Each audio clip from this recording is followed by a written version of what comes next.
This morning, we will be proceeding with the witnesses covering the 6 December events of the takedown. You will recall that in the last sitting, we dealt with members of the Hawks that came from the Toms division. And today, we will be dealing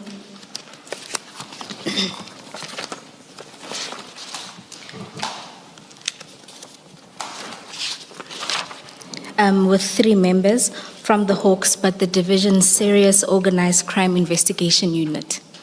Do we still want to hear anything about what all these officers want to say? Isn't the only person we should hear from really General Libya now?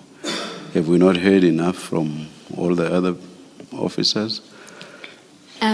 Chair, the testimony before the commission was that there were 2 units of the Hawks that came to the scene. The series of witnesses that we previously dealt with only came from the 1 unit. Yes. And you will recall that there was difficulty identifying the other unit and finding those members, as well as identifying where the instruction to send those members to the scene came from. So these witnesses will deal with that instruction. It's basically to clarify who was who. Who was who and who sent them.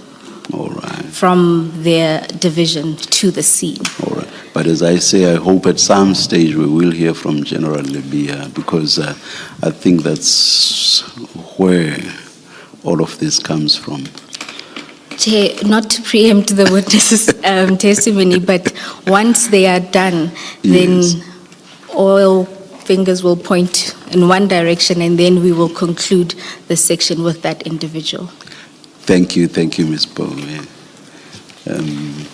Chair, the first witness in this series of witnesses is Captain Norki, and he's ready to take the oath. Thank you. Good morning, Captain. Please, your mic. I think even this very important but brief issue should be on record. Good morning, Captain. Good morning, Commissioners. Thank you. Please place your full names on record. Dale Christian Norkia. Thank you. Do you swear that the evidence you are going to give is the truth, the whole truth, nothing but the truth? If so, please raise your right hand and say, "So help me God." So help me God.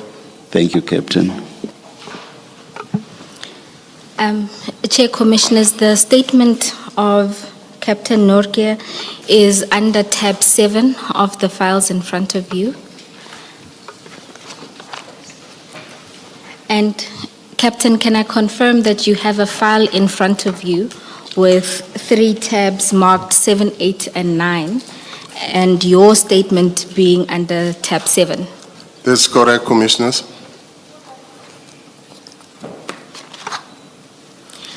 And Captain, in your statement, or in the file before you, there is an unsigned statement that we made corrections to.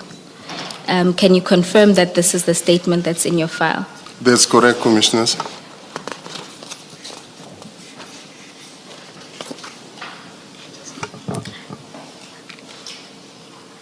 And can you confirm that this is the statement you prepared for purposes of giving testimony before this commission?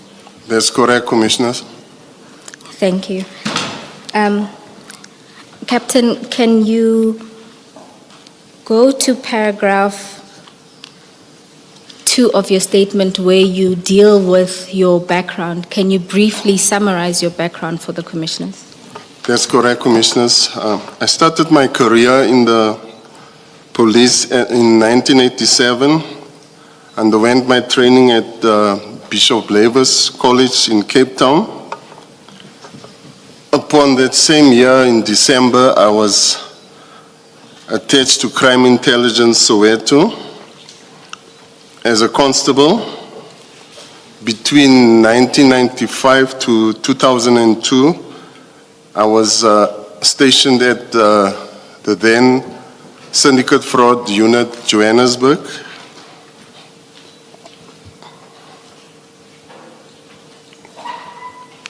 Should I proceed?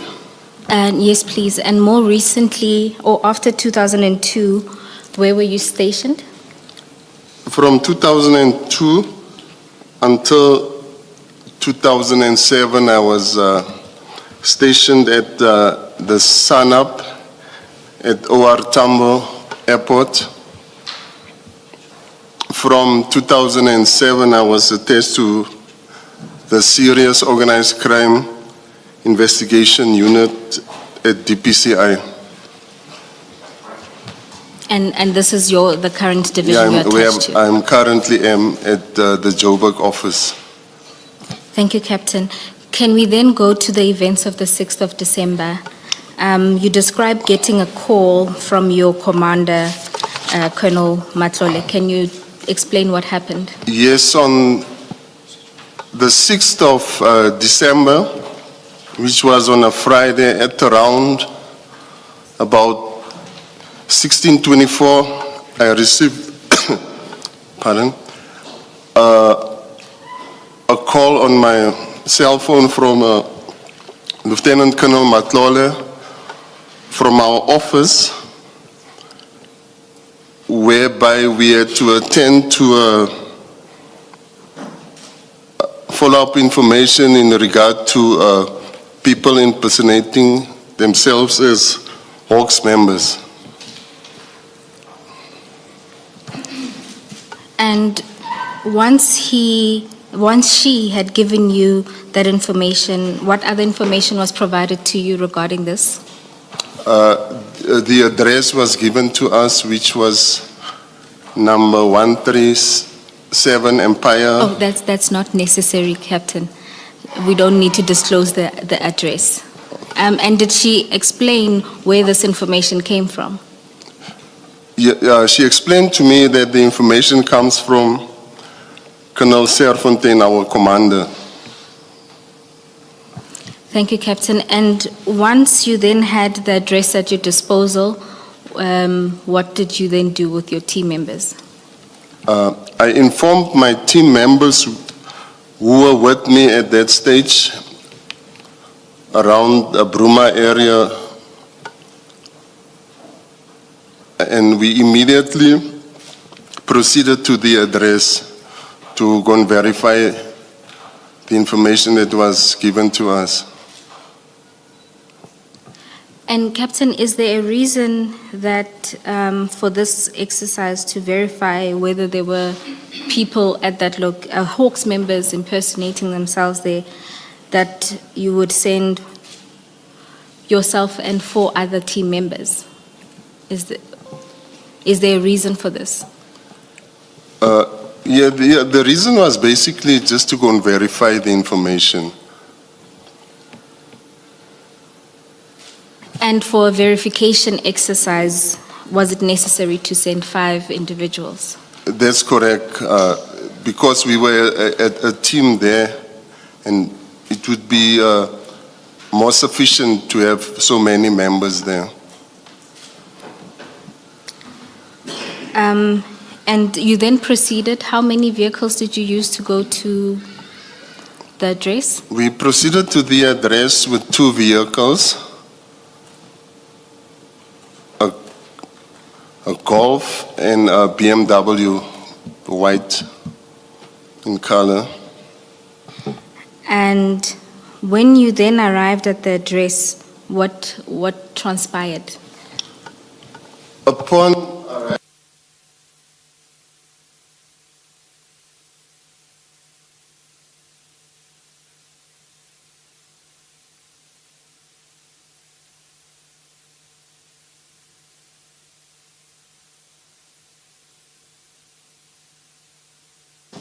Captain, your mic, if you can just keep them on. Yes, thank you. we immediately noticed that it was a police operation in progress. You first mentioned the time of your arrival. Please repeat that. Yes, Commissioners.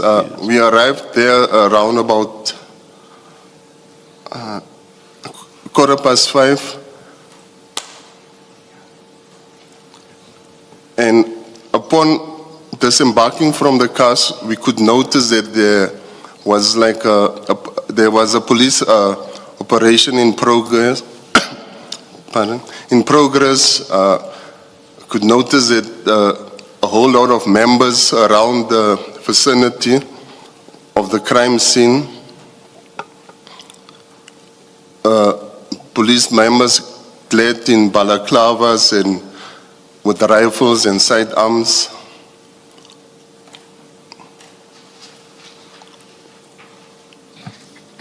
And what else did you observe in paragraph 6.1? You talk about the members of law enforcement that you saw.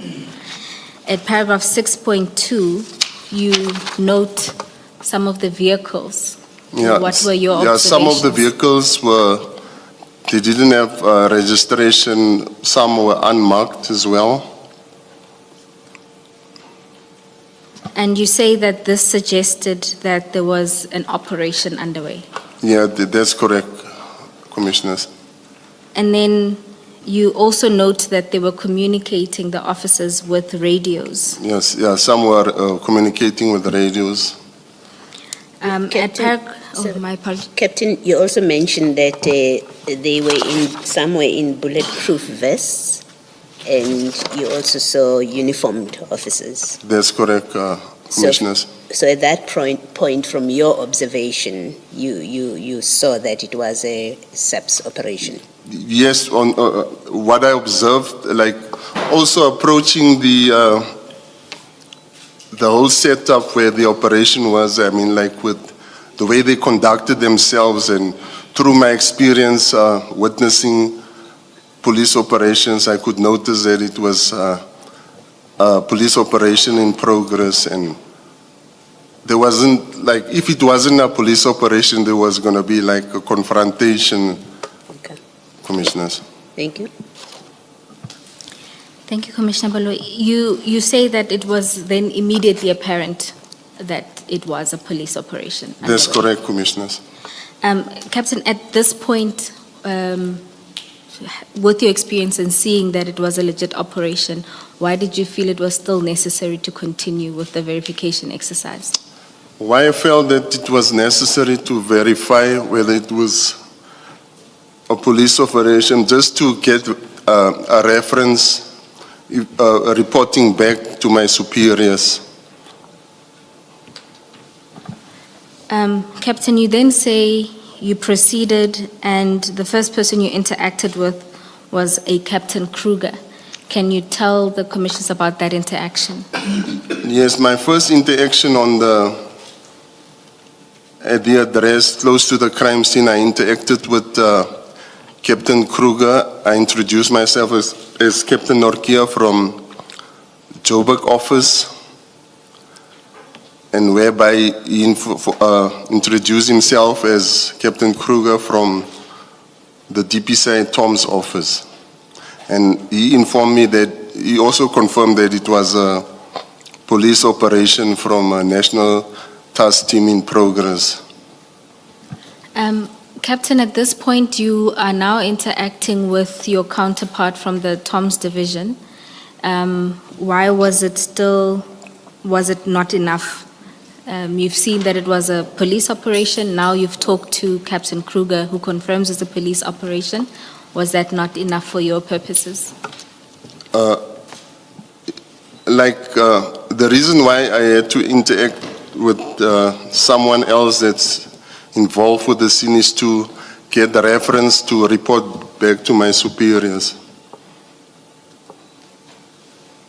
So once you talk to Captain Kruger, you then say the next person you met was Captain Wanda. That's correct, Commissioners. Can you explain what happens then with the interaction with Captain Wanda?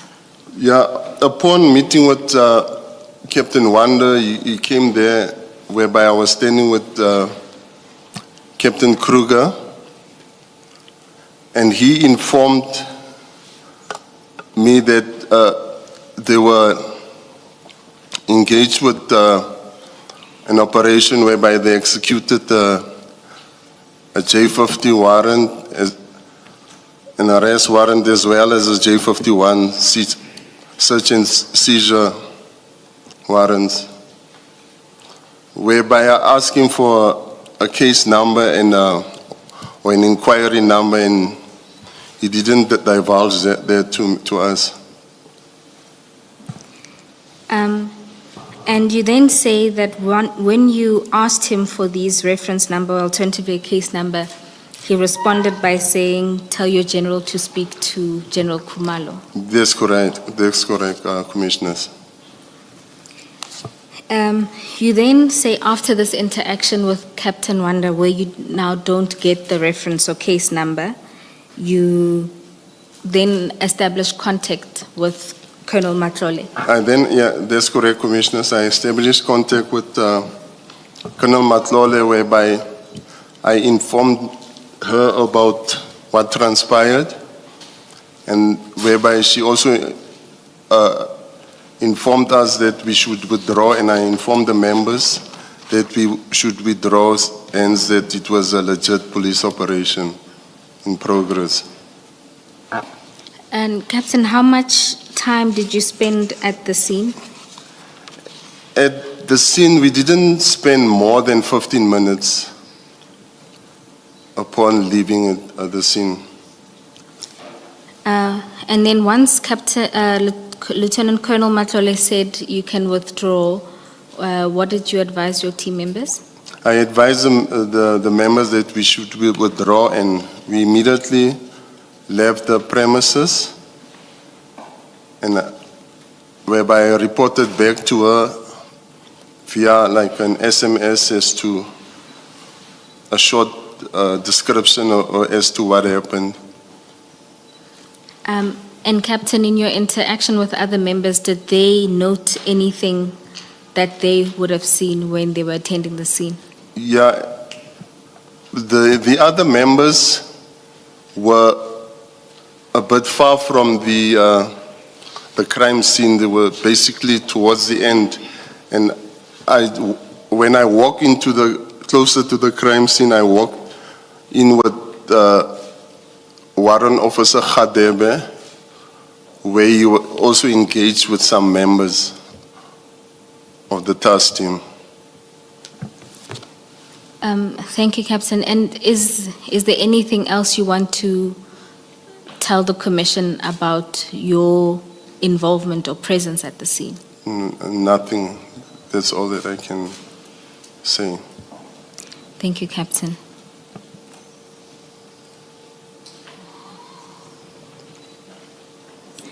Captain, was this the first time, or do you have other experience where you've been instructed by your superiors to go and attend to a scene because of supposed information that someone is pretending to be a police officer? Is this something common and that you have experienced? No, this was basically the first time, Commissioners. All right, thank you.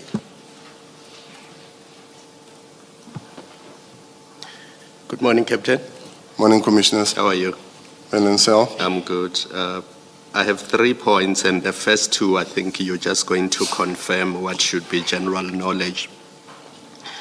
The address where you are based in Diagonal Street, from there to this address at Sandhurst, it's about 11, 12 kilometers, right?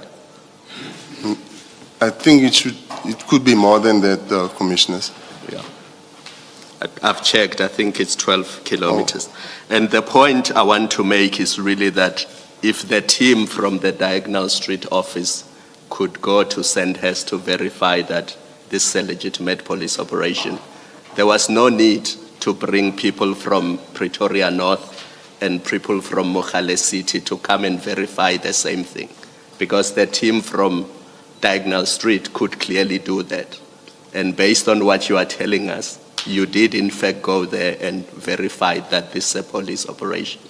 That's correct, Commissioners. Yeah. So I'm worried about what the Pretoria people and the Mogale City people were doing at this address in Sandhurst. The other thing is, in your statement, you say immediately when you got there, it's paragraph 7, you could see that this is an official SAPS operation. So you saw that immediately when you got there. Now, What entitled you to a reference number and a case number in relation to the J51? Once you know that these are the police and you can see that your Tom's colleagues are there, you fulfilled your mission because your mission was to go there and check if there are people impersonating the Hawks. Once you got there and you see that they are legitimate Tom's people, they are legitimate subs people, that's what you were sent there to do. And that's all you needed to report back on. I don't understand why you needed the J51 reference number or the case number for the operation, because that borders on interference. Yes, Commissioners, can I just explain why I needed the reference number? The reason why I needed the reference number is to report back to my superiors as to, like, normally what happens, I have to report back using a reference as to we engaged with the investigators there, and they were engaged with this operation using this case number or this inquiry number. It was for our own reference as well. But you are interrupting what they are doing, because if you are saying they must now stop and attend to you and give you details of the operation, you are interrupting what they are doing. That's my problem. Commissioners, we were not interrupting with them because they came to us. We didn't ask for them, they came right there to us and informed to say that they are engaged with executing a J50 and a J51, and whereby I asked just for a reference, whereby I can report back to my superiors as to say, we went there to go to verify this, and members were, and whereby I just report back to say members were busy with this regarding to this case. I don't think you needed a reference number for that. And you could still report despite the fact that you were not given a reference number. But it's a reference that would be needed from our office. Did you get it eventually, the reference? I didn't get the reference number because Captain Wanda informed us to say that he wouldn't divulge any much more in regard to the case. It's just what they were busy with, executing the J50 and J51 warrants. So my point is you could still report to your superiors without the reference number because that was not necessary. I could, that's why I reported it without the reference number with the commissioners. Thank you. Captain, what did Colonel Matlolo say to you when he gave you the instruction? That we should proceed to the address and to go and verify whether, because there's information that there's members, to verify whether it's that there are members impersonating themselves as Hawks members. And you say upon receiving that instruction, you immediately said to your team that you were with, let's proceed to that address. Yeah, I spoke to the team and then we proceeded to the address. And when you got there, you parked your vehicles and you proceeded, you in particular, with Warrant of Sakadebe, you proceeded to the gate. That's correct, Commissioners. Was there any discussion amongst your team, you and your team, what you're going to do when you get there? Yeah, upon receiving the information, I informed them the discussion was about to go and verify whether there were genuine Hawks people there. Yes. You didn't know what you were going to find there.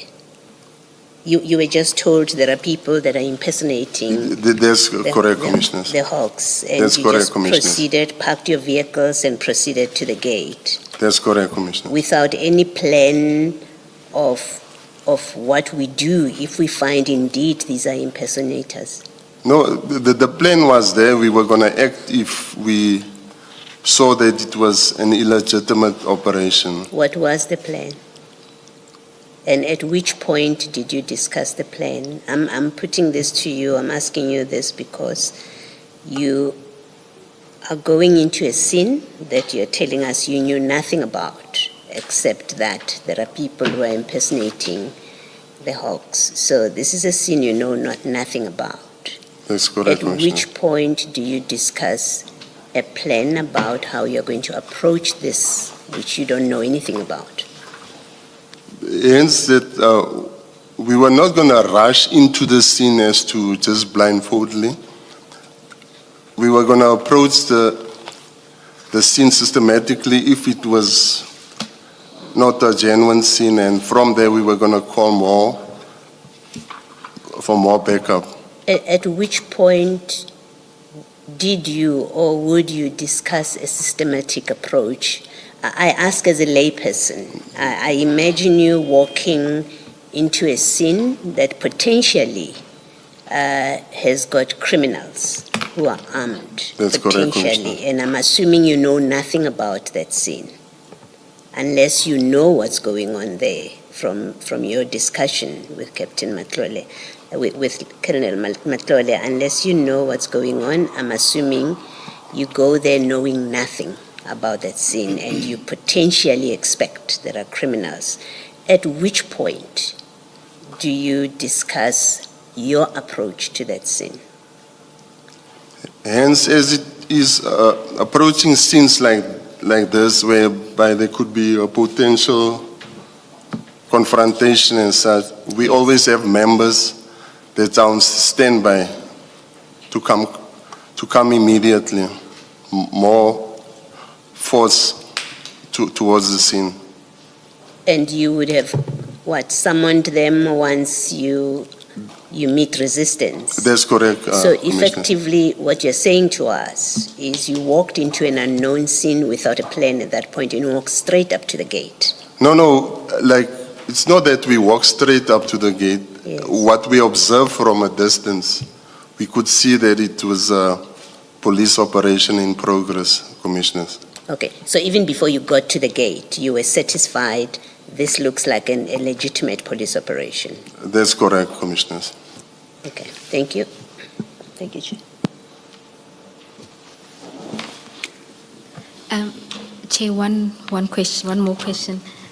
Captain, if I can refer you to tab 9 of the file in front of you, you'll see there's a sticker, of course, marked EAK1. It's the last document in the file. Can you see that? Just repeat that again. In tab 9 of the file, the yellow tab, you'll see there's a yellow sticker that's marked EAK1. Yes.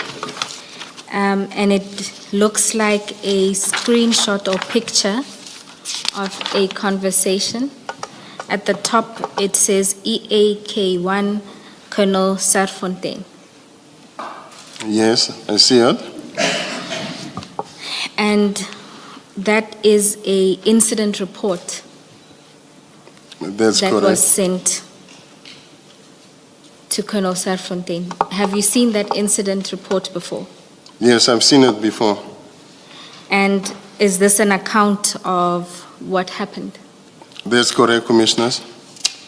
Now, if you go to number 2 of that incident report, it says they informed us that they executed a J50 and J51 warrants, and they didn't want to show us J50 and J51. That's correct, Commissioners. Following on Commissioner Kumalo's question, did you ask to see those J50 and J51 warrants?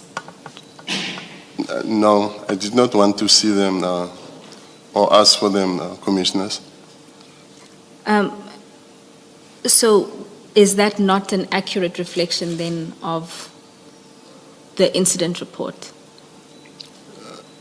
Just a rephrase? Is point 2 accurate, an accurate description of what transpired? That's correct, Commissioners. But you note... before you say it's incorrect, were you at the same place all the time whilst you were at the premises Weren't some of you here, others there, and so on? Yeah, I was in a radius of 10 meters whilst I was there, Commissioners. And were you the only one that spoke to the police that you found there? It was myself and Warrant Officer Khadebe. Like, as we were, I was... Of your group? That's correct, Of Commissioner. your group, were you the only one that spoke to the police that you found at the It was me and Warrant Officer Khadebe. All right, thank you. And Captain, do you know if Warrant Officer Khadebe requested to see the J50 and 51 warrants? No, because I was the only one talking to one of the investigators. Oh, so you were the only one Yes, talking. That's correct, Commissioners. I suppose the only issue is that from point 2, it looks or suggests that a request was made to see the J50 and 51, and that request was then denied. No, we did not want to see any of the warrants. Right. Thank you, Captain. Can I just check? Captain, this document, you were asked if you've seen it before, this very one that you're looking at. What Yes, does it ma'am. mean? What does that answer mean? Did you prepare this or was it forwarded to you? This document, as I mentioned early on, I gave a short report to Colonel Matlole, whereby she sent in a full report. Okay. Upon being in contact with me, she verified whatever is in this document in front of me, whether that what transpired there, then which I said yes. Okay, so you didn't prepare this? No, this I didn't WhatsApp prepare. message? She wrote it and confirmed to me that it was. Is that the document? Okay, can I just confirm this with you? In that item 5, it says their vehicle were not having registration plates on. That from your statement, doesn't seem to be an accurate reflection of the vehicles that were there. I think in your statement you say some vehicles. That's correct, Okay, Commissioner. so to the extent that this number 5, may represent that all the vehicles of the people that were running the operation. No, did it's not all the have- vehicles, That's Commissioner. not correct. All right. Thank you. Thank you, Ms. Bell. Thank you, Captain. Commissioners, we don't have any further questions for this witness. Thank you, Ms. Paul. Thank you, Commissioner. Thank you very much, Captain Norkie. Thank you, Commissioner. Thank you. Thank you, Chair. Chair, we request a 10-minute adjournment to get the next witness set up, but there is a request from the witness for his face not to be shown because he is a field officer who undertakes and participates in undercover operations, and his concern is that by disclosing his face, he will be compromising some of those ongoing investigations and may also compromise his further participation in undercover operations. He has only made us aware of that request now. He says he had made it previously to the investigating team, but the evidence leading team only became aware of it shortly before we started this morning. We don't think that it's an inappropriate request given the nature of his work, but of course we're in the chair's hands as to whether he will allow it. It's not necessarily a safety issue, but it is an operations issue given the nature of his work, that showing his face will expose him insofar as he's participating in those kind of operations. So in practical terms, then, will he be in the witness stand? And if so, how do we not see his face? Chair, the proposal is that he gives his evidence from somewhere else within the building via virtual platform, which has already been arranged in anticipation that Chair may approve the request for his face not to be shown.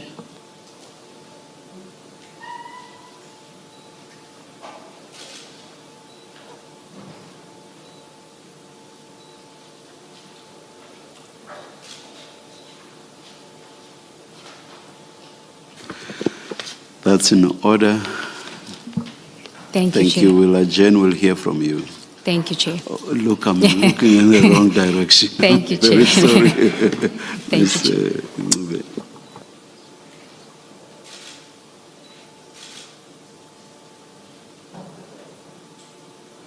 And what happens, I don't know which way to look, what happens with regard to the third witness? Chair, the third witness is Major General Kadwa. He is available today, but only at 2 o'clock. And so we would ask when we're done with this witness for an adjournment. Alternatively, Where is the general? Where is the general? he indicated to us that he's tied up in meetings all day today and would only be available from 2 o'clock. If it is not convenient for us to hear him today, we can try and arrange for him to come. We would prefer to sit immediately. and Yeah. yes, and hear all three witnesses and adjourn, rather than that break and us just hanging around. We will That's our preference. So please let us know as soon We as will possible. engage with him, Chair. Thank you. Thank you.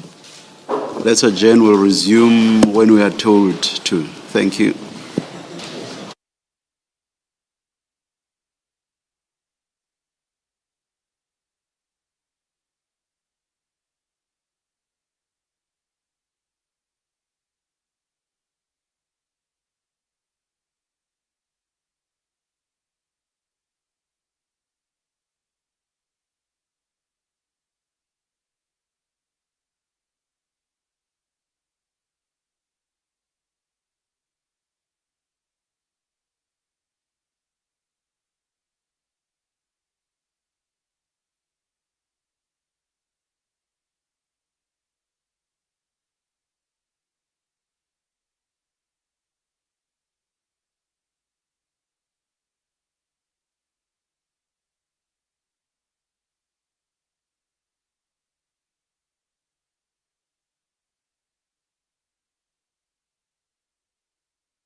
Recording in progress. Thank you, Chair. The next witness is Warrant Officer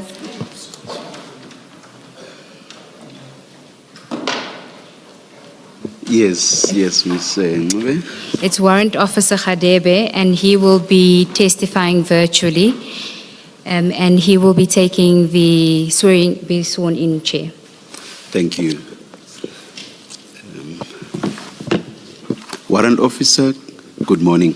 Please place your names, full names on record. Paul Khadebe. Do you swear that the evidence you are going to give is the truth, the whole truth, nothing but the truth? If so, please raise your right hand and say, "So help me God." So help me God. Thank you, Chair. Warrant Officer, in front of you there's a file with 9 sections. Your statement appears in section 8. Do you have a file divider with the number 8 on it? I have it. Yes. And there's a statement there from page 1 to 4. Can you confirm the signature on page 4 is your signature? I confirm. And do you confirm that the statement is the statement prepared for purposes of the evidence you're about to give today? I confirm. Okay. And do you confirm the correctness and truthfulness thereof? I confirm. Okay, if we can then commence with your introductory paragraphs, if you can just give the commissioners a brief background of your career as in the police force. Thank you, Commissioners. I'm a warrant officer in the South African Police Service under the Division Directorate for Priority Crime Investigation based in Gauteng, in Johannesburg. And who do you report to? My commander is Lieutenant Colonel Matlole. And that's within the Serious Organized Crime Investigation Unit. Correct, Commissioners. And can you tell us what it is that you do within that unit? I deal with serious and violent crimes. I do investigation. I'm a detective. Okay, and you obviously here to give evidence about the events of the 6th of December 2024 and your involvement therein. Can you tell us what transpired on that day? On the 6th of December 2024, Commissioners, I was with a team of about 5 members, including Captain Norkia. Captain Norkia was the one leading the team. On that specific day, in the morning, we submitted an operational plan to our office that we would be conducting an operation in the vicinity of the East Rand. And sorry, can you just repeat, where was that operation? Our operation was in the vicinity of the East Rand area. Okay, and you were with Captain Norkia for that operation? Correct. Okay, Correct. continue. Yes. For the purpose of that operation, we had on our Hawks golf t-shirts that is branded DPCI Hawks. We conducted that operation from the morning, and in the afternoon at around about 1600, we went to the Bruma area where we had our debriefing as we were finished with our operation. During our debriefing session, Captain Norkia received a cell phone call from Lieutenant Colonel Matlole. We received that call in our presence because we were still standing together. Lieutenant Colonel Matlole requested, we could hear the conversation between Captain Norkia and Lieutenant Colonel Matlole, because I recall she was asking the captain if we are anywhere near the vicinity of Sandton, because our operational plan was supposed to be in the East Rand. The captain said, no, we are still here on the East Rand side. We are in Bruma. We just finished our operation. Then I overheard her telling the captain that, please, there are members somewhere in the vicinity of Sentinel that are saying they are from the Hawks office. Can you and the team please proceed there and verify who those members are? She And said she didn't have. sorry, Warrant Officer, and by the team, did the Colonel know that you were with Captain Norkia and the other officers at the time? Correct, because I overheard the captain explaining to the colonel that we just finished our operation. We are having a debriefing in Bruma, so I'm about to excuse the members. So that's when the colonel said, please take the team, proceed to Sentinel, because there are members who are saying they are from the Hawks office. They are somewhere in Sentinel, and we do not know anything about an operation that is conducted by the Hawks in Sentinel. Okay, and then on page 2 of your statement at paragraph 5, you then refer to receiving a WhatsApp from the Colonel. Can you tell us about that? Okay. We left Bruma without the address because the colonel said we should proceed meanwhile to Sentinel. The address will be sent to us whilst we are on our way to that site. So as we were driving, the colonel sent the address to my cell phone via WhatsApp. That address came to me at 1628, which is the address of our destination where we're supposed to go and see who those members are. And We were just to driving- confirm that that is the address in Sandhurst. Correct. Yes. Sorry, Warrant Officer, you fade from time to time. If you could just move closer to the laptop so that we can hear you clearly, please.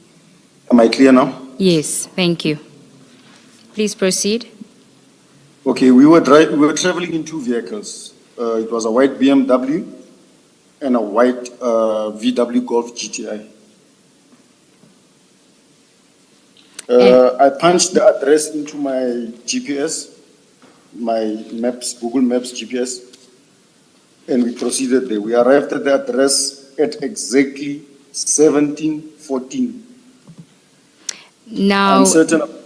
can I just ask you, you say that the address was sent to your WhatsApp, but the conversation with the Colonel was with Captain Norkia.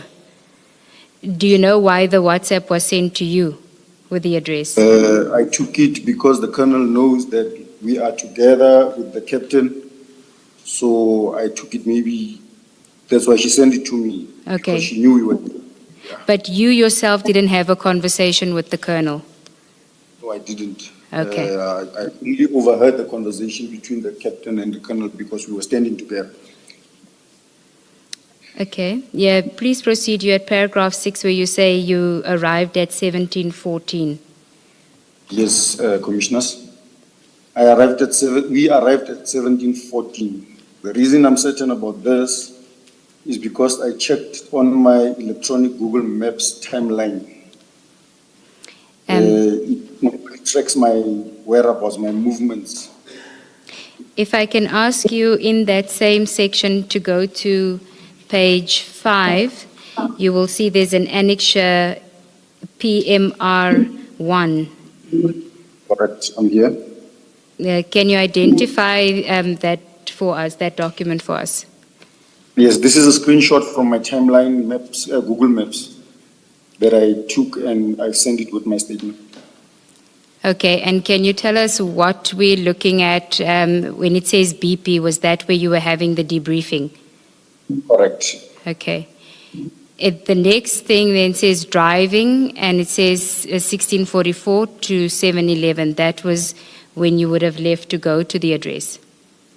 Correct, when we departed the BP garage. Okay, and it then says that you arrive at, it's got an address 158 Empire Place at 1714 to 1724. Right. So you say the 1714 is the time that you arrived. You're correct. Okay, please proceed. Okay, upon our arrival, I observed there were vehicles at the entrance of the premises. You again into- fading, warrant officer. Can you just move closer? Am I clear now? Yes, it's better. Yes, upon arrival at the address, at the entrance of the address we came to, there were vehicles parked outside and police members standing at the gate. We drove onto the left-hand side opposite the entrance, opposite the road, across the road actually, where there was a black Mercedes-Benz that was parked with three males that were standing behind it. We parked in front of that Mercedes. And then, as I alighted the motor vehicle crossing the street, I noticed a colleague of mine that I know, Sergeant Sipho Mthethwa. I know Sergeant Sipho Mthethwa because I used to work with him at PIU. And I also recognize other guys I used to work with from the PIU, Provincial Investigation Unit. What is the PIU, the Provincial Investigation Unit? Right. As I was crossing the street, he shouted, greeting at me, "Hey, hola, hola. Hey, are you also sent here?" But we were speaking in an African Zulu language. "Are you also sent here?" I said, "Hey, gents, auntie, what's going on here?" At that time, Captain Norkia was also crossing the street with me. I think he was on my left side, but a little bit behind me. I walked towards the members, the ones I know from Provincial Investigation Unit. Then I asked them, "Gents, what's going on here?" And then Sipho was talking to me. He said, "Hey, you see that guy there?" He pointed from the three gentlemen that were standing behind the Mercedes-Benz. He pointed the guy that was wearing a cap, spectacles, and a backpack. He pointed to that man and saying, "You see that idiot is busy taking videos of us and he's taking pictures. He's talking to someone on the phone, telling that person that we said we are from the Hawks office." Then I looked. When I looked at the person he was pointing at, I recognized that man. I know that man to be Malcolm X. He once came Sorry, to my warrant office. officer. Can I just ask you, so you say that Sergeant Mthethwa was the person that you had this exchange with, and he's from the PIU. Right. Was he with the members that were conducting the takedown operation, or was he from a... To be honest, I do not know what was happening there. I don't know whether he was part of the people that were, because he was standing outside at the gate with a group of people that I know. Those guys from Provincial Investigation Unit, the PIU. Okay, and so you say that the person that he pointed out to you, you knew him as Malcolm X. How do you know him? How do you know Malcolm X? Okay, I know Malcolm X because he came to my office. I think it was in 2022. It was in the afternoon. I was leaving my office. I was the last person at the office. It was in the afternoon. As I walk out, I found him knocking at the door. We've got a glass door, but it's got that access control, so you can't come in. Someone must come and open for you. So I found him outside. And then he told me he's Malcolm X, and then he's got information. Because I was the only person at the office at that time, I allowed him to come in. We sat next to the door here. Then he asked me if I knew him. I said, "No, I don't know you." He went on TikTok. He opened up his phone on TikTok, and then he showed me videos of him helping homeless people in Sandton, like he was giving them food and money. You know, the homeless people. And then he said, "That's me. I'm normally with these homeless people. I help them out, and they normally give me information. This information I used to share with the police from Sandton. Now I don't trust them anymore. Someone directed me to the Hawks office. I need someone that I can relay this information to." I said, "No, you are the correct place." So I gave him my number. I also took his number, but I wrote it on the diary, I think. And then that was the last of me seeing him. I've never met him since after that. And then next to him, there was an African male, a short African male. I don't know him. I've never met him before. And then the third person that was standing with them, I recognize him also. That is Advocate Tammy Hadebe. The reason I know Advocate Tammy Hadebe is representing suspects in the South Gauteng High Court in a case that I am investigating. Can I proceed? Yes, please proceed. Okay. While I was talking to Sipho Mthethwa and these colleagues of his that are with him, I then asked them, is there any members from the Hawks here? Then they pointed me at Captain Kruger, whom I only knew his name later. At that time when they pointed him, I didn't know him, who he is. And when I turned and looked at him, he was standing with Captain Norkir. Can I just ask you, Warrant Officer, why did you ask if there were any members of the Hawks on the scene? All right. Because the instruction was very clear to find out if there's any members of the Hawks that are conducting an operation at Sentin.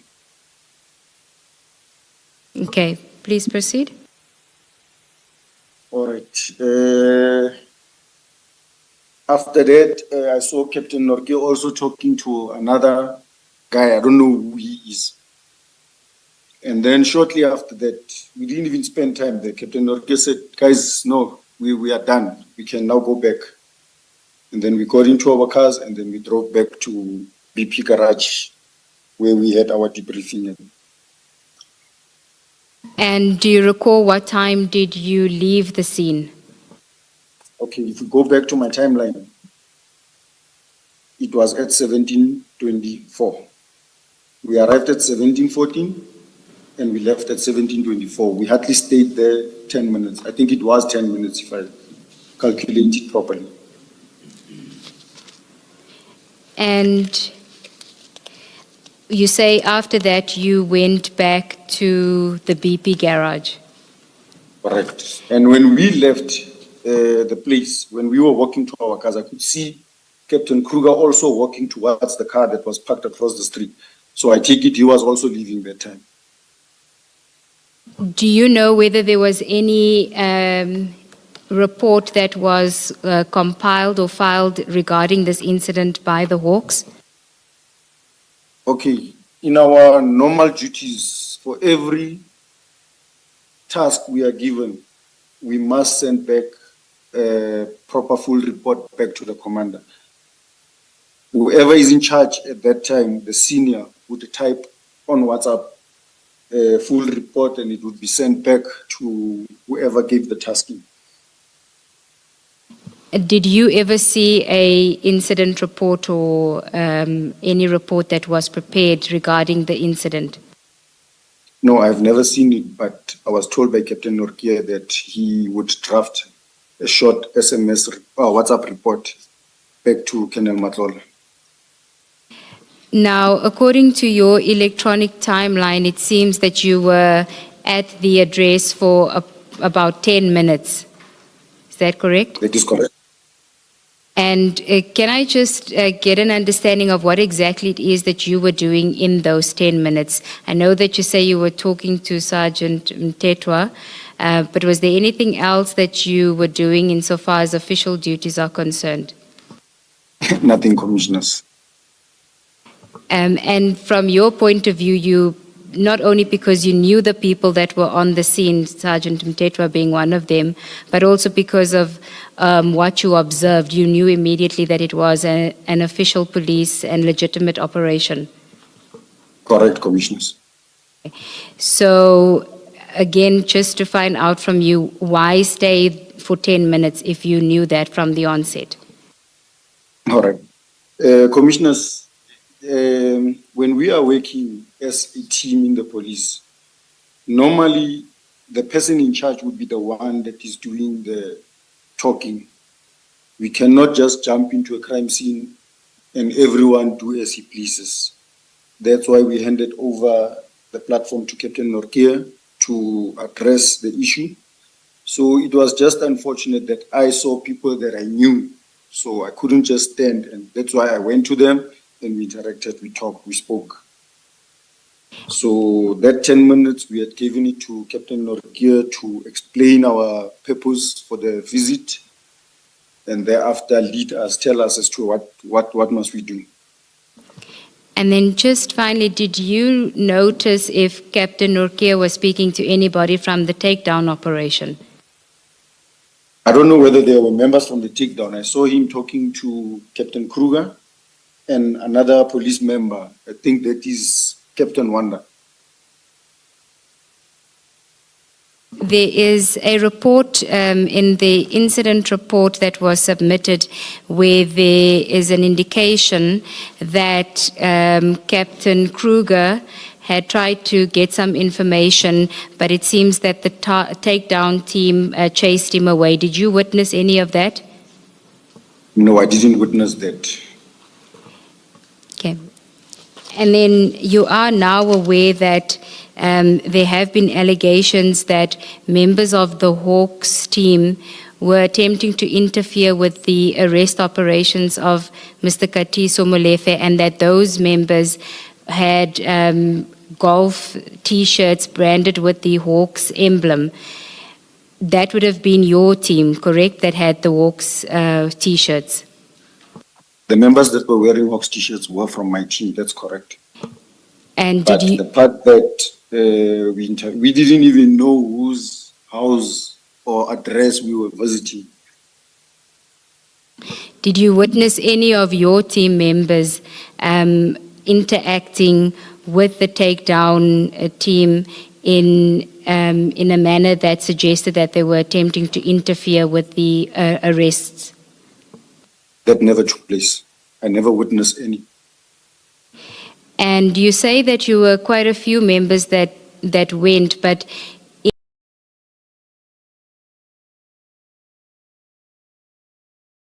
Good morning, Chief Whip, Honorable Ntuli.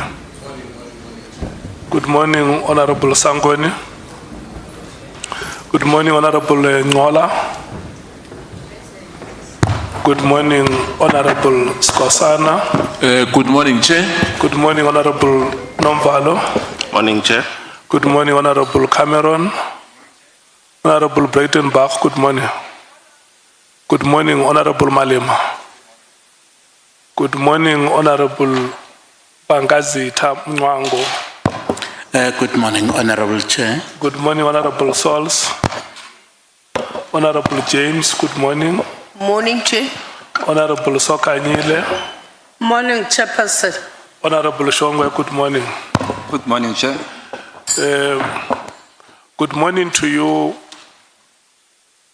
SC and Advocate Zikalala. Good morning, Lieutenant General Dimpane.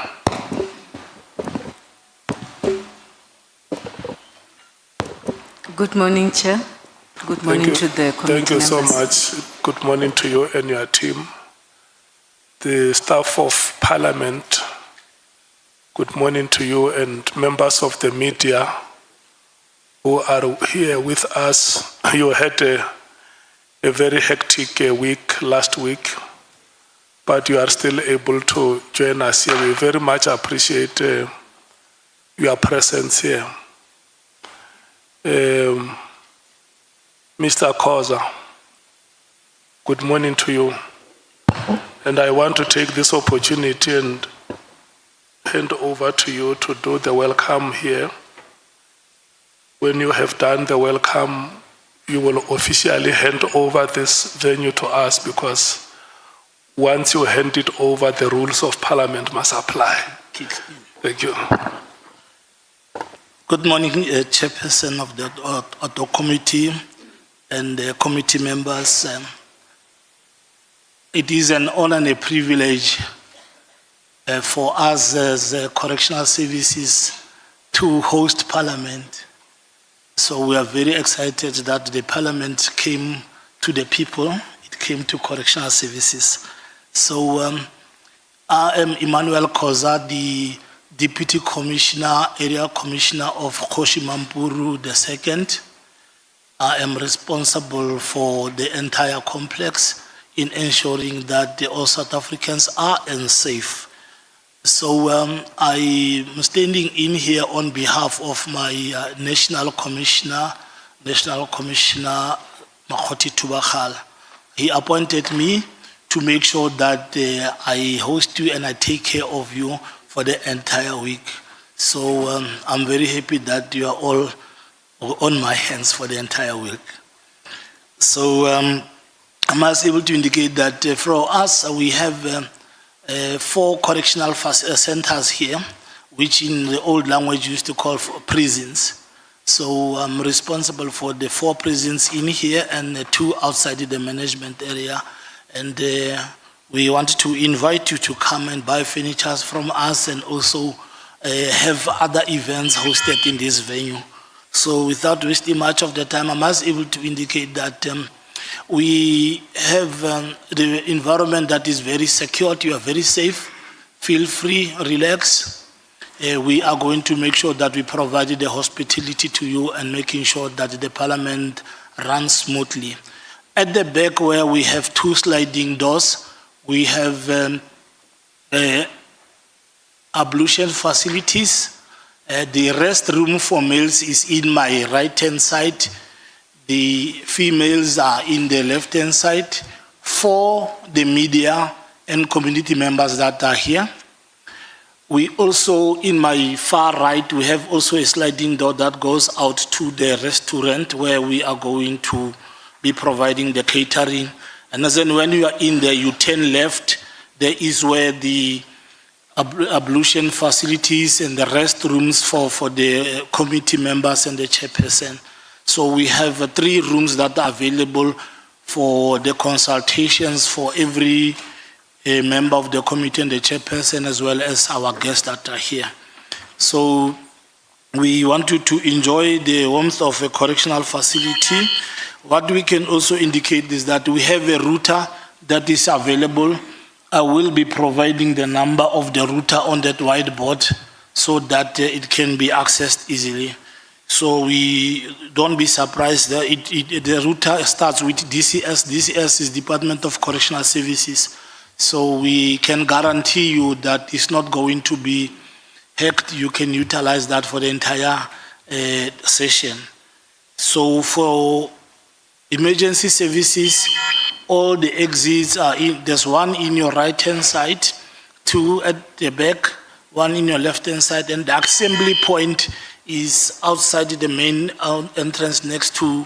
You will see that there is an ambulance as well as there is also a mobile toilet. That is where our assembly point is in case there is fire or there is any other emergency. But we are very sure that there will not be something strange that will be happening. So we can also indicate that we around outside we've got members of the security cluster.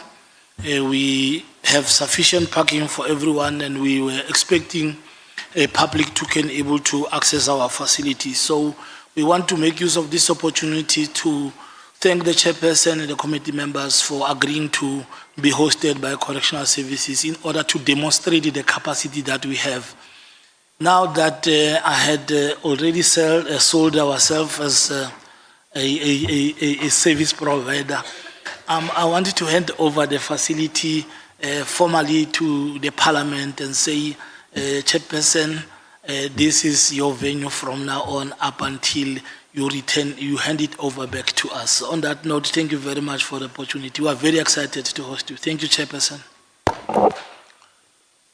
Thank you so much, Mr. Khosa, for the warm remarks and the warm reception that you have given us here at Kgosi Mampuru Correctional Facility. Thank you so much.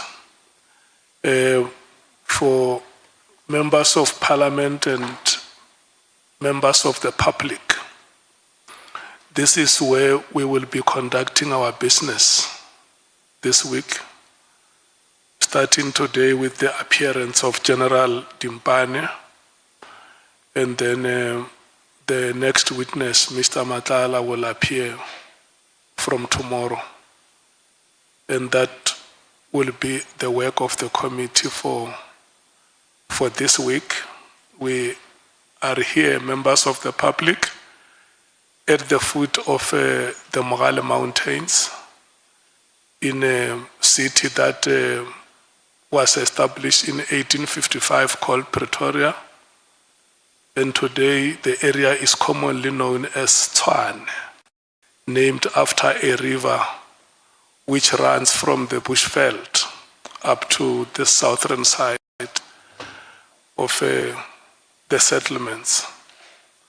This area is synonymous with our revolutionary combatants like Solomon Mahlangu, Stanza Upape, and many other revolutionaries that have emerged. Is also part, especially this facility where we find ourselves, part of our heritage, that the son of King Squati of the Bapedi, Kgosi Mampuru II, was paraded naked here, Honorable Skosana, before he was hanged.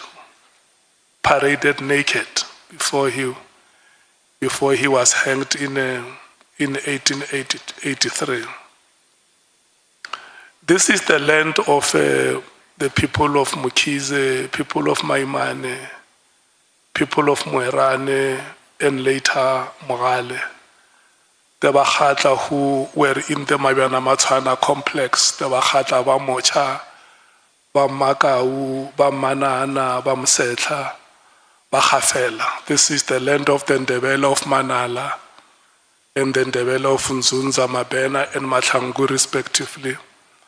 The land of the Ndebele of Kekana, who are today in the northern part of this republic.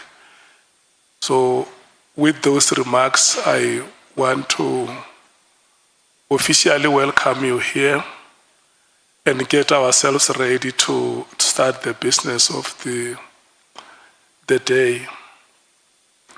We will start by checking if we have apologies, Bonani.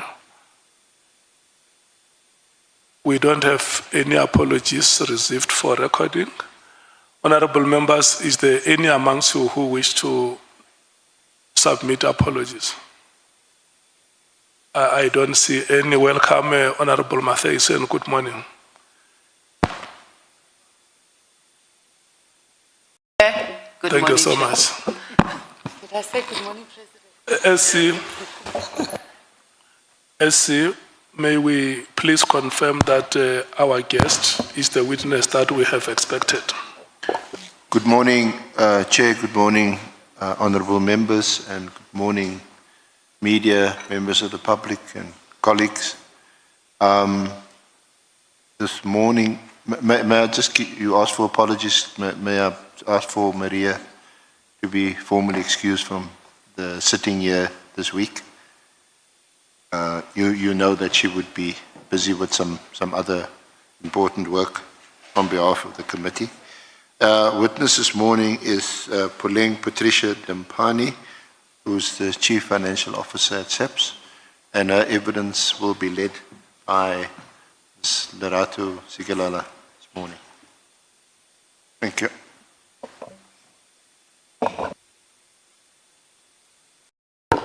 Good morning, Lieutenant General Dimpane. Good morning, Chair. Lieutenant General Dimpane is yourself. Lieutenant General Puleng Dimpane is myself, Chair. Thank you so much. We are going to proceed this way. I will have to administer oath before I hand over to the SC and yourselves to lead evidence. Before we administer oath, let me read the following to you that you have been invited to appear before this. Honorable Malum. I wanted to check where are the screens, because the screen.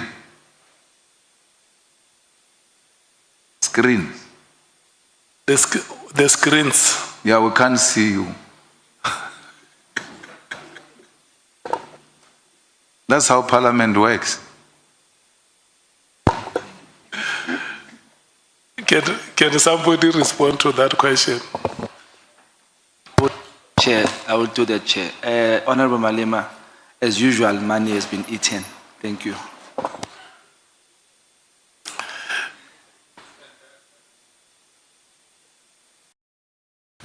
Is there anybody who is able to respond to the question?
Chair, Mr. Malema is wearing a suit today, so the screens are quite important for him today. Chair, when you come from KwaZulu-Natal, you might not be able to differentiate between a screen and a camera. If a camera is here, there's no need for a screen.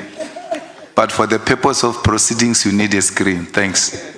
Yeah, but the chief whip speaks about the suit you are wearing. What do you say about the suit? No, I didn't want to be confused with the residents here.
We are sorry, the screens, we do have the screens in the room, but we did not know that we needed to connect them, and we think we can connect them during the break because it will take some more minutes to connect them.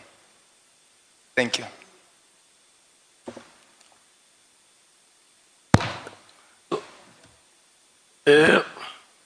Mister, are you coming from Parliament? I wanted to check if he's coming from Parliament.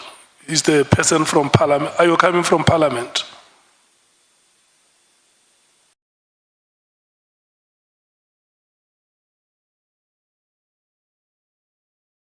Can the person from Parliament come here and explain why there are no screens here?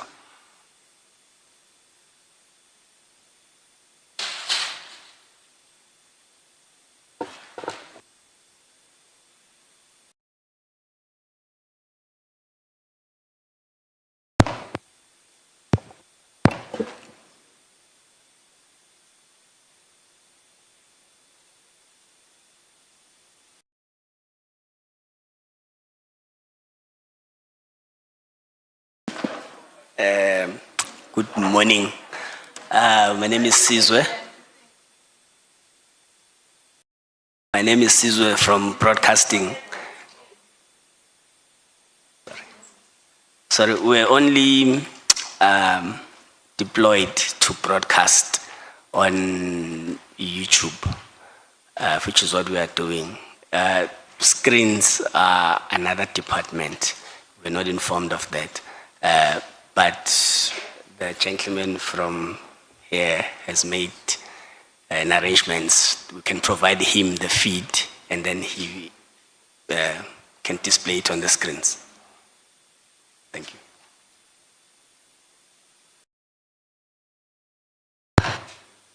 Look, we will live with your explanation, but it is inadequate because we have been told that you sent a team here about 2 weeks ago to make an assessment of this facility. And the fact that the GCIS official has confirmed that there are screens available here, they will be connected during break, means that it's something that your team, when it was here, was supposed to have taken care of that. We will accept that as an omission on your part, and you will find a way to correct it. I don't think you must be crucified for that. But it must be a learning experience to you that this is one aspect that you should have checked when you came to do a visit here in the past weeks. Honorable Matthews, is your hand up?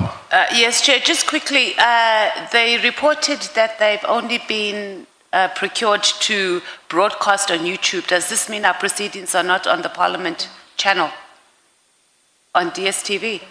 Or is it just YouTube? Because YouTube costs people data opposed to DSTV, just for clarity. Honorable Ngola. No, thanks, Chair. I just wanted to request you to check on our behalf because the person in front of us says she is Puleng Dimpane. In the statement, it's written Patricia Dimpane. So if you can check on our behalf if Puleng Dimpane and Patricia Dimpane is the same person. Thank you, Chair. Okay. Yes, can we deal with that question of public interest? Whether the proceedings are streamed live on a Parliament channel. It's like I'm talking to myself.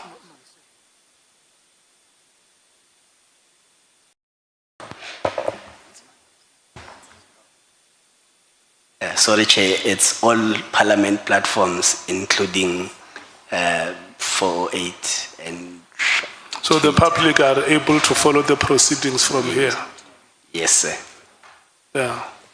Look, this is something that you will agree with me that is something that we do not have to do. We don't have to delay proceedings even to deal with matters like this. Lieutenant Dimpane, what are your full names? Thank you, Chair. I am Lieutenant General Puleng Patricia Dimpane. Puleng Patricia Dimpane. Yes, Chair. Are you fine, honorable members? Honorable Malim, Honorable Ngola, may we proceed? Thank you so much. Let me make those statements that I wanted to make before oath is administered. That you have been invited before this ad hoc committee, which is investigating allegations that were made by Police Commissioner in the KwaZulu-Natal Province, Lieutenant General Nhlanhla Mkhwanazi, on that day of 6 July 2025. The purpose is for you to assist the committee in its oversight work. You will be expected to give a testimony here. The allegations include, among others, unlawful disbandment of the Political Killings Task Team, the PKTT, or NPKTT, the alleged moratorium on the filling of vacancies within the South African Police Services, the SAPS, and alleged corrupt relationship between senior leadership within the SAPS and members of the public, as well as political interference in the work of the SAPS.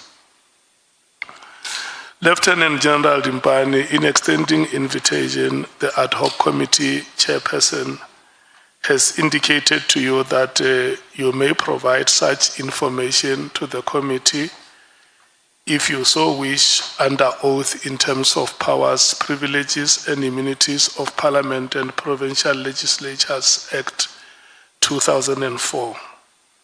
And please be informed that by law you are required to answer fully and satisfactorily all questions lawfully put to you, or to produce any document that you are required to produce in connection with the subject matter of inquiry, notwithstanding the fact that the answer or the document could incriminate you or expose you to criminal or civil proceedings or even damages. Please note that you are, however, protected in that the evidence given under oath or affirmation before a House or a Committee of Parliament may not be used against you in any court or place outside Parliament. And that is why we had to declare this facility a parliamentary precinct before we proceed. Except in criminal proceedings concerning a charge of perjury or a charge relating to the evidence or documents required in these proceedings. Once again, please be aware that in terms of Section 17(2) of the Powers, Privileges and Immunities of Parliament and Provincial Legislatures Act, any person who willfully furnishes a House or a Committee of Parliament with information or makes a statement before it which is false or misleading commits an offense and is liable to a fine or imprisonment to a period not exceeding 2 years. You will be required to take an oath or affirmation. Which one do you elect? I will take an oath, Chair. Thank you so much. If you choose to take an oath, you will then follow me as I dictate. You say "I" and mention your full names. I, Lieutenant General Puleng Patricia Dimpane, Swear that the evidence I shall give swear that the evidence I shall give shall be the truth, shall be the truth, the whole truth, the whole truth, and nothing but the truth. and nothing but the truth. So help me God. So help me God. Thank you so much. We are done with this part. I'm handing over to you, SC, and I want to wish both of you good luck in leading evidence.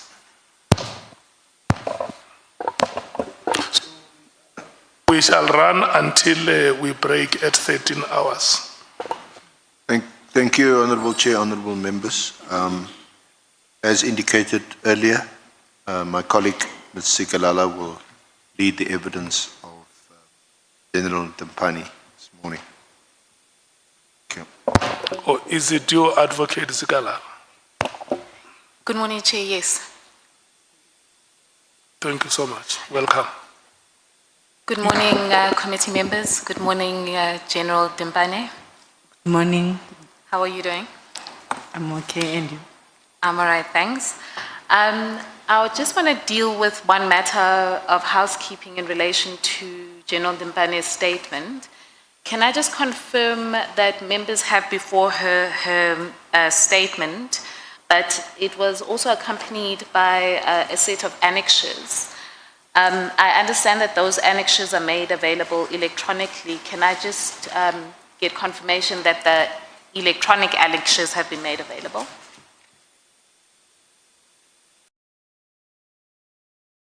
Okay. General Dimpane, I see that you have brought some people with you from the SAPS. Could you introduce them to the committee? Thank you, Chair. I do have Major General Ramorena Tswai from our legal department in SAPS. Next to her is Major General Matlo. She's the Chief Risk Officer in SAPS. Then I have Brigadier Fansel. He works in my office and responsible for budget management in my office. Then I have Warrant Officer Lekau, who is assisting me with driving as well as protection duties for the CFO. Thank you. General Dimpane, maybe as a way of kicking off, you stated paragraph 7 of your statement that you joined the SAPS in 2007 as a lateral hire. Can you talk us through your background and how you got to be the Chief Executive Officer? Thank you, Chair. I joined the South African Police Service in 2007 as an internal auditor. It was an appointment that is called a lateral appointment. At that time, I was a senior superintendent. The current rank is a colonel. And I worked in the Free State when SAPS was establishing its internal audit units across the country. I was then appointed to head the unit in the Free State province. I was promoted as a brigadier to then head the finances in that part of the province. It was a provincial head finance. And I then also until 2015, I headed the finances in the Free State SAPS. In 2015, then I got an opportunity to be appointed in a provincial government department, still in the Free State as a CFO, the post that I only occupied for a year. And then I was reinstated back in SAPS in 2016 as a Major General, occupying the post, then it was called the Deputy Provincial Commissioner responsible for physical resources, until 2019, when I was promoted, took up the post of the Chief Financial Officer in head office in Pretoria. Thank you. At the time of your appointment as the Chief Financial Officer, who was the National Commissioner at the time? It was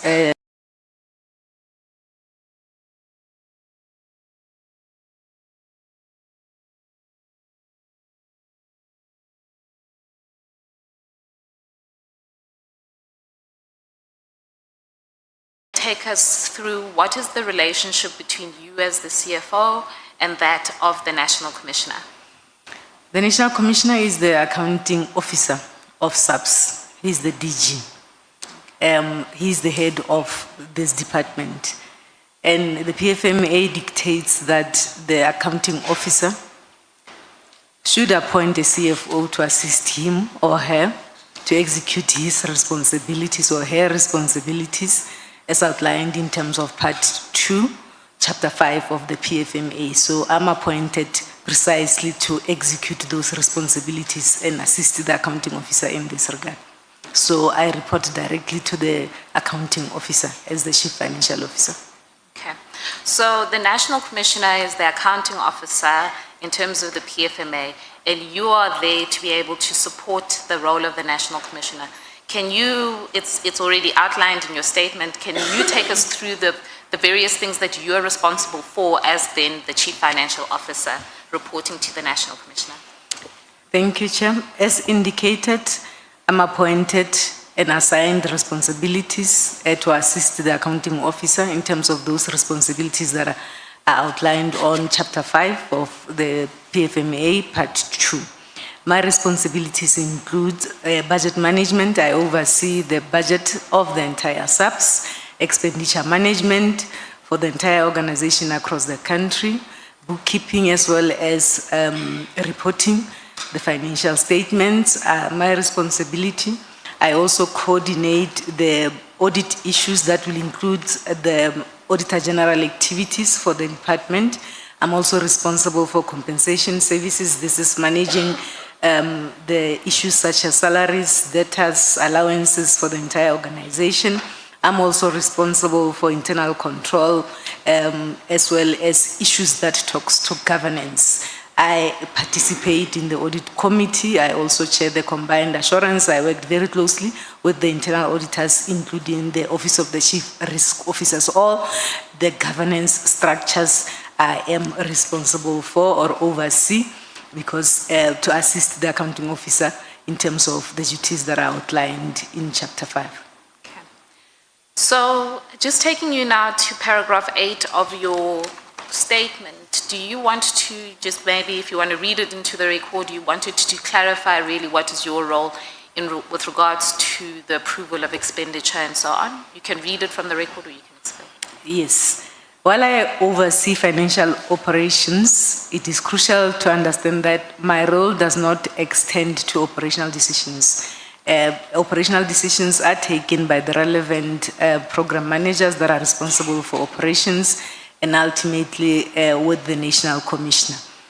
I am not responsible for contract awards, or I do not have any direct involvement in supply chain management prior to the recent changes in terms of the structural changes. My function is to confirm that funds are available and to ensure that there is compliance to financial prescripts. I do not approve expenditures in the sense of initiating specific projects, task teams. Instead, I make recommendations as well as ensure and confirm financial viability. The only approvals I make relates to the activities that are within my division. My division is called Financial Management Services. So as I understand what you're saying from paragraph 8 is that you are responsible for at least the definition of financial management services. Yes. But in relation to things such as contract awards or what operational decisions are taken, those operational decisions sit elsewhere, is that correct? Yes. Historically, the division supply chain management was not integrated into the CFO's office. This is a separate division that is managed by Lieutenant General Fani, who is currently the divisional commissioner, and he reports directly to the National Commissioner. However, I wish to state that since May 2025, a new organizational structure has been approved, and this organizational structure then amends the reporting lines of the division supply chain management to be reporting directly to the CFO. However, this new organizational structure is yet to be implemented. This is pending processes that are unfolding gradually within the relevant restructuring committees. The implementation is ongoing and gradual. Therefore, for most of the period under discussion, supply chain management was a distinct function and it remained so pending the integration. My current performance agreement that I have signed with the National Commissioner as I report to him reflects my duties relating only to financial management services, not supply chain. Yes.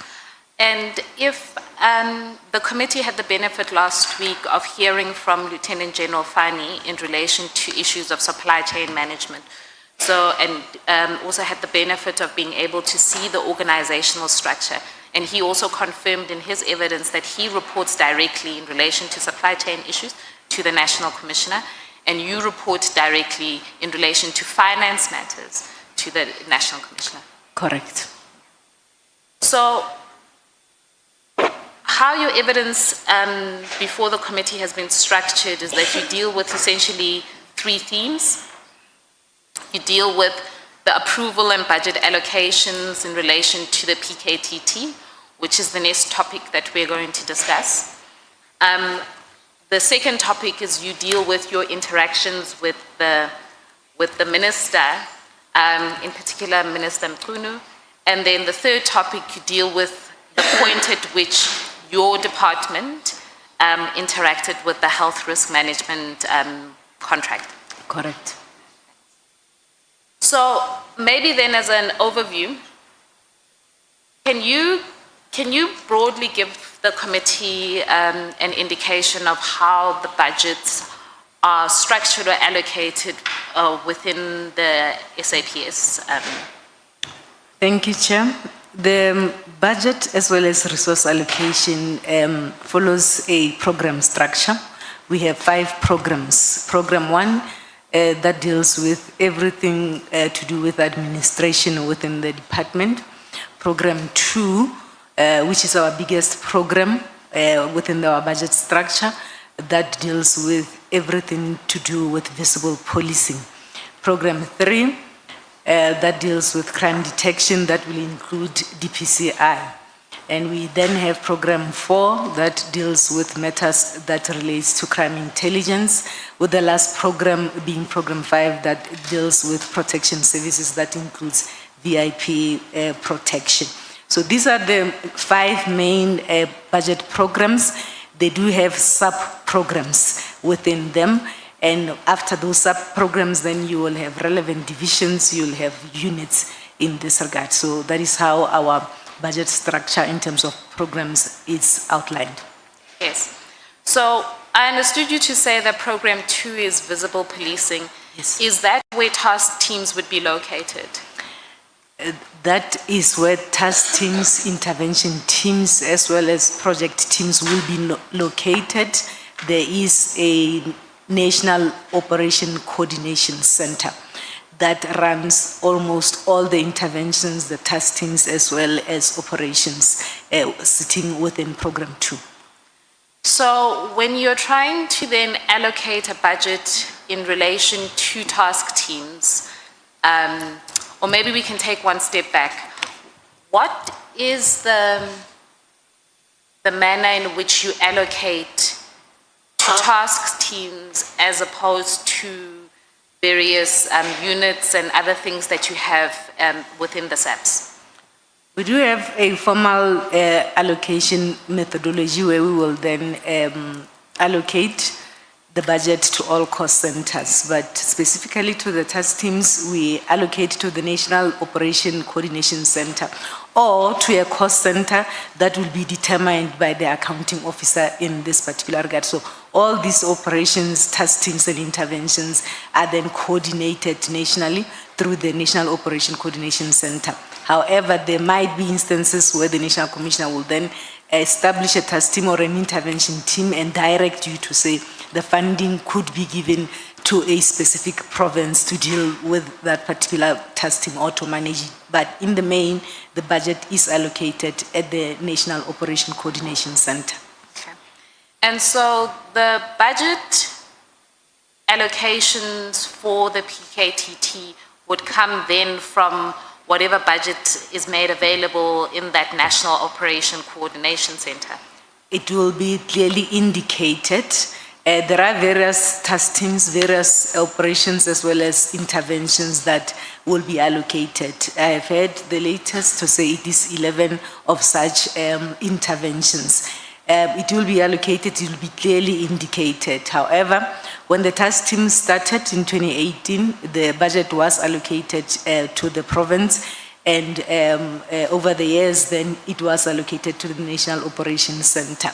So can I just confirm, when you're talking about 2018, are you talking now about the PKTT? Yes. So that's the 2018-2019 budget period? 18-19 budget, yes. At inception. Yes. And so that initial budget was drawn, as you said, from provincial? It was allocated nationally. It's a special allocation. It's not part and parcel of the baseline allocation of the province. It will be a special allocation. We would then establish a project code on the system to be able to track the expenditure as well as to be able to can predict the allocations linked to that particular task team. Okay. So how many task teams do you have in the SAPS at the moment? If I am correct, I have read somewhere that the latest is 11. 11, it's task teams / operations / intervention teams. And in your witness statement, to focus more sharply on the issue of the PKTT and the budget and how it's been allocated over the past few years, in your witness statement, you begin to detail how the budget has been allocated. Can I ask you to, maybe for a globular view, can we turn to page 15 of your witness statement? Okay, is it paragraph 15? Page 15, it's table A. Okay.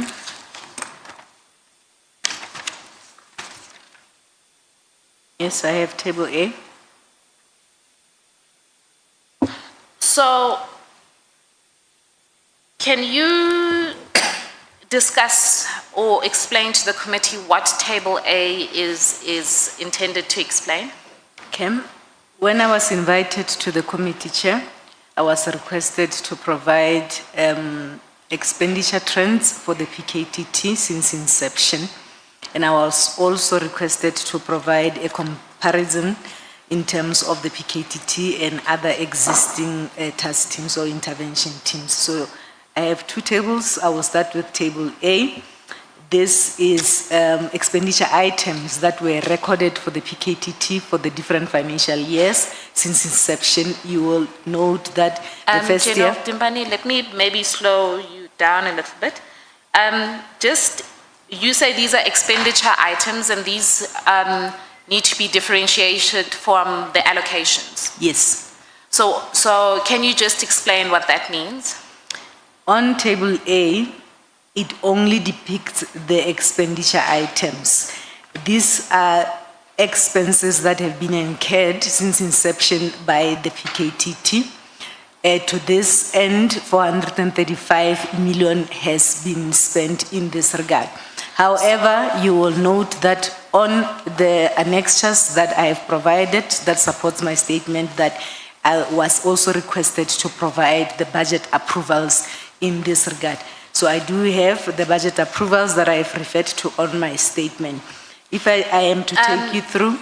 Can I just go back to those annexures that are in your statement? Those are those information notes over the particular years? Yes, and allocation letters as well. So those information notes, they depict essentially what is allocated. Yes. But what this table is showing is the actual expenditure that eventually then goes through. Yes, correct. So at the top, the overall figure you have at Table A is that to date, there's been 435 million spent on the PKTT. Correct. Can you speak or at least discuss how that has been broken down over the particular years and what the various expenditure items are? Okay. As indicated, Table A will then depict expenditure items that were recorded for the PKTT. And I must indicate that these are the direct controllable costs that we utilize as and when we allocate funding to the various intervention teams. These are the figures that we will then utilize. You will note that since 2018-19 up to this year, September, in the last column, that your biggest cost driver in terms of the work of this team would be on the line item called overtime as well as travel and subsistence, in the main, the accommodation. The members of the team may not necessarily come from KwaZulu-Natal. It will be members that come from head office and elsewhere, and you need to then accommodate those members and pay the accommodation fees. They do work overtime. That is why you will see those two line items being a little bit on an increased trend. You do have a few items there in terms of their incidental costs, as well as from time to time those that will require to travel, they will then travel. When you look at the last year, 25-26 on overtime, you will note that there is a zero. It does not mean that the team has not performed and claimed overtime. We will soon be processing their claims, and there will be an expenditure in relation to this financial year. So they are continuously working, currently working, and I am certain that those claims are currently being processed, and you will soon then record expenditure in that regard. So overtime, travel, as well as issues of their meals will be the line items that you will note a bit of an increase in terms of those expenditure items. So just to take you back, these various expenditures are the expenditure items that have been incurred over the past 6 years throughout the lifespan of the PKTT, is that correct? Yes. And you've highlighted the overtime as one of the big expenditure items from the team. Can you talk to me? I see, when I look at the table, I see that travel and subsistence, then there's for accommodation, food and beverage incidental costs, and air and road travel. And they seem to make up the first four also big expenditure items that arise from the team. Yeah, that is correct. Is that, and this is my layman understanding, is that because the team is not a formal structure and it's drawing from different provinces, or is there a reason why that travel and subsistence is such a big expenditure item? As I indicated, when the operational environment would agree or pick up crime patterns or crime trends in an area, any area in the country, and they sit and discuss and analyze and come to a conclusion that we need to go and stabilize that situation. Sometimes they will use the local guys, sometimes they will then deploy from all over the country based on the decisions as well as the approvals in this regard. The members of this task team are from across various environments, and you need to accommodate them as and when they go and operate in KwaZulu-Natal or operate elsewhere in the country. And you need to also ensure that there is food as well as S&T that is provided for them. And they do work hard, they do claim overtime in this particular regard. So it's not anything that is strange. This is how the work of the police is done. This is how the task teams as well as those interventions. And those task teams would have been established for a specific period to go and achieve a specific outcome. So they are temporary in nature, these interventions as well as these task teams. They are not permanent. They are established for a specific period, they are established for a specific purpose, and there will be cost estimates that will then be submitted to the National Commissioner, and the submission will come to us to confirm if funding is available. Of course, as the finance team, as myself as the CFO, occasionally there is a need for me to comment or raise concerns in relation to this. You will note that over the years... Let me just ask you a question before you pivot in relation to that. What I'm trying to ascertain from you is the expenditure trend that we see here. Is that an expenditure trend that you would see if the team was more permanent rather than it being a task team? Or is it an expenditure trend that is one that is like this because you're dealing with an informal structure where members are coming in and out at various points?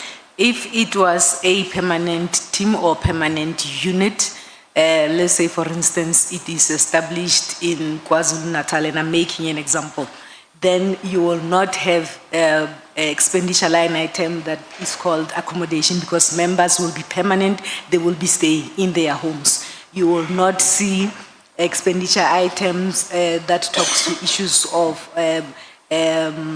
meals, because the members will be permanent at home. Safe to say that perhaps from time to time they will be required to travel elsewhere to another province on investigation, and then you will see those accommodation costs coming up if they are required to travel out of their normal station in this regard. So obviously whether the team is a permanent or a task team is not a decision that's made by finance. It's just in relation to noting this particular expenditure trend. It is not a decision that is made by finance. It is a decision that would be made by the accounting officer, having consulted all the relevant role players in terms of operations. That would be the head of operations, which is the deputy provincial commissioner, operations, and all the relevant role players. If, for instance, a decision is taken to say there is a stubborn crime trend in Western Cape, those decisions will be taken by the relevant operational environments, and the National Commissioner would then approve to say, we are going to intervene, let us go and stabilize that particular. So it is operational decisions. What is required from us is to support such interventions to ensure that the country is safe. May we take Honorable Sangone? Thank you very much, Chair. Good morning, General. Just a quick question for follow-up, for clarity, Chair. Before Advocate Zigalala goes off on the expenditures, I just wanted to check with the CFO. If a member is deployed, let's say from Limpopo to KwaZulu-Natal, in terms of these line items here, would that one member, for example, be eligible for overtime, accommodation, food, and a daily allowance? Can we read it like that, that they will get all of those things as okay. Thank you very much. Thank you, Chair. Correct, Chair. Thank you. I want to pivot into Table B. Is there anything in relation to Table A that you want to elaborate on or explain?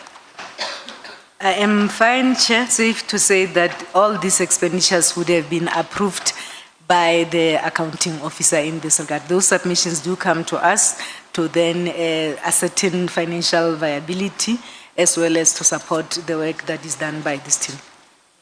And those information notes for just for the purposes of the committee are attached, the various approvals that were made over the years. Can I ask you then to turn to page 17 of your statement? And that's Table B. Sure. So what we looked at in Table A was the expenditure of the PKTT over the past 6 years alone. Can you tell us what Table B is explaining here? As I indicated, Chair, on the invitation to appear before this committee, it was also requested of me to provide a comparison in terms of other existing interventions and or task teams.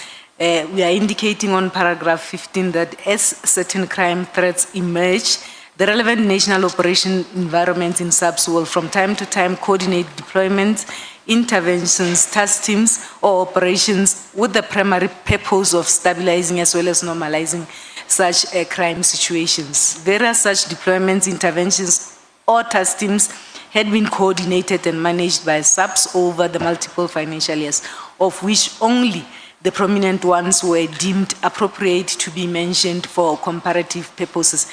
As I indicated, there is an indication that there are 11. However, for purposes of this exercise, we then deemed it necessary only to focus on those ones that are prominent and they are deemed appropriate for purposes of comparisons.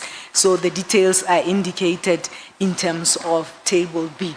So so just to clarify, though there are 11 task teams, when you're doing an analysis trying to compare apples for apples essentially, to see which interventions, which task teams you're spending money on, you essentially chose these ones, which I think is 6 on table B, to be able to do the comparison. That is correct, Chair. So can you just a brief description about what these various task teams and so on that you have selected to be able to do this comparison are? So Table B indicates expenditures that were recorded for prominent SAPS national deployments, interventions, as well as task teams, etc., for different financial years. For purposes of comparisons, we then took from 2018-19. We have the first one that I have heard that it deals with the issues of illicit mining. This is an operation or an intervention that is normally called Valam Gold. You will note that this particular intervention only started in 23-24, and we have expenditure up to 25-26, up to end of September. This one, you will note that the expenditure up to date for 3 years is over R1 billion. And I will indicate to the committee that this is mainly an operation or an intervention that is funded through CARA funding.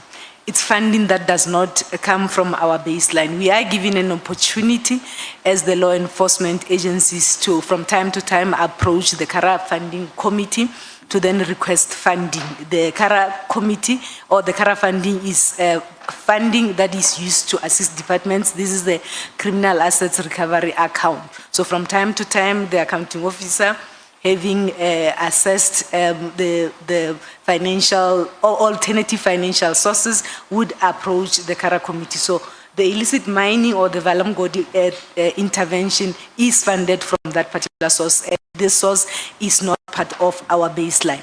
It is money. In relation to, so when we're looking at this comparison, though the various task teams are listed, and this illicit mining one is just in absolute numbers the most expensive, or the one that's cost the most at 1.1 billion. Correct. That 1.1 billion actually isn't coming out of the SAPS budget. It is not. Okay. It is not. It is funding that was sourced through the CARA committee by the accounting officer, and we are grateful for that. And the reason why we would then go and look for alternative funding is because of the financial constraints that we find ourselves in. We have experienced financial constraints in a form of budget reductions on our operational funding. For us to be able to succeed with these operations, we from time to time have to then make funding available, and it becomes a challenge when you are faced with budget reductions in terms of operational funding. So we look at other alternative funding sources, and this is one, and as a department we are grateful for such. So this is money that was made available for us to be able to go throughout the provinces that had issues in terms of managing this crime pattern, and 1.1 billion has been utilized up to so far. Yes. So then the next one is the 2021 unrest. So an intervention or a task team was then established. Can you just talk us through that? Yes, during the 2021 unrest, there was a situation that needed to be contained, and obviously it could not be contained using the normal resources in those provinces that were affected. Therefore, decisions were taken to put together special interventions and special teams to go and support those provinces. You will note that then we had the bulk of the expenditure lying on 2021, and then few claims that came through in 2022 up to 24-25. These are the expenses that were incurred in support of those operations, as well as interventions in those provinces that were affected. So what I can see from this table is that over the period in which the SAPS was dealing with that unrest, that it costs just 950 million, so just shy of $1 billion, to be able to deal with that unrest situation. And this was drawn directly from the SAPS budget. It was drawn directly from the SAPS budget, and we needed to reprioritize, because it was a situation that was confronting us. We needed to reprioritize and ensure that we contain that situation through ensuring that there are sufficient deployments and support that was provided to the provinces that were affected. Is this just, for my layman understanding, is this what would be the classic idea of a task team, where something happens that is unexpected, like the 2021 unrest, and the SAPS have to react, and then budgets have to be reprioritized and allocated to deal with that? Is this, if one wanted to get a kind of simplified example that everyone's familiar with?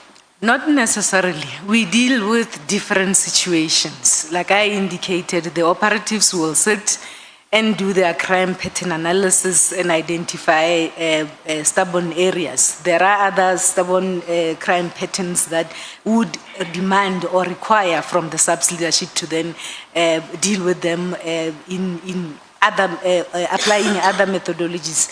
Then there will be those that are unexpected that you'll have. So we deal with quite a number of situations that from time to time requires special intervention or special attention in this particular regard. You will note that the next one, before I get to the political task team, would be operations in Cape Town. We have been in the Western Cape, and investing in terms of resources, additional resources to deal with those issues in this particular regard. So we deal with different situations, different policing problems emerge from time to time. You do have areas that require stabilization. You do have areas that requires additional resources in this regard. Sometimes you then do have those that will take place now. For instance, you look at the March 2023 shutdown. It is a situation that needed to be contained in this regard. You will note that during that March, it was a closure of the books or closure of the financial year, and you then needed to spend or process those payments in March, and in the following year, probably in April, those claims that could not go through then went through in April in the following year. So you do have different type of policing challenges that the police are confronted with from time to time, and those challenges requires different interventions and different plans and strategies. So, just finally, in relation to this table, I see some of these intervention units, the expenditure is only for a couple of years, whereas I can see that in relation to the PKTT operation lockdown and thunder, and the Emanguzi cross-border in KZN, those have a task team operations and expenditure that's been incurred for at least 6 years. Yes. So does that mean that, and you'll correct me if I'm wrong, if when you're looking at the 432, you must also consider the duration within which the expenditure was incurred, whereas some of these seem to have incurred the expenditure over a shorter period. Yes, correct. And when you look at those three, perhaps they are the more comparable ones. You will note that for lockdown as well as Emanguzi, then the expenditure goes down. Evaluations of these interventions do take place from time to time. The operational environments and the project team leaders will convene and have discussions and evaluate and take decisions to say we are demobilizing or we are reducing the number of deployments. So those operational decisions are a norm, and those discussions are a norm, and of course any decision would have to then go through the accounting officer or the national commissioner to then approve such a decision in that regard. So when I look at these tables, I see vast amounts of money that is being spent on various operations, and these are the as you say, the absolute sums, the expenditure that's come through. Are you able to give an assessment whether they are on value for money, whether these operations are successful or so on, just looking at these tables? These tables that I've provided to the committee are not necessarily indicating the impact assessment, and these are some of the concerns that we normally raise from a financial point of view with the operational environment, to then look at the issues of value for money or impact assessment. Of course, ultimately we are assessed as a country in terms of whether, or as the police in terms of whether the crime stats or crime statistics are going down. However, from a financial point of view, what we have then done, this is a conversation that we always ask ourselves, because we need to ensure that there is return for investment.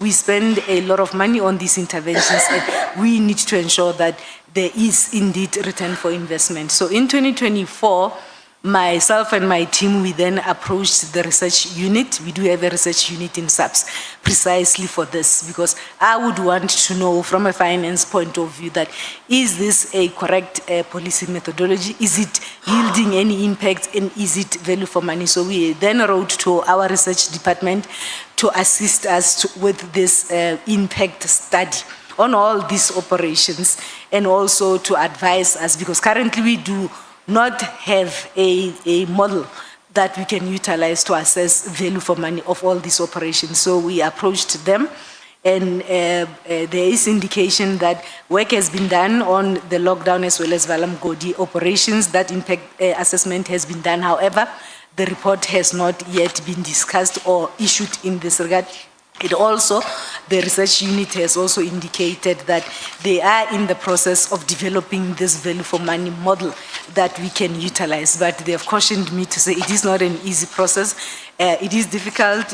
It takes into account the number of variables, and they have to engage with a number of stakeholders. However, if they are successful before the end of this financial year, they will be presenting us with that model that we can utilize and be able to take decisions and assess that indeed there was value for money and there was return on investment in terms of all these interventions that we have done. So it is a conversation that we have had, myself and the team, as well as the research team, because we need then to advise the organization in this regard. So we look forward to the outcome of that assessment from our research environment, and it will assist us in this regard to ensure that there is efficiency in terms of the work that we do and the resources that we make available.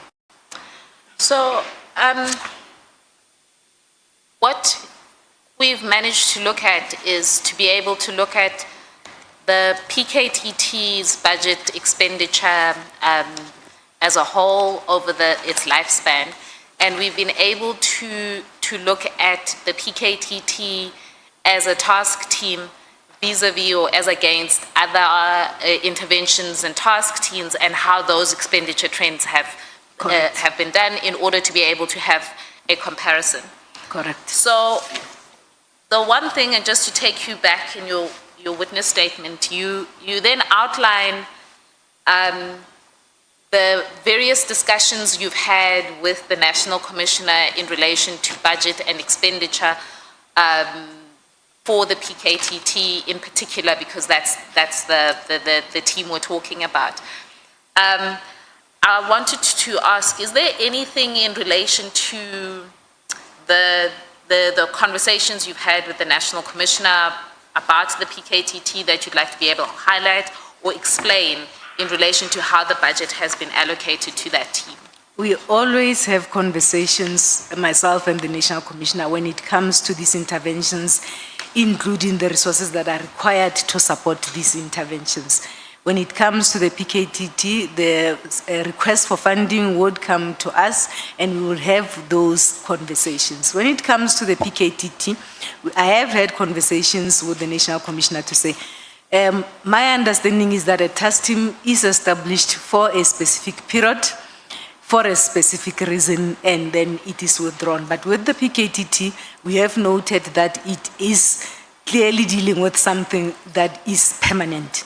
So for us, from a budgeting point of view, it becomes challenging when you receive applications almost every 3 months for 5 years. So you are unable to budget properly, you are unable to project properly. It may be necessary that perhaps this becomes a permanent structure to deal with the permanent problem that seemingly exists that they are dealing with. So we have had those conversations. It was my understanding that this particular team was established to deal with the problems in KwaZulu-Natal. I've even made suggestions to say, let us task OD, the OD is our organizational development, to put together a permanent structure, and we give this structure to General Mkwanas in KwaZulu-Natal to deal with this permanent problem, because for 5 years we can continue like this from a budgeting point of view. Now, if it is a permanent structure, then you are able to resource it properly, you are able to budget and plan for it properly, so that then you support the team to be able to do its job. So we have had those conversations in this particular regard, myself and the National Commissioner. And the National Commissioner, then during those conversations, obviously, from an operational point of view, knowing that the work of this PKTT has been, the scope has increased, they are no longer only operating in KwaZulu-Natal. Of course, he has got no obligation to explain that to me. He said, perhaps then it should not be local. If it is a permanent structure, it should not be localized in KwaZulu-Natal, and that structure perhaps could be in head office. So those are the conversations that we have. So if it is a national structure, then it will be able to serve all the provinces should there be any political issues that are picked up in other provinces. So for me, from a budgeting point of view, it is an issue that I have raised. However, I raised it in the view that then this team clearly is dealing with something permanent. Let's make it permanent so that then there is proper budgeting, there is proper resource allocation, and there is proper accountability in this regard when it is a permanent team. So I have had those conversations. So as I understand your evidence, and you'll correct me, that the difficulty with dealing with a team that is not a permanent structure is that it's not formally budgeted for, and that the applications come in every 3 months or sporadically or ad hoc in a way where you can't necessarily anticipate when the applications for further budget allocations would be made.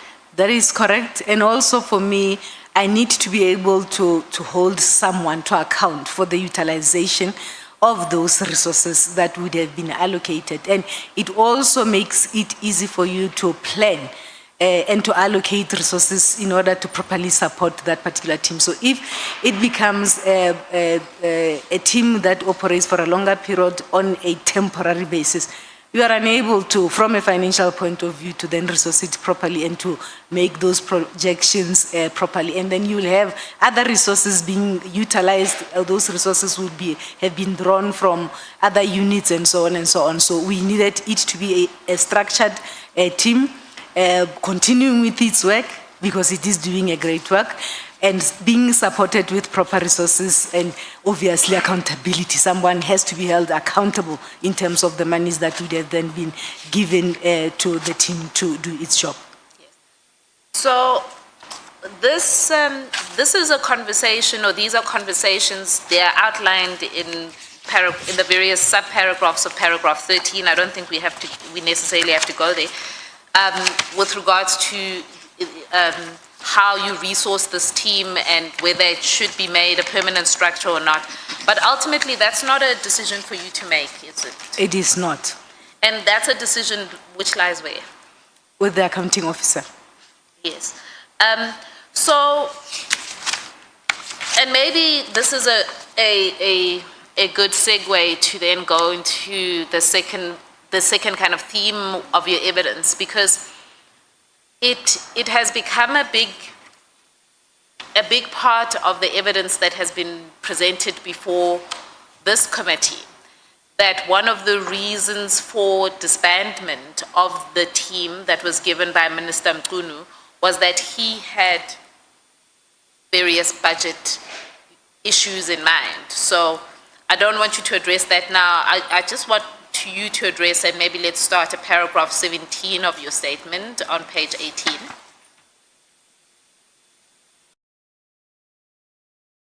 Okay.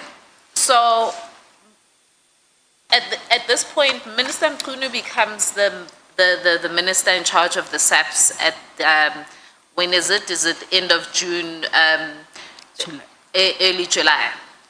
And do you have any interactions with Minister Mqunu? Thank you, Chair. Like any other executive authority that will then be appointed to head the vote police, vote 28, Minister Mqunu became the executive authority for SAPS after the elections in the 7th administration. As part of the executive management of SAPS, we were requested to then embark on meetings to assist with the orientation of the new minister together with his team. And these meetings, or the orientation meetings, would have been arranged by ministry through the Office of the National Commissioner. And we will be invited from various environments to ensure that then we present certain reports that would have been required. During the minister's orientation, I was requested by the National Commissioner to make reports and presentations on the overall budget framework as well as the department's budget. I have to date, I can confirm that I have made 5 of such presentation. The first presentation or report that I made in terms of those various meetings, these meetings would have been arranged and authorized by the National Commissioner, and in the main, the National Commissioner together with other executive management would have been present. The first meeting was on the 12th of July, where we had a presentation that we made. We called it an introductory briefing to the minister. I made that presentation to orientate the minister in terms of the budget of SAPS. The second meeting was on the 31st of July, 2024, where I made a presentation that spoke to financial matters pertaining to the police. The third meeting was on the follow-up meeting was on the 14th of August. This was a follow-up of a meeting that had taken place on 31 July because there would have been questions and other issues that the minister would have raised. So we then conducted the follow-up meeting on the 14th of August. There were issues, concerns raised on issues of civil claims and other cost pressures. And then the next follow-up meeting, this is now following up the meeting that took place on the 14th of August, was a meeting that was held on the 12th of September 2024, where there were other instructions or expectations, issues such as the financial pressures. The minister wanted to know the split between head office as well as provinces, issues of capacitation of crime intelligence and other important environments. The last meeting that I've had with the minister, authorized by the National Commissioner, was on the 6th of June 2025, where we are then taking the minister through the apportioning of the 2025 budget in this regard. And I can confirm. So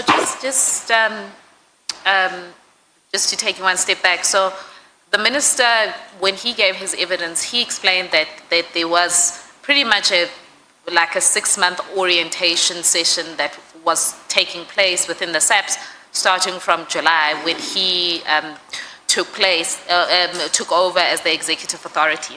Yes. And what you are explaining is that during that orientation session, at various points you were asked to make presentations to the SAP, to the minister, and you have attached in your witness statement the various presentations that you made to the minister in relation to various financial and budgetary issues relevant to the SAPs. Correct. So just over paragraph 19, can you read that and then just explain what your evidence is from there? Yes. I can confirm that all these 5 presentations that I've mentioned in paragraph 18 dealt with the budget framework, overall challenges as well as pressure points in the organization. None of these presentations dealt with the matters that are relating to PKTT. To our strategic presentations, there was nothing that we spoke about in these 5 presentations that related to the PKTT. So in these, so you're making these presentations, but they're at a very high level in relation to the overall SAPS budget and so on. That is correct. And even though your presentations may not have dealt with the PKTT, did the minister ever ask you in relation to budgetary issues and so on around, what is the budget implications of the PKTT, or express any concerns in relation to that? I have never spoken to the minister about the PKTT budget. All discussions concerning the allocation of funds to the PKTT are solely between myself and the National Commissioner as the accounting officer. The typical process, as I had indicated, is that the project leader would then apply for an extension of funding as well and submit this request.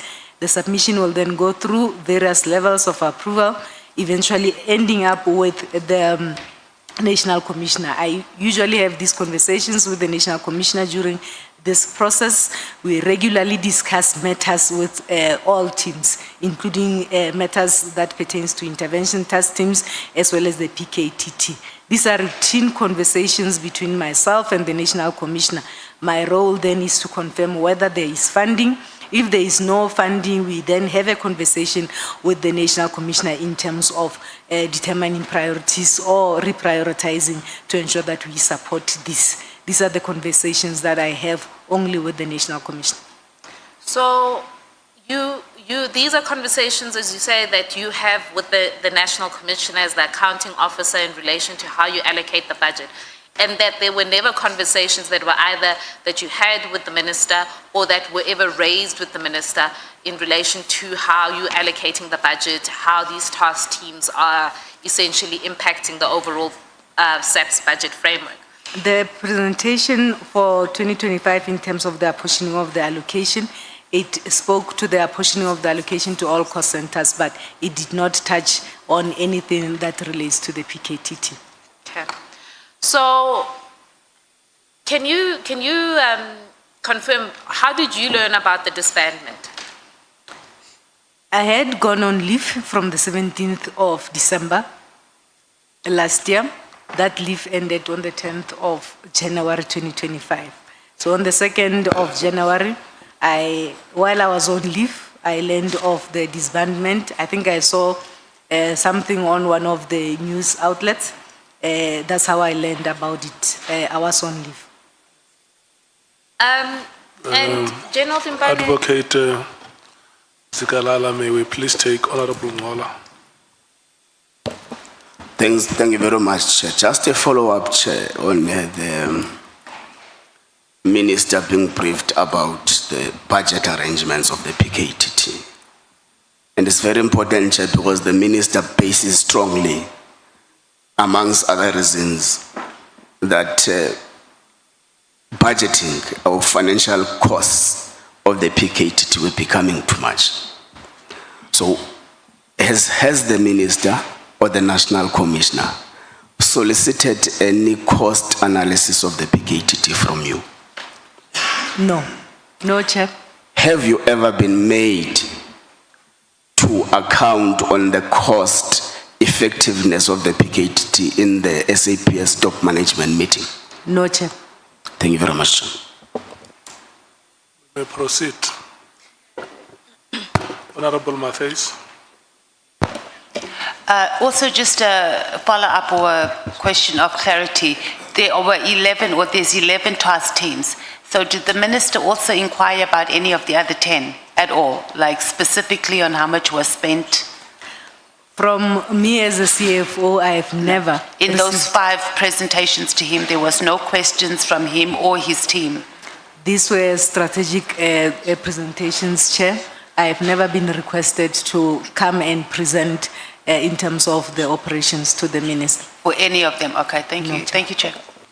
Thank you so much. You may proceed. Thank you. So, as the committee members have already foreshadowed, it was a significant part of the Minister's evidence before this committee that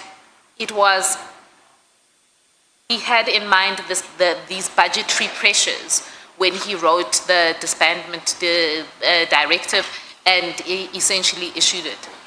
And when he was before this committee, one of the things that he relied on heavily was a comment you had made in an information note. Now, I don't know if the committee members have that information note. It's in the annexures, but the comment is also set out on paragraph 20, page 20, paragraph 23. The information note for those who want to look at the annexures is PPD 13 at page 105.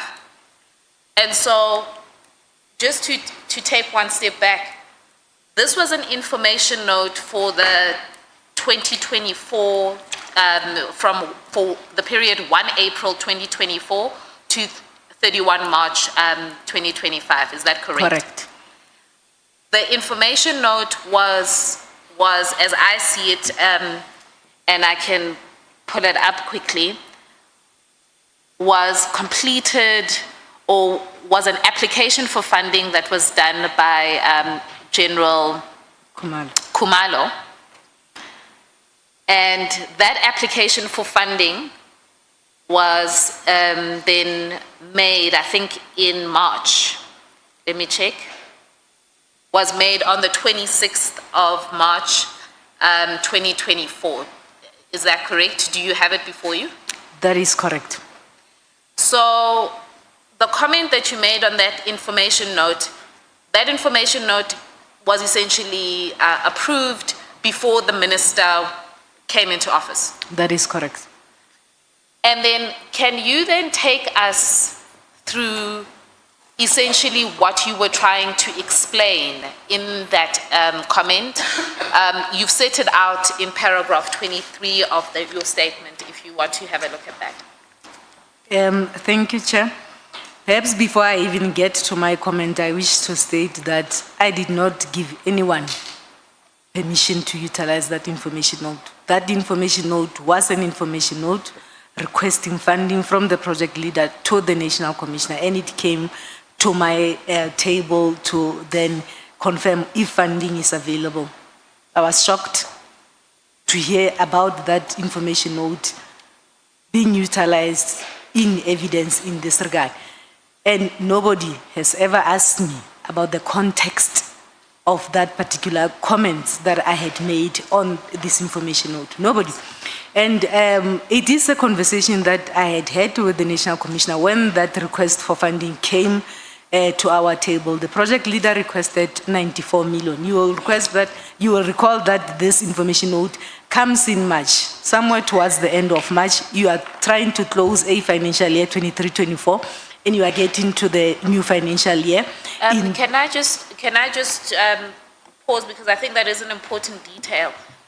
The financial year for the end of the financial year is the end of March. It's the end of March, yes. So the information note comes on the 26th of March. Yes. So it's coming just before you are about to close your books, or I don't know what you close. Correct. Yes. It's coming just towards the closure of a financial year, and the Before that, Chair. May I yes, proceed? there's a question. Just No, there was a point she was trying to articulate which she feels very strong about it. And she was interrupted that no one even asked her about it, and she was shocked to see. So I thought we must allow her to finish that ventilation. And then we can take forward the new question that she's talking about. Because this might be a platform where she feels she needs to express herself, and she has been sitting with this matter. And she must be given that opportunity. That is granted. Honorable, General Dimpane, can you conclude the point that you wanted to elaborate? I wanted to indicate that this is one of the many information notes or funding requests that will come to our table. This was a request that was made by the project leader, and it was submitted in March. This is a conversation that I have with the National Commissioner, and I make several observations and comments in this regard. And I get to be shocked when this information note is utilized as evidence and trying to portray a picture as if I was advocating for the disbandment of the political task team. It is taken out of context, and I believe that this is an important platform to then deal with the context in terms of this information note. I wish to state that I did not give anyone permission to use that or give anyone the physical document in this regard to use in their evidence. Now, this information note comes, it has been taken out of context. Then I make an observation to say we are closing a financial year.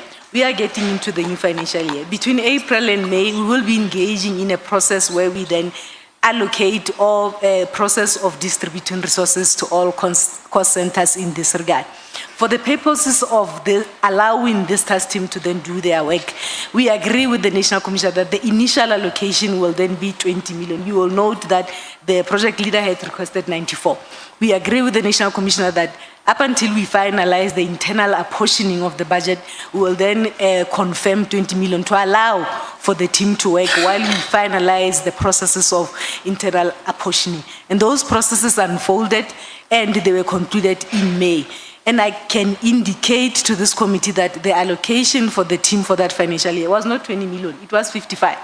The 20 million was an initial allocation as agreed with the National Commissioner, and subsequently we then concluded the internal apportioning and decisions were taken, and additional funding was given to the team, and the total allocation for that year was 55 million. Now I raised these concerns to say the National Commissioner, this team has been in existence for a long time, and I think I have raised this earlier. It is impossible, it's practically impossible for me from a budget point of view to operate in this fashion. It will be best. And you will note that the last comment there, I'm saying, task component OD, this is organizational development, to urgently conduct a work study investigation for the establishment of a permanent structure. And I'm talking to the permanent structure that relates to PKTT in KwaZulu-Natal. I had indicated that it was my view that this team was established to deal with the problems in KwaZulu-Natal. It's been 5 years. Clearly, this team is then dealing with a serious problem that does not want to go away. For us to be able to resource this team properly, let's have a permanent structure in KwaZulu-Natal. Of course, the National Commissioner has different views to say, not localized in KwaZulu-Natal.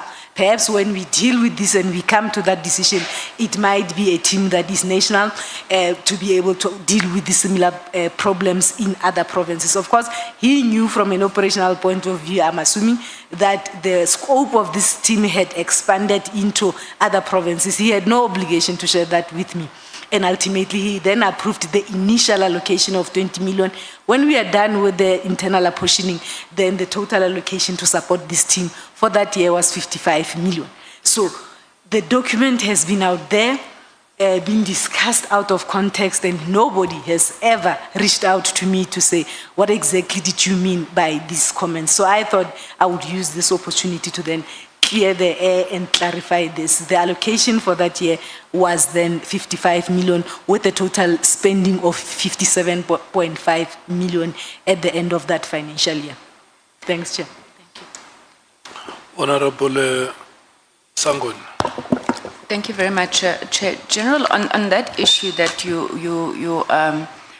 well, you've well articulated the context, but I can tell that you are quite upset with your comment having been used as evidence. How does it work in SAPS? Because I see that information note had 3 signatures, if I'm not mistaken. I think, General, okay. But you were the second last before the National Commissioner. Now, once you make your comment and it goes to the National Commissioner, ordinarily, does it go back down the line so everybody can see the comments? I'm trying to figure out, does it also go to the minister? How does it get to the minister's office for the minister to then use it as evidence? These submissions don't go to the minister. It ends with the National Commissioner as the approving authority. Then it will go back to the project leader who would have applied for funding. I would, of course, have a copy to ensure that then I keep track in terms of the budget allocation as well as expenditures in this regard. They do not go to the minister.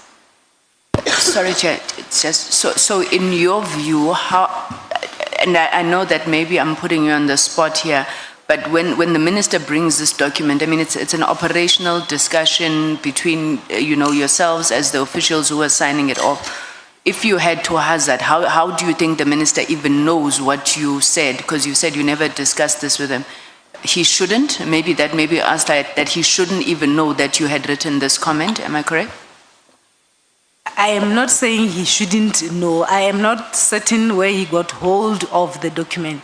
I'm simply saying that it should not then be utilized as if and creating an impression as if, as the CFO, I took the document and I went to the minister with the document. That is not what transpired. And I'm not saying he is not entitled to have a look at documents in the organization, but I certainly did not give him that document. When the document leaves my office, it goes to the National Commissioner. The National Commissioner will then approve it, goes back to the person who had requested funding. I would request a copy for purposes of my records as well as accounting properly. Probably the executive authority has access to documents and discussions in the organization, but I certainly did not give the minister that document, or General CBF for that matter. So you've already discussed part of the comments that you made, which is under paragraph 23 of your witness statement. And this is just further clarification because a lot of emphasis in the evidence of both General Sibia and then subsequently the minister, and in particular the minister, was to say, and looking at the line just under paragraph 23 in the quote, 1, 2, 3, 4, the 4th line, where you say post-elections the team must be deactivated as it has been in existence for the last 5 years. So there seems to have been the suggestion, and it was made in evidence, that you as the CFO had advocated for the disbandment of the team.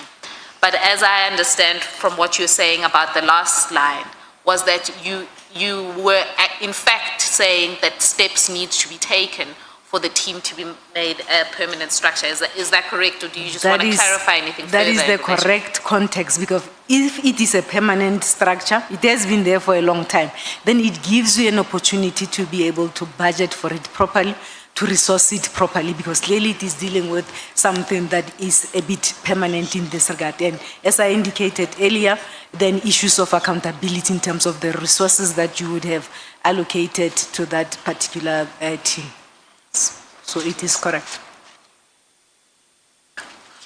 So, I mean, we've covered a significant amount in relation to that particular comment that you had made, but ultimately, as I understand, your evidence is to be saying that from a budgeting perspective, you had made that particular comment in that framework from a budgeting perspective, looking at the fact that this was a team that was ongoing for 5 years. Yes. But it was not, and you must just clarify for me if I'm putting words in your mouth, that it wasn't you advocating for the disbandment of the team in the way that it was eventually disbanded.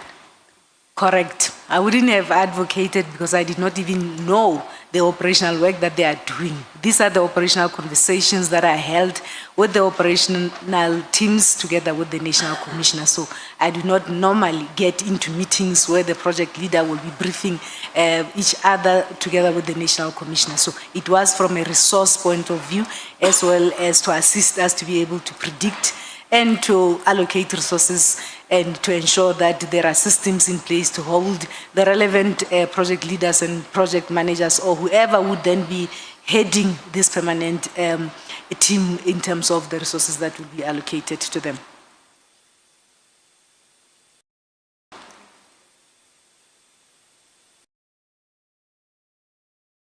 If you can just give me a minute, I just wanted to confer with this.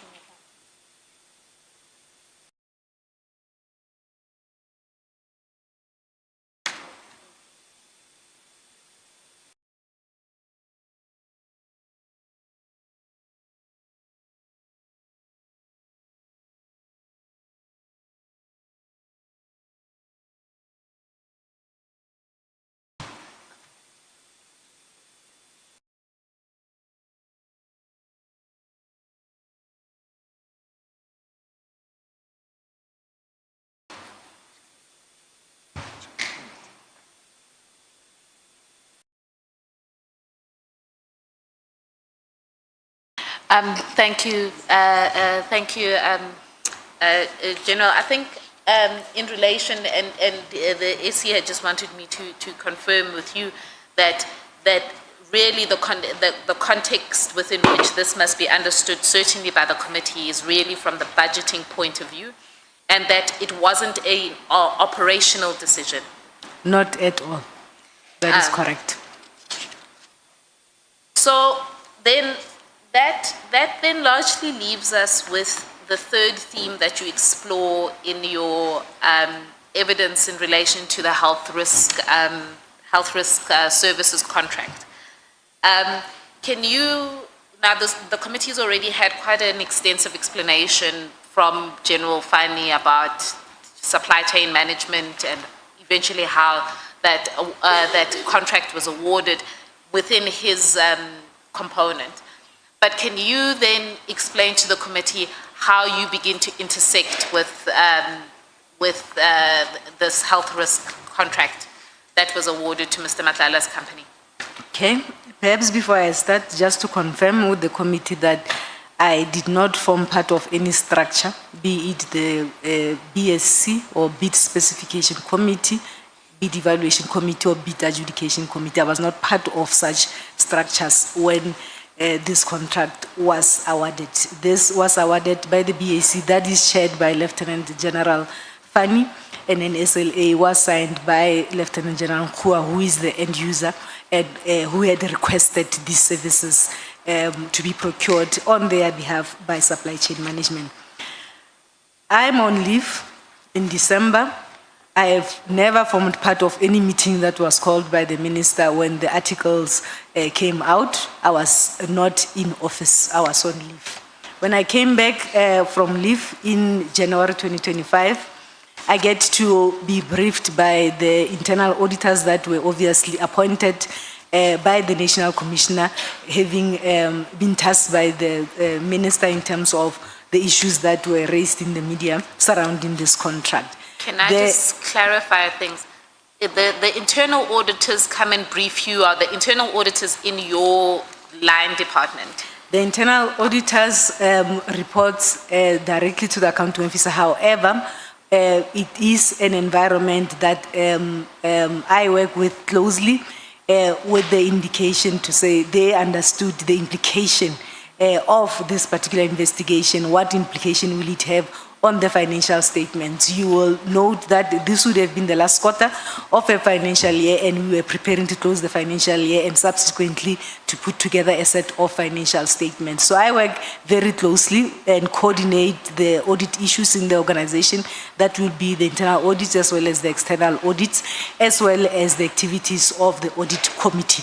So the internal auditors together with the chief risk officers are the offices that I oversee and monitor and support on a continuous basis. They are given this task. I came back from leave. They then come and brief me to say, CFO, this is a task that has been given to us in your absence. We are proceeding with the audit of this particular issue. We are flagging it in the process of you preparing to close the financial year and ultimately to put a set of financial statements. Take note. So I support immediately the work that was done or the work that was given to this team by the National Commissioner. So what is the significance for those of us that don't, and certainly for myself, are not familiar with the budgeting cycle? When you say it was in the fourth quarter and they were raising this this investigation they were undertaking, what was the significance of that? The significance was that by end of March, we will be closing the financial year. And after the closure of the financial year, then you are expected as the CFO to then put together a set of financial statements that you will hand over to the external auditors to audit and determine whether your financial statements are credible and they indicate all the affairs of the department. So there is a note that we need to disclose. If there is any irregular expenditure, if there is any unauthorized expenditure or any fruitless and wasteful expenditure that has been incurred by the department for that year under review. So this essentially would then affect, if it is deemed to be irregular, it will then have to be reported and disclosed properly. So the auditors do brief me and we support the work that they do. And in the first week of March, a formal preliminary report is given to myself as well as General Fanny to say the preliminary indication is that this contract is irregular. There's a possible irregular expenditure that you need to note. Now we do have. Can I ask? You say that this is in March. This is in the first week of March. You are given a report saying there is concern in relation to this contract. And there's a possibility of declaring irregular expenditure in relation to this health risk services contract. Yes. You say that they briefed you and General Fani. Did they brief General Fani with you because he is head of the supply chain, or how does he become part of the conversation? I indicated, Chair, that they then give me this report with a covering letter addressed to myself as well as General Fani. And the reason for that is that General Fani is the custodian of the irregular expenditure register. So immediately, an assurance provider, be it the internal auditors or external auditors, flags a transaction as a possibly irregular expenditure, you are obliged to then report it and record it on the irregular expenditure as such. And in terms of the National Treasury Framework on irregular expenditure, you must then immediately ensure that you appoint somebody to then conduct a determination test to determine and come to a conclusion and confirm that either this indeed that has been flagged by the auditors is not correct or it is correct. So they had that indication. It was a formal letter that accompanied that report that was submitted to myself as well as General Fani in this regard. So what I then did the following day, having been finished with this report that talks about the possible irregular expenditure, of course, we then requested supply chain management to uplift this transaction on the irregular expenditure register as a possible irregular expenditure. I then approached the National Commissioner to say, this is a contract that was awarded by the BAC that is chaired by General Fund. The framework requires us to then determine and confirm that indeed this is irregular. I do not see that General Fani will then deal with that particular process. So I need to assist you. Let us appoint somebody immediately to ensure that we are within the timelines as required by the framework to do this determination test. I wrote to the National Commissioner, the National Commissioner agreed, and we appointed a very competent person from Gauteng Finance, and we then instructed that investigating officer to ensure that within 30 days or on or before 30 days, that determination must be concluded. Where I am sitting, in the next 30 days, it will then be April. And I would need to then to start to put together these financial statements and to have a decision on this particular contract. So the IO goes on and investigates. Just to clarify, when you say IO, is that investigating officer? Yes, the one who is then doing or conducting a determination test for us. They go on, they complete the report, and somewhere in May, they bring back the report, and it is confirmed that this contract is irregular. What does that mean? It means it was awarded in contravention with various supply chain prescripts. It was awarded by the BAC. So it is confirmed. I then instruct supply chain management to say this transaction has to then move from possible irregular expenditure from the register to confirmed irregular expenditure. What then this means? It means the register that will come to me or to be submitted to me to put together note 24 on the financial statements. It is a register that will then have these transactions or this transaction confirmed as irregular, and we have to disclose such. So we then instructed supply chain management to upgrade it from possible irregular expenditure to confirmed irregular expenditure. And the amount... Can I ask you a question at that point? Because when General Fani was with us last week, he said that he was not sure whether there had been a determination test that was done and whether that determination test had determined that there was irregular expenditure. Are you confirming that the determination test was done? Are you aware if that was shared with General Fani? I shared it with General Fani. And I instructed supply chain to update the irregular expenditure register so that when they submit it to me, to then conclude note 24 of the financial statements, that transaction is there as confirmed irregular expenditure. So then the financial statements were, when the financial statements were concluded, and I think this is at paragraph 31.4 of your statement. In note 24, or maybe you explain it because I think you're much more fair. Okay. So in the set of financial statements, you have different notes that you will then have to disclose these types of expenditure.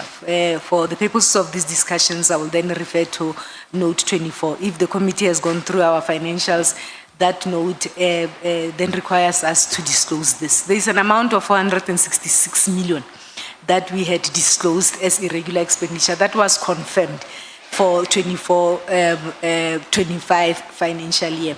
Within that 466 million, this contract constituted 48 million. These were all the payments that were made from August, if I am correct, since the inception of this contract. So all of them, as per the recommendation of the determination test to say this contract was awarded irregularly, therefore any expenditure that would have been incurred since the inception of this contract is then deemed irregular. So those figures amounted to about 48 million. There are a few invoices that remains on the system. I then instructed my team to stop those particular payments so that then we do not perpetuate the incurrence of irregular expenditure. So within the 466 million that is disclosed on that note, it has other various contracts and various transactions, but the 48 million relates to this particular contract. The committee will note that I have tried to simplify it or summarize it on the presentation that I have attached. We have the various contracts there. On Just the give us the page number, the page number that you're looking at in the annexes.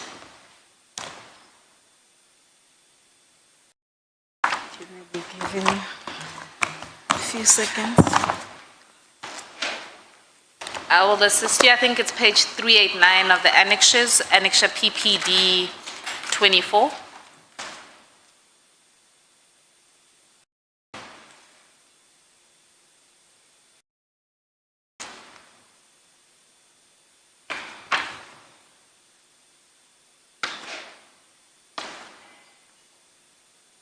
Yes, Chair. It starts from 386 with a cover page there.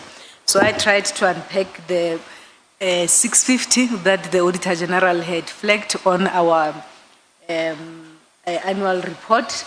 That 650 million consists of the 466 that was incurred in 2024, and there are other amounts of transactions that were investigated, that had taken place prior to 24-25, that were then confirmed in the financial year 24-25. That is why the amount is 650 that was discussed with the Portfolio Committee from the AGSA.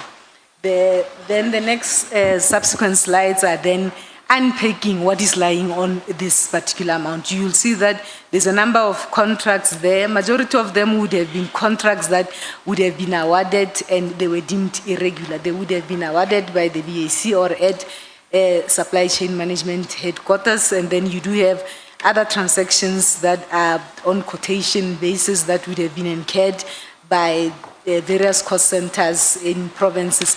You will note that a procurement takes place from a police station to a district, to a province, to head office. So the auditors, when they audit everywhere.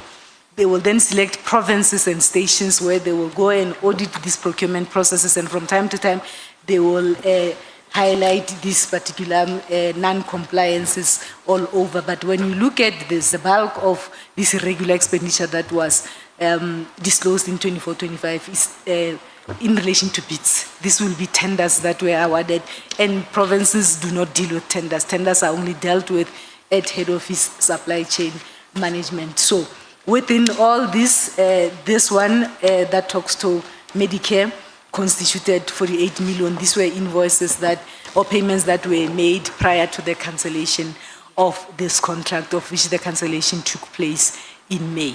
Yes. I just wanted to correct. I think I heard you say 28 million. I've got 48 million. It's 48 million. So out of the overall 460 that's disclosed in note 24, 48 million of it relates to this contract. Yes. Yes. And what I understood you to also be saying is that of the bulk of the irregular expenditure that sits in the SAPs relates a lot to issues of bids and tenders. Yes. And those are issues that come mainly out of head office in relation to the supply chain management department. That is correct. And we are, could you then discuss what steps now have been taken? Because we know an internal audit has been done and was completed in April. And in your evidence, you now explain that what you've also had to do was declare the irregular expenditure, and that was done with the financials of the last financial year. Can you take us through what further steps have now been done in relation to this contract to be able to get to some accountability? Okay. So we then disclose this as irregular prior to the submission of the financial statements, and I get further briefings from the internal audit team. And we were of the view that, when it comes to irregular expenditure in subs, there seems to be lack of accountability and the consequence management is not real. You have irregular expenditure taking place all over. Managers appointing people to do disciplinary investigations, and the disciplinary investigations, when they come out, the outcome is that a person must receive a written warning, a person must receive corrective counseling. So these, according to me, are not real consequence management because they do not deter this behavior. That is according to me. You have people who are doing procurement and breaking the rules of procurement. The question is this deliberate? Are people breaking procurement rules deliberately to commit fraud? So this is a problem. This is a culture in SAPS where irregular expenditure, you will find that there's no seriousness and accountability on it. So having an experience of some of these transactions where investigations were done and the outcome had said nothing must happen to a person or a person must get a written warning and so on and so on.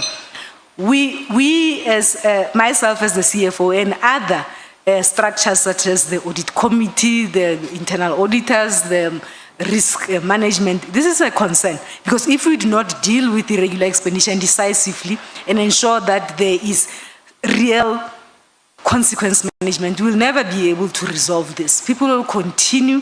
We do not know whether they deliberately break these procurement rules with the intention of committing fraud. Then myself and the Chief Risk Officer, we approached the National Commissioner. We said, National Commissioner, this particular contract has caused a lot of harm for the department. There is reputational damage. The department is in disrepute. Yes, we have disclosed the 48 million as irregular, but we can't go on in this particular fashion. So we will need to get to the bottom of this in terms of identify where were the lapses and who was responsible for this because the damage is too much. We then advise the National Commissioner to say, avoiding the risk of appointing somebody to then do an investigation and come back and tell us that somebody must get a written warning. Let's rather pursue this forensic audit investigation. So we advise the National Commissioner because this matter, it's an embarrassment. We are tired of management or senior management not dealing with irregular expenditure the way it's supposed to be dealt with. So we approached him from a risk management point of view to say, we will appoint somebody to do an internal investigation and then the report comes out and it says somebody must get a written warning on a damage like this and an embarrassment like this. So it is rather safer that we then channel our energy and all the reports that are on the table that we support this forensic investigation. This forensic investigation is dealt with by experienced people who will be able to unearth this maladministration that has happened here and give us the real people who must be held accountable with the possibility of recovering of monies in this particular regard. And the National Commissioner supported us in that regard. That forensic investigation is in the reporting phase and is being concluded, and we are looking forward to the outcome of that report so that then we can implement real consequence management and serve as an example or as a deterrence so that then we are seen to be serious in terms of these particular issues because it starts small, breaking the rules in terms of quotations and then it grows. And if you are not going to deal with this as a department decisively or ensure that we implement real consequence management, then we are going to have a problem. The accounting officer or the National Commissioner then, in addition to that, because it cannot be that we see this unreal consequence management, he has since then also established accountability sessions where he calls all of us, PCs, DIFCOMs, where everyone must bring any transaction that is deemed irregular and what were the disciplinary outcomes of that, and you explain yourself to say, why is it that the person has broken procurement rules and you gave that person a written warning? So this is a matter that the accounting officer is supporting, and those accountability sessions has been established in this regard so that we get to the bottom of this and we declare zero tolerance in terms of this unwanted expenditure in the organization. Thank you. Chair, I think now is the lunch adjournment. Can I just indicate for purposes of the committee that I possibly only have another 5 minutes with this witness? And I'm in your hands with whether you want me to complete it now or to complete it after lunch. You need how many minutes? 5. To I just, conclude. yes, I just want to invite the witness to conclude. Yeah, no, that should be granted. Honorable Malema. I think she must be granted that 5 minutes. Yeah. No, we agree. Thank you. General Dimpane, you've taken us through, so I have 2 quick questions. The first is, we've had 2 witnesses, or 1 witness. The National Commission has referred to this forensic report. General Fani has referred to the fact that this forensic report. Could I ask you, would you be willing to make an undertaking that once that forensic report is made available, that it was also shared with the committee in order to be able to inform the committee of what exactly went wrong with regards to the health risk tender? Certainly, with the approval of the accounting officer, that report could be made available to the committee. When do you anticipate that this forensic investigation will be concluded? It has been indicated that next month, which is December. I believe before Christmas that report will be here. Yes, so in the next 2 or 3 weeks, that forensic report investigation will be concluded. General Dimpane, is there then anything that you want to be able to highlight? As I've indicated, I'm in a position where I feel we've covered your evidence, but is there anything else before I hand you over to the committee? Yes, perhaps I did not conclude on the issues of irregular expenditure. I touched on the 466 million, I touched on the 650. There is also an indication from the AGSA that there's a 2.4 billion that is not dealt with. And this has been reported and discussed at the level of the portfolio committee. Perhaps I wanted to then also give an overview in terms of what is this amount all about and what are the concerns of AGSA. In 2019, when I took over the reins as a CFO, this department was struggling with a qualification audit of opinion from AGSA, I think for 3 years. And one of the main reasons for such, it was the issues of irregular expenditure. There was an indication to say it might be that the department is understating or under-disclosing irregular expenditure to the tune of 900 million. And therefore, the Auditor General was unable to give this department an unqualified audit opinion. So this is a project that we undertook when I took over. I had a discussion with the auditors, both internal as well as external, with a view of putting together an action plan to resolve this, because it was important that we resolve this and we ensure that when it comes to issues of governance and reporting, this department is doing things the way they are expected. So it was a massive undertaking, Chair. We embarked on a process. The auditors indicated that for us to listen to you as subs, you'll have to go back from a police station to a district to a province and assess transactions 4 years back. You work it back 4 years. I think we went back 2016. We had to assess those transactions that we had ever made and convince the auditors and convince ourselves that those transactions were free from errors as well as irregular expenditure. It was a massive exercise that we undertook. Nonetheless, we did that exercise. The outcome of the exercise was then presented to the auditors, and the auditors were happy. And together with the other qualification areas, we worked, and those qualification areas were subsequently resolved. And I can indicate to this committee that ever since such, for the past 5 years, we have been in a position to submit quality financial statements that are not adjusted, are not and are free from material errors in this particular regard. So, when we are embarking on this exercise, we pick up, we then unearth. Remember, we went back 4 years back.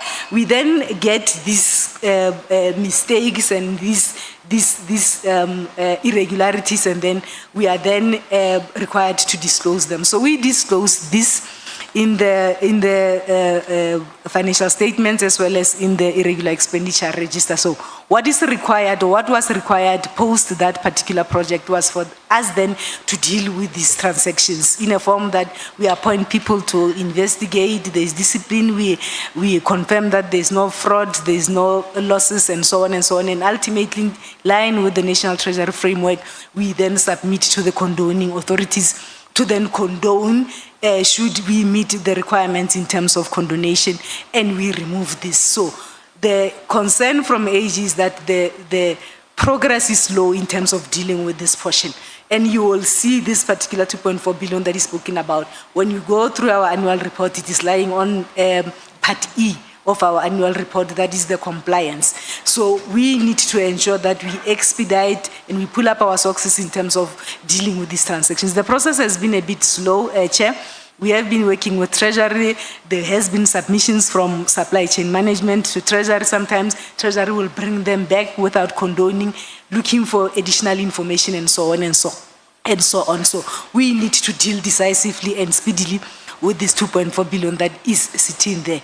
I have since requested the National Commissioner to rather, in writing, give me these functions, delegate me these functions so that I can support supply chain management and we expedite this. I can confirm that we have had positive deliberations with National Treasury. They are willing to support us so that then we decisively deal with this Part E of the annual report and we deal decisively with this 2.4 billion that is lying there. Progress has not been as fast as we would like it to be, but all the stakeholders are cooperating, and we are glad that Treasury has come to the table to assist us in terms of dealing with this.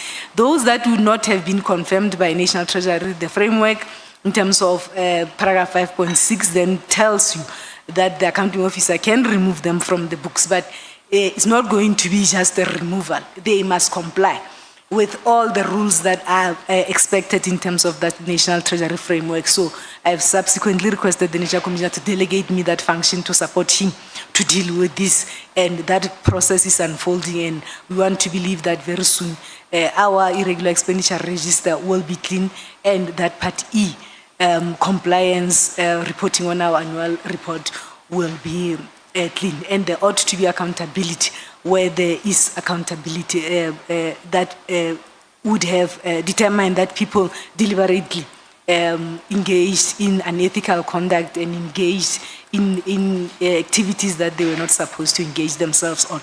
So we would request to be given support while we support the National Commissioner to deal with these issues and to ensure that this unwanted expenditure becomes a zero tolerance for the organization, and this culture of just not accounting becomes a thing of the past. Thank you, Chair. Thank you, Chair. That would be General Dimpane's evidence in chief. I'm in your hands. Thank you so much, Advocate Zikalala and General Dimpane. We have come to the end of presentation of evidence. This time we are going to break. I'm going to request that we should meet as the committee during a break together with your SC and your team to deal with one matter. Bonani will announce the venue. Thank you so much.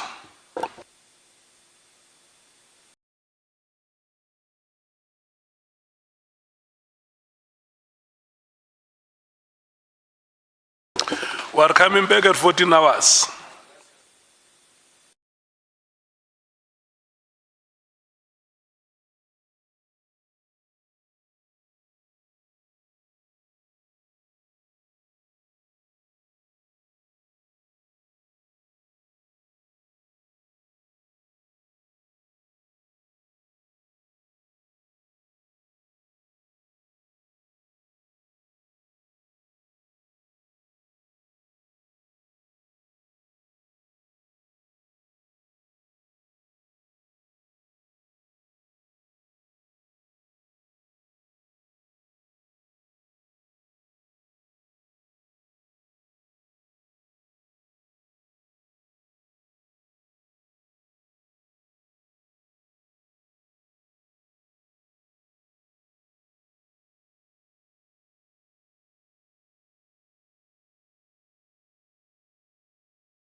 1, 2.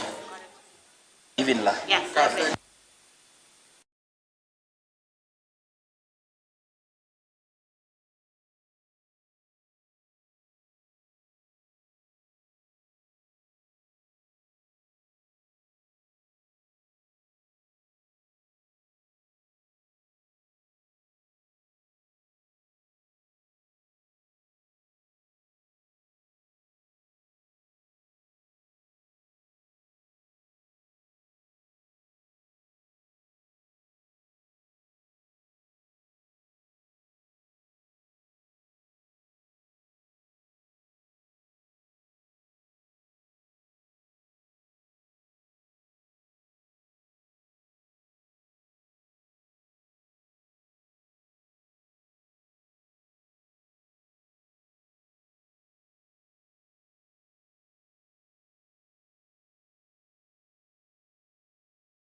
Okay. No, thank you so much, honorable members, Lieutenant General Dimpane, the staff of Parliament and members of the media and the public.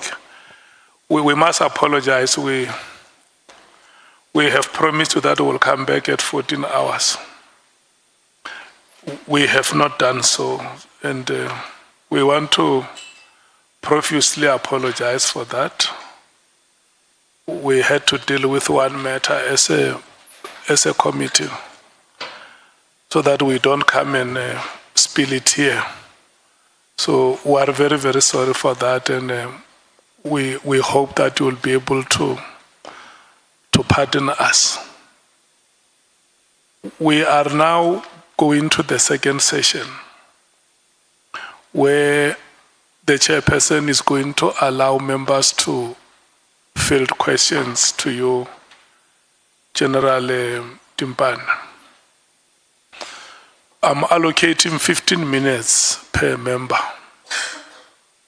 So the time now is 14:32. We are going to start at 14:35. So it means the first speaker will run with you from 14:35 to 14:50.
$14.50. 14:50 is 10 to 3. It's 15 No, it's minutes. fine. It's 15 minutes. I hope you Thank you, have sir. stopped your watch. Honorable Sokanyile, may you please proceed? Thank you. I've got few questions.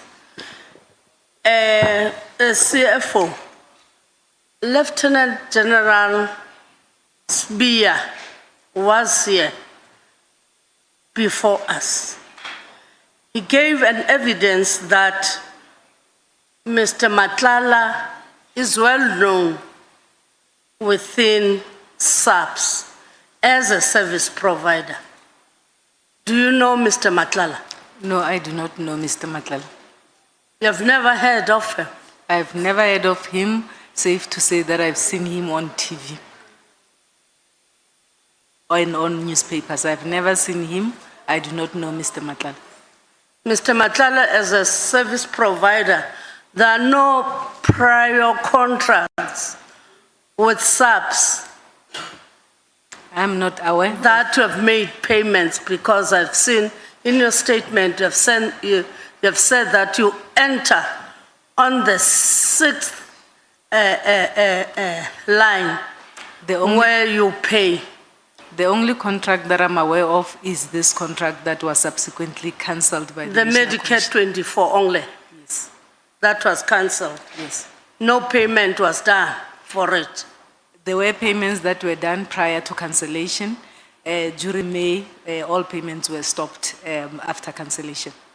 How do you pay? You simply pay because documents have been produced, or you have to see the work that has been done, or because documents are put in your office, you pay.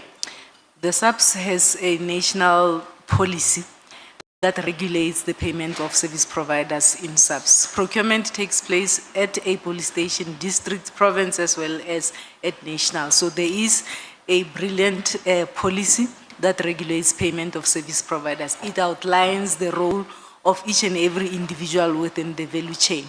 From those that would have sourced the services, in this instance, the people who would have sourced the services of Medicare would be HRM. We refer to them as end users. They would have sourced those services through a contract that supply chain management had put in place.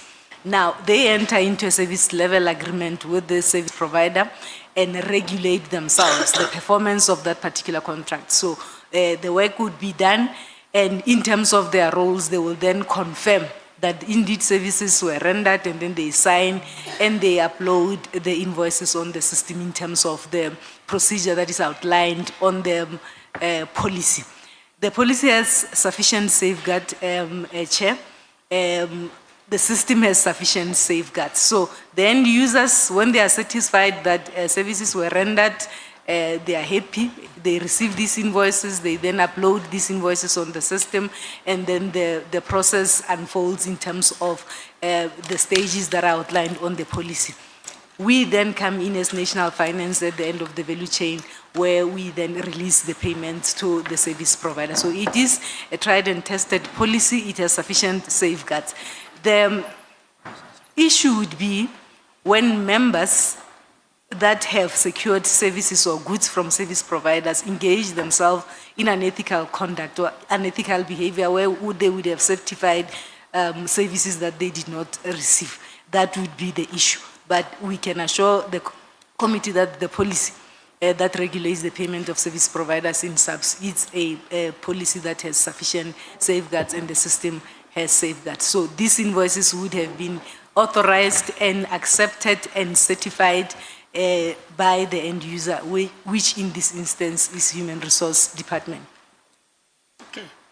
Giving us that process and the procedure that is being undertaken by SAPS. But now let's check.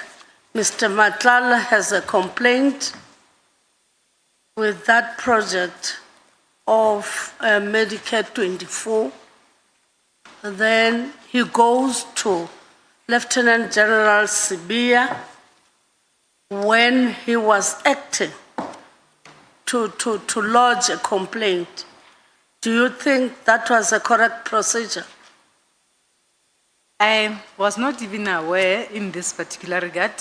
Naturally, service providers are dealt with by supply chain management. If they have issues, then supply chain management through the leadership of General Fadi would be the best people to sort out those particular issues, should a service provider have issues in this regard. So I've heard through evidence that he subsequently approached General Sibia. I was not aware, and I'm not certain why he would take that particular path in terms of going to General Sibia, while there is supply chain management who entered into this contract with himself.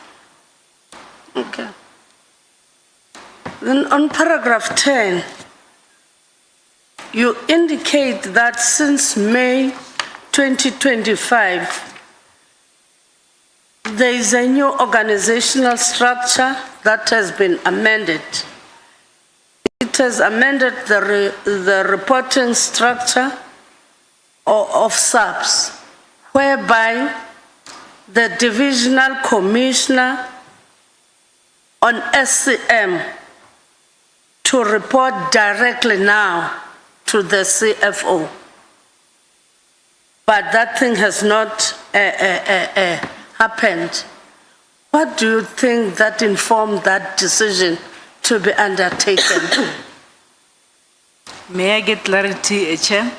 Which decision, the decision to amend the reporting lines of supply chain management? Yes, the reporting lines of supply chain management, whereby now they will report to you. It was not done before. I believe these are the efforts that the leadership of the department are trying to do to strengthen governance issues, including the supply chain management processes, so that then at least I have an overview and a grip in terms of the area of supply chain management. It has an impact on the reporting of the department. It has an impact, and the work is closely related to the work that I do. So I believe these are the efforts that the department is putting in place to ensure that there is strengthened capacity in that particular regard, and you do not have supply chain management that is reporting directly to the accounting officer. Why was it not done before?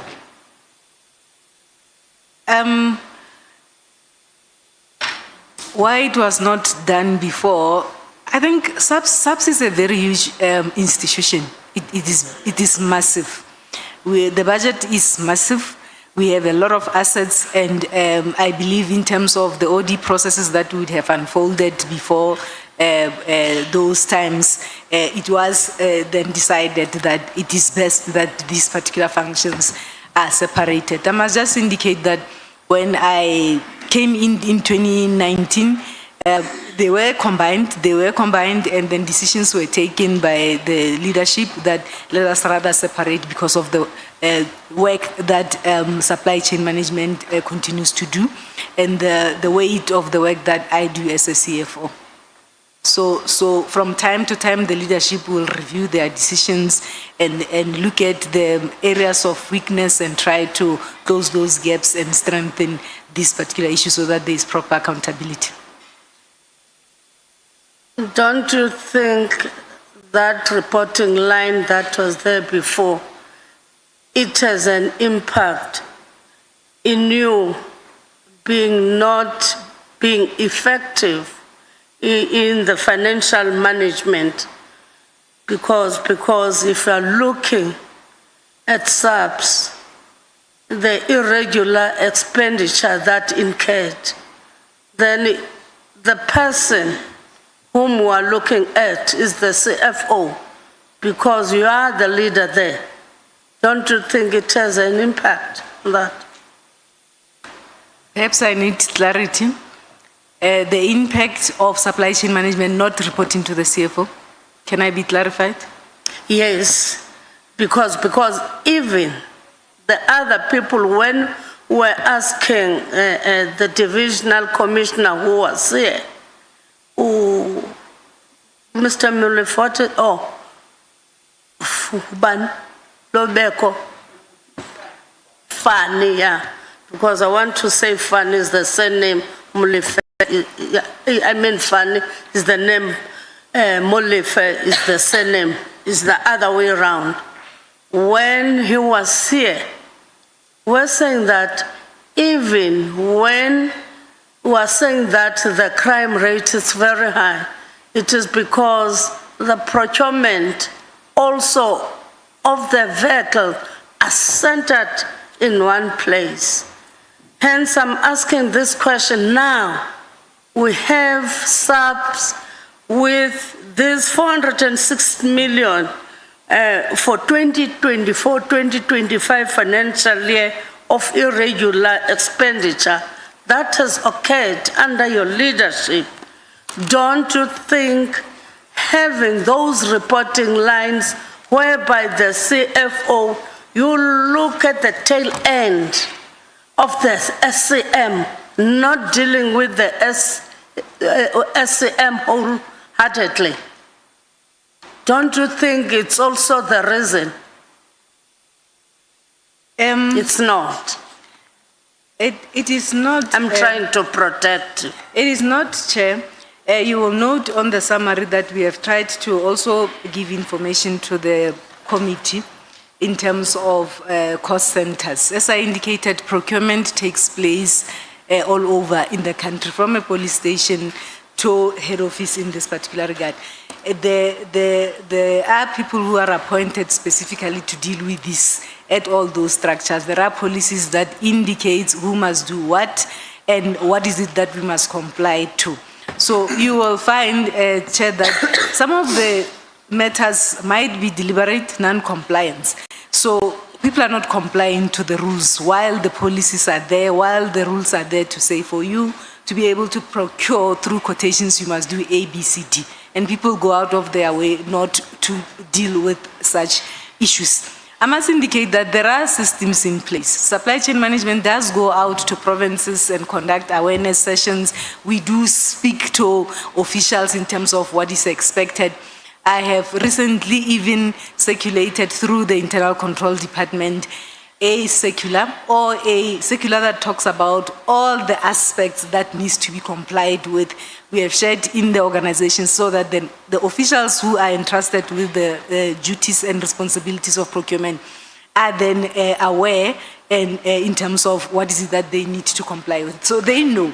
The problem in SAPS in terms of irregular expenditure, I think, is the issue of accountability. If we can strengthen that particular issues, because procurement happens all over in police stations, if we can strengthen accountability and each and every manager ensures that they do their work and their account in terms of Section 45 of the Public Finance Management Act, which says every manager, whether you are a financial manager or not, when you are allocated resources, you have got a duty to ensure that you account for those resources. So I think the organization as a whole, we struggle with issues of accountability from all angles in terms of the managers and end users who would have been given resources to utilize, who would have been given or delegated powers to ensure that there is procurement within their spaces for them to be able to do their work.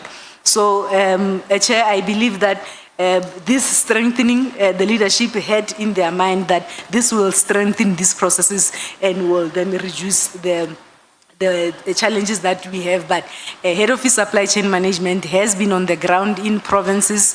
As soon as these particular issues are picked up, then there is a post-audit action plan. We analyze the root causes in terms of this non-compliance, and we educate, and we also develop those that are working within the supply chain management space. Each and every division has a supply chain management group that is appointed to deal with procurement management, each and every province in this particular regard. So I believe that this is a collective responsibility from all managers who are in SAPS to ensure that then when this procurement takes place, it takes place within the confines of the rules that govern supply chain management. Thank you very much, Lieutenant General Dimpane. Thank you. Before I'm being cut off. Yeah, General Dimpane, stop speaking. May we please go to the next speaker? Is it you, Honorable Ntuli, Honorable Ngola, Honorable Sangoni, who is the next speaker? No, thank you very much, Chair. Good afternoon once again. The time expires at 5 minutes after 3. Good afternoon again to the General, Lieutenant General Dimpane. No, I just want to make a follow-up on the question that my colleague has raised with regard to your role as a CFO in combating on one hand, but equally in taking actions that makes it easier for the institution to avoid a situation of a huge irregular expenditure as you are confronted with at SAPS. Towards the end of your statement, I think it's paragraph 32, you are making references to the fact that you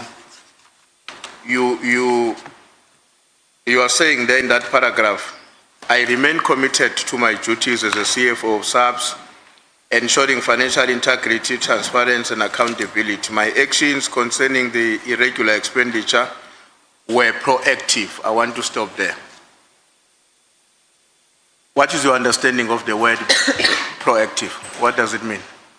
So, as I indicated, the bulk of this irregular expenditure would have been as a result of the bids that were awarded, and these are the functions that are performed at head office and by the BAC. So, as soon as such indications are put, or assurance providers would have picked these particular issues, I proactively approach and assist the accounting officer to then conduct these determination exercises and also to ensure that there are proper internal investigations so that we can hold the relevant people into account. Over and above that, I also coordinate all the post-audit action plans after the audit has been concluded, where I then have a steering committee that includes everyone, including supply chain management, where we monitor that all the findings that had been put on the table, whether by external auditors or internal auditors, are rectified, and there is strengthening of internal controls. So we will interrogate the root causes of this non-compliance and make suggestions in terms of improvement of internal controls. I also participate in the risk management committees, where we will then monitor these risks. Some of these risks you will find, they find expression, in particular irregular expenditure, it finds expression on the risk register that will highlight the fraud risks as well as the ethical risks. So those are the areas that we then monitor and call managers to account in terms of the lapses in internal controls. Over and above that, we then support initiatives in terms of education, in terms of ensuring that there's capacity for our members to be able to do their work properly when they handle the matters of procurement in the organization. No, thanks, CFO. I take it that you are very much familiar with what the PFMA says, with reference in particular to what is called in the PFMA, there's a section that I'm looking for, but let me frame my question while I'm identifying it. Because the way you are explaining proactiveness, it appears to me, and you will tell me if my interpretation is wrong, that all your interventions were only initiated in response to a crisis, from what I'm understanding you to be saying. And I can see you are nodding negatively, means I didn't get you right. Because my reading of what you are saying, even as you were presenting it now verbally, you are making a lot of references to what you have acted to do or you have sought to do as a consequence of negative findings that were made. So maybe if you can explain a bit the aspect of you being proactive and the extent to which your proactiveness has actually helped you to produce the desired outcomes. And maybe make examples of how those outcomes would have otherwise been negative if it was not as a result of your own actions. Our proactiveness would be a lot of interventions. I spoke about risk management, where we monitor risks such as fraud indicators as a result of non-compliance to procurement rules. We then strengthen and identify whether our internal controls are adequate as well as effective. Where we find gaps, we then make recommendations in terms of closing those particular gaps. Chair, you will note that there is a divisional commissioner responsible for supply chain management. So we work closely with the Office of Supply Chain Management to ensure that where there are internal control gaps, that puts the organization at a risk of non-compliance and ultimately incurring an unwanted expenditure. Those internal controls are strengthened through the work that we do within internal control, through the work that we do with the oversight structures, as well as ensuring that our members are well trained in this particular area. So we do work closely with supply chain management, and we support all the initiatives in this regard. The issues of the tenders, what we have also done, having picked up that this is a vulnerable area, that exposes the department to reputational damage.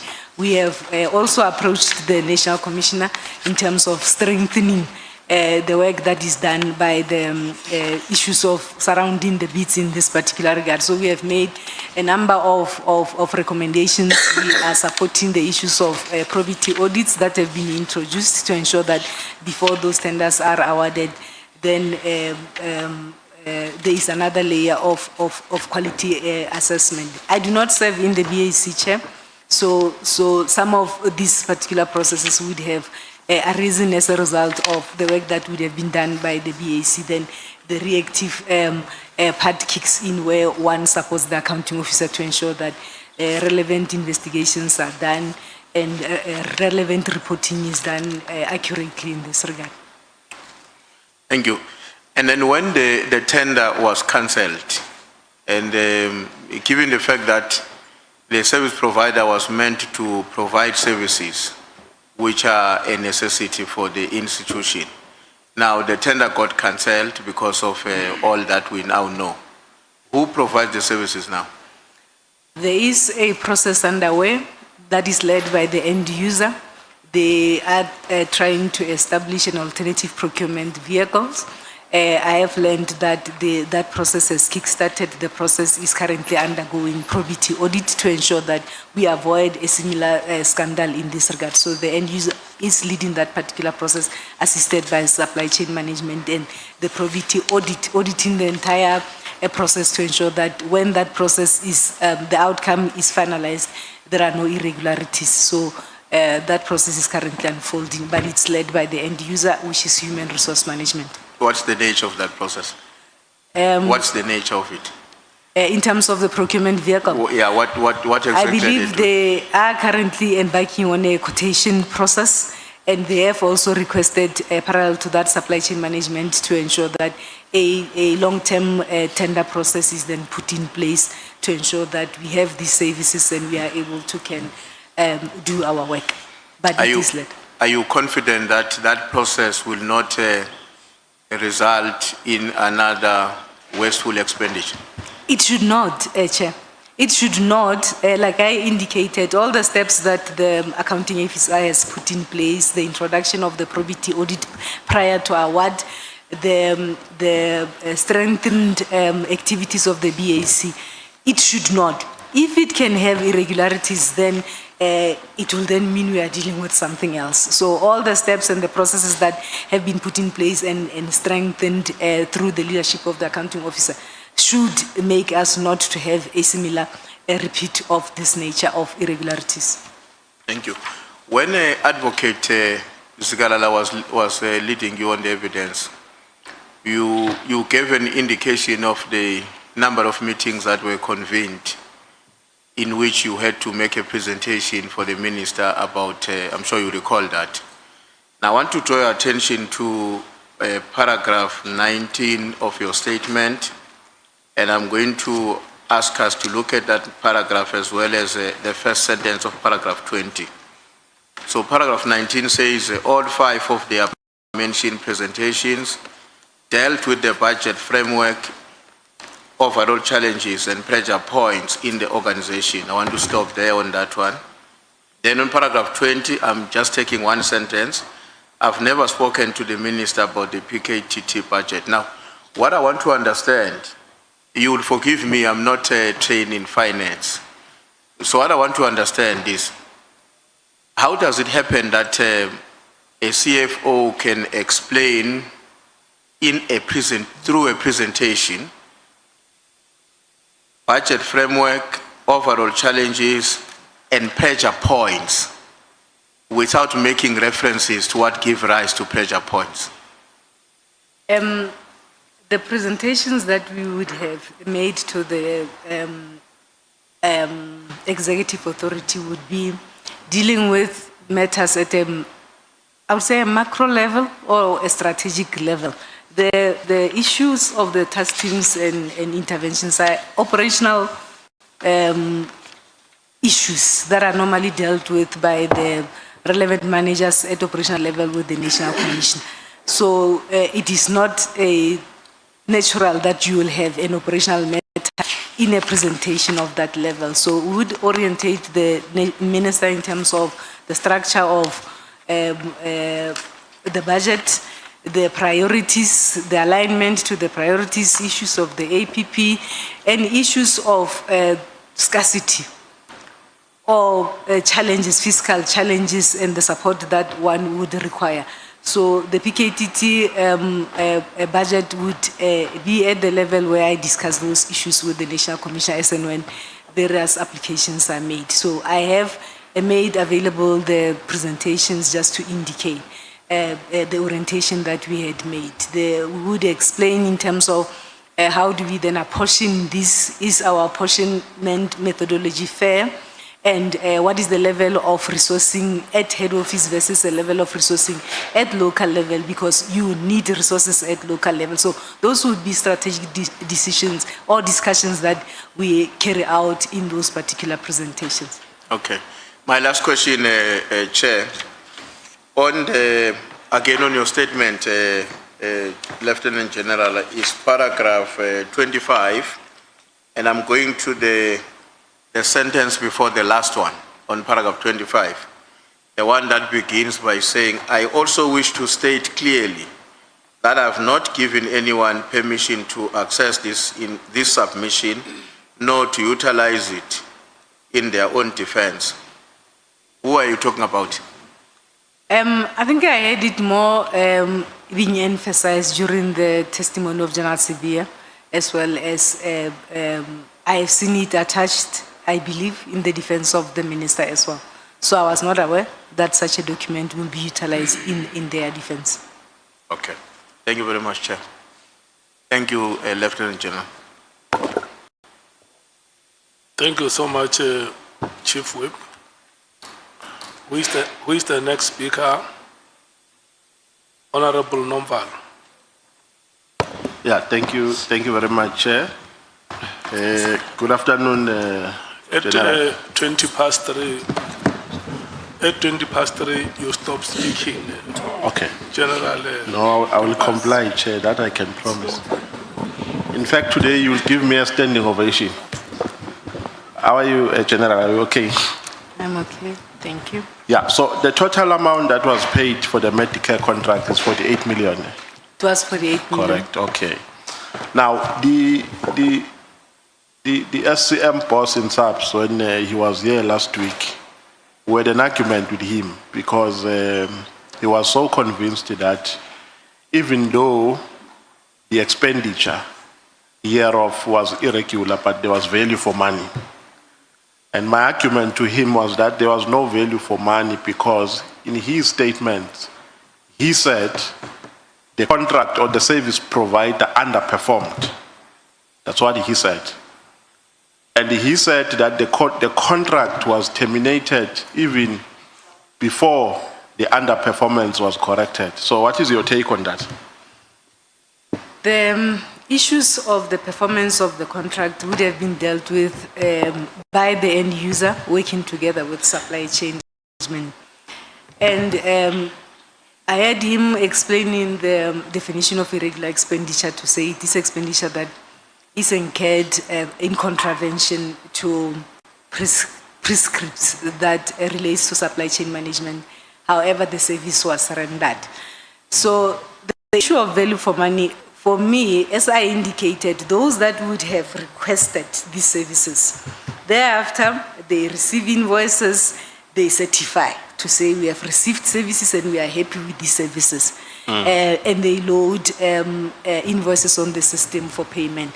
For me, the reason why we are pushing for this forensic investigation is to probe exactly this. To say, on the other hand, there is an indication to say there were matters that were reported to the supply chain boss and they were dealt with. On the other hand, the end user has certified that they are satisfied with the work that was done by this one. So there's a bit of a contradiction. So we want the investigation to then unearth these particular gaps and tell us what exactly happened in this particular regard. So that is why we are pushing for this, because it will tell us exactly to say, is the end user or did the end user certify things that they were not supposed to certify. Did anyone engage themselves in unethical conduct or the elements of fraud where they would have certified things where work was not done? So this investigation must give us that, and we need to deal with this without any fear or favor to ensure that this serves as a deterrent and we never get to this point again. So a determination will be made by the report of the investigation. The forensic investigation will tell us Will make a where determination. services indeed rendered and where those services services that we could actually say this was value for money. Okay. If people certified things and work was not done properly, then it means those people engage themselves in unethical conduct and they ought to be dealt with. So if I get you correctly, you are saying at this stage you can't make that determination. I can't make that determination. Okay. On page 4, paragraph 10, you are making an indication that there's a new organizational structure which makes some amendments in the current structure. But specifically, this organizational structure makes the SCM to directly report to the CFO, to the CFO's office. And I think you went further to say it has not been implemented as yet. Now, do you find this, does this accord with rationality? Shouldn't the SCM unit be a distinct unit? Is it not going to overburden the CFO when you integrate the SCM unit into their office, into the office of the CFO? Are we not supposed to separate powers and the functions of the CFO and the SCM? It will be a lot of work. As I indicated, SAPS is a huge institution. We have a big asset base. We have got issues that we need to deal with from a financial point of view. It will be a lot of work. I think the implementation in terms of this particular structure differs from department to department. In small departments, you will find supply chain management reporting to the CFO because it will not make any, it's not rational that supply chain is separate in a department that is deemed to be small. In a department as huge as SAPS, that was the rationale why it was split in the first place. But I believe the leadership have got a reason why this decision was taken in this particular regard. But it will be a lot of work. It will require all the hands on deck to ensure that we work together and we ensure that we uphold the law in terms of ensuring that people comply to supply chain prescriptions, but it will be a lot of work. Yeah, because my view, my honest view is that this is not an ideal mechanism. If anything, it will overburden the CFO.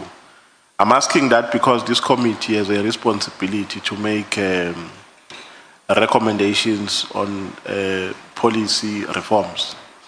So you can lobby us if you are saying, based on experience, this is not going to help the situation. If anything, it will exacerbate problems that are intrinsic in the operations of SAPS. So I just wanted to give you that leeway or that liberty, but we are not making use of it. So tell me, do you have, is there a committee in SAPS called Irregular, Fruitless and Wasteful Expenditure Committee? I'm responsible for the Fruitless and Wasteful Expenditure Register. I'm the custodian. So I do have a committee, a very vibrant committee that meets from time to time to ensure that we are on top of the situation. You will note that fruitless and wasteful expenditure has actually declined in this regard. We have made a lot of work. On the other hand, the irregular expenditure register is the custodian of supply chain management. When I came in 2019, I established that particular committee, and that particular committee is supposed to be a function, but I cannot confirm or vouch for its effectiveness at this point in time. We have since requested supply chain management to revive that committee and ensure that that committee is effective and it's able to assist us. However, supply chain management head office is present. They do go to provinces. They do assist in terms of these transactions that are there to ensure that where there is uncertainty at the cost center, they are then able to can guide those particular cost centers. So it was two different committees. We do have the fruitless and wasteful expenditure one that is within the space, and the irregular expenditure one that is within the supply chain management space. Yeah, no, thank you for that comprehensive report. You know what, the approach in this conversation that we're having is that I'm trying to test all the amendments which have been put before this committee in relation to matters which are financially, which relate to finance in SAPS. Now, there is an issue here about the blue light contract in Gauteng of irregular expenditure. Have you ever come across any finding of irregular expenditure with regards to that contract? Blue lights in Gauteng, if you know it. I think those were investigations that took place prior to my arrival in head office. I have heard about those investigations and I've heard about the outcomes and the irregularities in terms of those. But those would be investigations that would have commenced for my arrival in Gauteng. No, I'm saying during your tenure, have you ever dealt with a matter similar to that? Maybe to give you a hint, I think that matter was part of the reasons for the suspension of the former acting National Commissioner, General Patlane. Have you ever come, during your tenure, have you ever come across that kind of situation? I've heard about it. As I indicated, when I arrived, those processes were at the tail end. When I arrived in head office, they were at the tail end. And when I arrived, it was General Stoli who was the National Commissioner, and I'm aware that those processes were reaching the tail, were at the tail end in this regard. You know, one thing as I'm landing and as I'm concluding that I can commend in your statement, which is very commendable, is that you are not waffling and rambling. You are just dealing with issues which are related to your responsibility.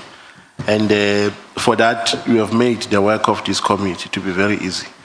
We are not dealing with a person who's all over the place talking about things she doesn't know anything about. So that's my compliment to you. Thank you very much, Chair. Thank you, Chair. Are you done, Honorable Nomvalo? Please give me a standing ovation, Chair. Are you done? Please stand up for me. Are you done? Yes, I'm done. I'm donating to Honorable Skosana. I'm going to thank you at the end. Who is next? Honorable Skosi. Honorable Skosana, your time ends at 15:30. But I don't think you had the Honorable No, I'm saying your time ends at 15:30. Yeah, but the honorable member made a commitment even before he could say a letter. Your benevolent, that he will not finish the your time. Your benevolent ended in Cape Town. Anyway, your time expires at 15:30. Thank you, Chair. Thank you, Lieutenant General. My first question to you will be: it's amazing that you are a chief financial officer, but you don't sit on a bid adjudication committee. Why? The circular from National Treasury says the bid adjudication committee may be chaired by the CFO. It doesn't say must. As I indicated, with the structure within the organization, you have supply chain management that is separate with its own divisional commissioner and a CFO that is separate. So that is a structural decision by the organization to say, because supply chain has its own divisional commissioner, the divisional commissioner will chair. So the rules from Treasury indicates that it may. So I believe it leaves room for discretion in terms of a department. So I'll be wrong to ask you why tenders, like for instance, the one current, the parts, which has been going on for some time, which is all parts, if I remember. There was an AutoZone before who religiously have a tender for over a decade. As we speak here, I think that tender has expired as well. And why so? Why the deadlines, I know that there's that 180 days extension, but why? Because you know that the tender on this particular day is going to end. You have to advertise it early, but you leave it until late. Hence, there's the so-called the capture in this government departments. There are processes in place, Chairperson, that are regulated by, I believe, during the era of General Sithole, there was a contract management strategy that was put in place and a contract management committee. And supply chain management have a system in place where they will notify the end user 12 months before the expiry of that contract to say, end user, this contract is coming to an end. What are you going to do about it? It's end users who do not do, there are inefficiencies, they make the system to be inefficient. So supply chain management does in writing, and I've seen them informing the end users to say, your procurement vehicle in terms of this particular tender is coming to an end. We want feedback from you in terms of the way forward. It's just inefficiencies in the system. So there are processes in place to pick up those, and supply chain management is monitoring those particular issues. Do you agree that there's you need to improve on that? We need to. There are inefficiencies, whether deliberate or not, those are the issues. But there needs to be an improvement in that area. No, there is inefficiency on that. Yes. I can guarantee you if we agree to each other on that one. And do you participate in or anyway chair the subcommittee on irregular and wasteful expenditure? No, Chair. What are the roles and responsibility of the wasteful irregular expenditure committee, the current one? As I indicated, Chair, that we have separated these committees. There is a fruitless and wasteful expenditure committee that it has been managed within my environment, and irregular expenditure is managed within a general fund's environment. As I indicated in 2019 when I came, I established that particular committee. And I cannot vouch for its effectiveness at this point in time. However, we have spoken to supply chain management to say those are some of the structures that we must not allow them to collapse or die, because they assist us to ensure that then we have an extra eye and we monitor and hold people to account in this regard. So you say you can't vouch for I do not chair the irregular expenditure. No, what I'm saying, you said you established that. Yes. But you cannot vouch for. I established it when supply chain was still my responsibility. Remember when I came in 2019, supply chain and finance were together, and then the structure separated them. So since then I was not responsible for supply chain management. I cannot vouch for its effectiveness. If it was effective, I would have to be part of it, but there's not been meetings that I'm aware of that has taken place in terms of that committee. However, we have recruited supply chain management to ensure that we don't allow processes and internal controls to have gaps unnecessarily. So that is an area that must be improved in this regard, Chair. Thank you. Lieutenant General, as you know that we have limited times, and I understand that some of my questions will just thrown out of the window. But let me ask you, what were the findings in relating to the Gauteng blue light contract? Chair, as I indicated, when I came in to take over as head office, those investigations were concluded in this regard. People were undergoing those processes in terms of discipline and so on and so on. So I am not more conversant in terms of the actual findings that were made through those investigations, because when I came in 2019, those processes were concluded. However, some of those contracts were deemed to be irregular and they were reported as such. So in terms of the processes, you were not involved in awarding of that blue? I was still in the province. In the province? Yes. Which province? Free State? Free State. Yes. Who signed the blue light contracts? I think by now you know, because as a CFO, when this matter was raised and this matter is in court and people were arrested, obviously you have the knowledge. I would believe that it would be the then chairperson of the BAC, whoever was the chairperson of the BAC, because in terms of the delegations as outlined by General Fani, the chairperson of INSAPS, the chairperson of the BAC, is then delegated the powers to then sign these contracts on behalf of the accounting officer. So let me put it to you. So it would be wrong for anyone to blame the acting then, National Co-Commissioner General Patlana. When you read section 4 of the Public Finance Management, that talks about delegation of authority. It says the accounting officer has got specific responsibilities, but he can delegate those responsibilities. However, it does not divest the accounting officer from responsibility as a result of the conducting of the work of those that he would have delegated this. So the accounting officer remains accountable in terms of his or her roles as outlined in PFMA. So when you delegate, it does not divest you from responsibilities of those that would have been doing the work on your behalf. So it was not for Gauteng. Then I think the provincial commissioner was Dilang, if I remember well. Sorry, Chair? What I'm asking is that the responsibility lies then with the provincial co-commissioner, or, as you said, it lies with the national commissioner as an accounting officer. The accounting officer takes the ultimate accountability.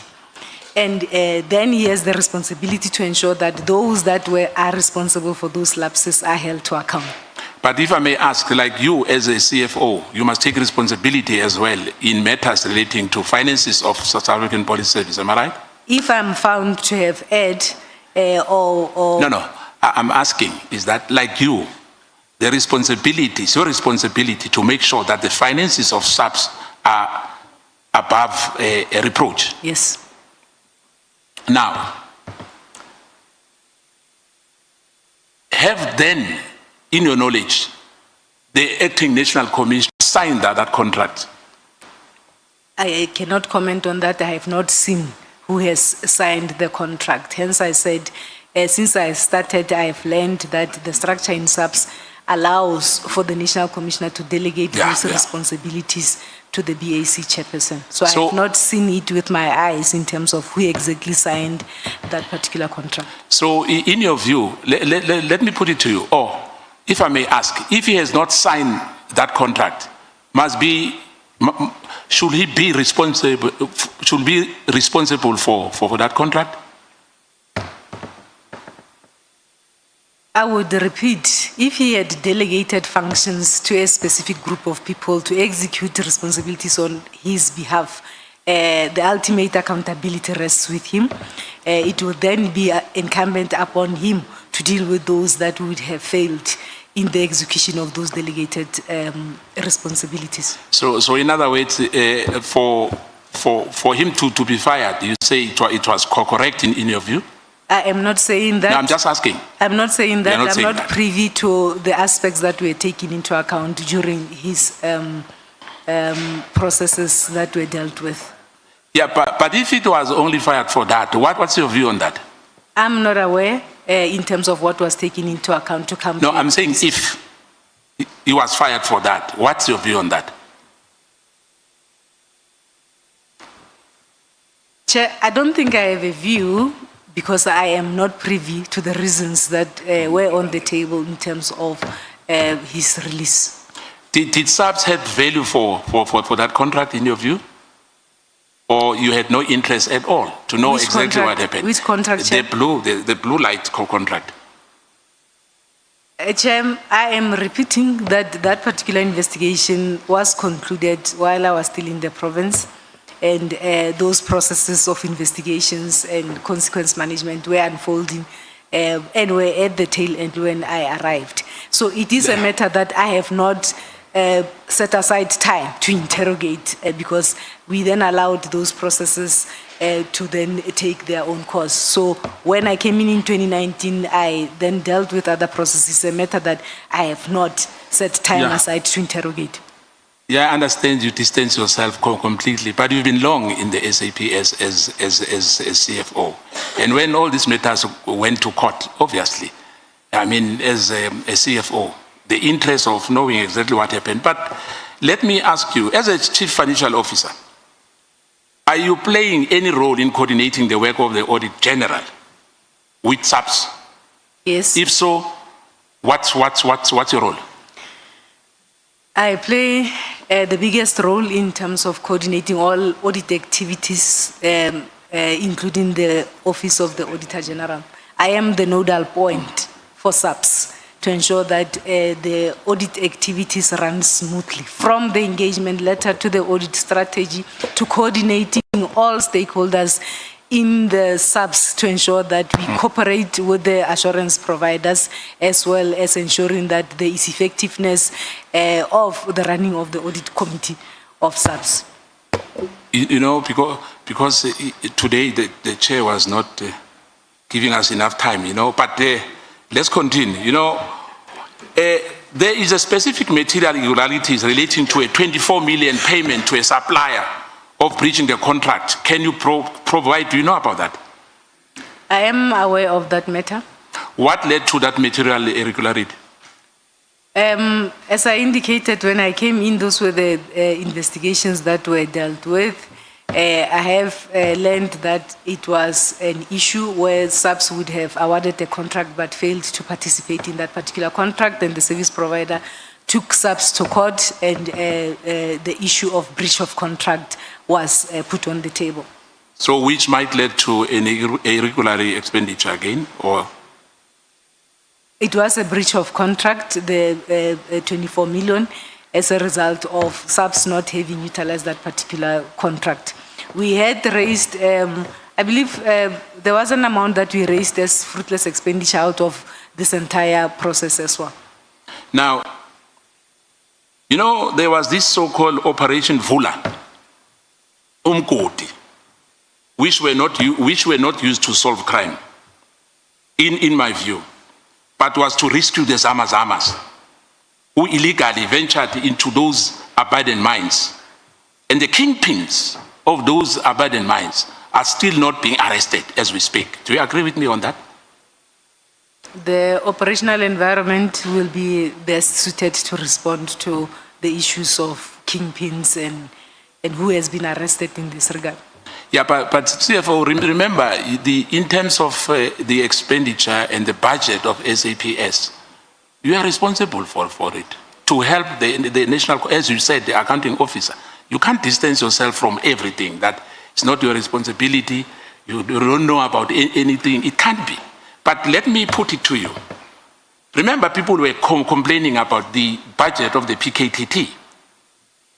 What's your take on that? Because for me, of what I'm seeing, the 436 million or 438 million is value for money as compared to what I'm talking about now, the Zamazama issue. That the Zamazama issue, the issue was not to arrest those people who are committing crime. It was more about saving the illegal people. And the kingpins, as I said earlier, as you say, it's not your responsibility. That whether they are arrested or not, you don't know. But I'm putting it to you that they are not. So from where I'm sitting, when there's an additional amount which the PKTT, which has successes, which makes sense, that it has to be funded, whether it goes all over the province is another debate. But I must say to you now that as well, I think collectively so, you have to take responsibility on other matters to improve the integrity of SAPS. Do you agree with me on that one? We have funded the PKTT, as I indicated. May you please stop speaking, Lieutenant Dimpane. It's now 15:30. Honorable Breitenbach. Thank you.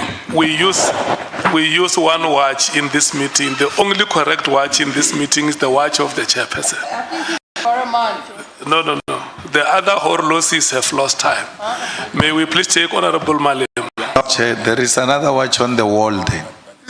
Yeah, for all to see. Those watches, forget them. Allow the watch of the chair to reign. Can we then take, is it you, Honorable Breitenbach, or Honorable Cameron? I'm donating my time to Honorable Cameron. Okay. So, Honorable Cameron, is now 15:30. You run until 16 hours if she donates her time to you. So it means only one person will speak. Yes. 15 minutes plus 15 minutes is 30 minutes. Your time has started. Thank That you. caucus must disband there. Thank you, Chair. Thank you, General. We've got a very strict chair today. General, just to get context, according to the new SAPS organizational structure, supply chain management now appears to fall under financial management services. Can you confirm whether SEM now reports directly to you as CFO, and what level this reporting line has been, what level has it been formalized? As I indicated, Chair, on paragraph 10, that since May this year, a new organizational structure has been approved, and this amends the reporting lines of the division supply chain management directly to the CFO. It is my understanding that this particular organizational structure had to follow restructuring processes. There needed to be restructuring processes where all the relevant stakeholders will sit and then deal with this particular restructuring processes. I have not seen any real implementation to this end. Even for this year, I have signed a performance agreement with the National Commissioner that only has my responsibility. So I believe conversations and preparations in terms of full implementation of the structure are continuing, and then as soon as everything is finalized, then one will then embark on that particular process. But for this year, my performance agreement only has financial management responsibilities. Thanks, General. General, in terms of the Divisional Commissioner for SEM, Lieutenant General Fani, would he then fall under your governance authority, or do they, and now this is after implementation, as you understand it, does SEM continue to operate with semi-autonomous discretion despite the restructuring? We have asked those questions because myself and Lieutenant General Fani are the same rank. I have asked those questions precisely for purposes of dealing with issues that talks to performance management.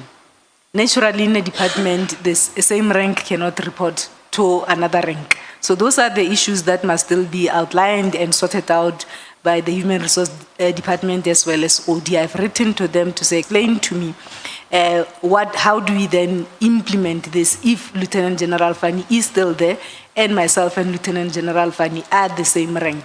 How do we then deal with issues of performance management? Who signs performance agreement against who?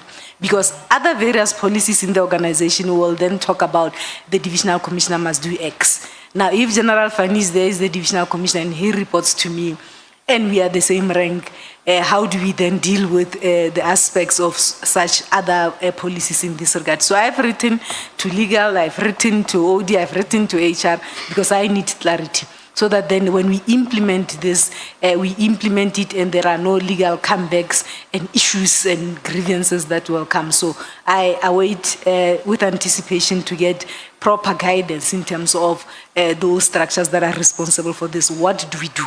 Because myself and Lieutenant General Fani are on the same level. Thanks, General. General, for the past decade, especially when you look at fruitless and wasteful expenditure or irregular expenditure, SEM operated as an autonomous, I'd like to call it a fiefdom, functioning parallel to PFMA controls. What concrete preventative measures have you introduced to stop SEM from bypassing internal audit? As we've seen with the findings regarding the Tembisa or the Medicare contract specifically, it was very clear that there were significant bypasses. And apart from bypassing internal audit also include legal services, risk management, and even your own financial controls. This entire accountability ecosystem must function. It must work together. Hence, I indicated that we also see this when you look at the fraud and risk, fraud risk indicators, ethics risk indicators, that you then begin to understand that we have problems in the organization. So we bring all this accountability ecosystem together. We have conversations with the National Commissioner, hence we have working together with the Chief Risk Officer, put a proposal to the National Commissioner in terms of strengthening internal control system.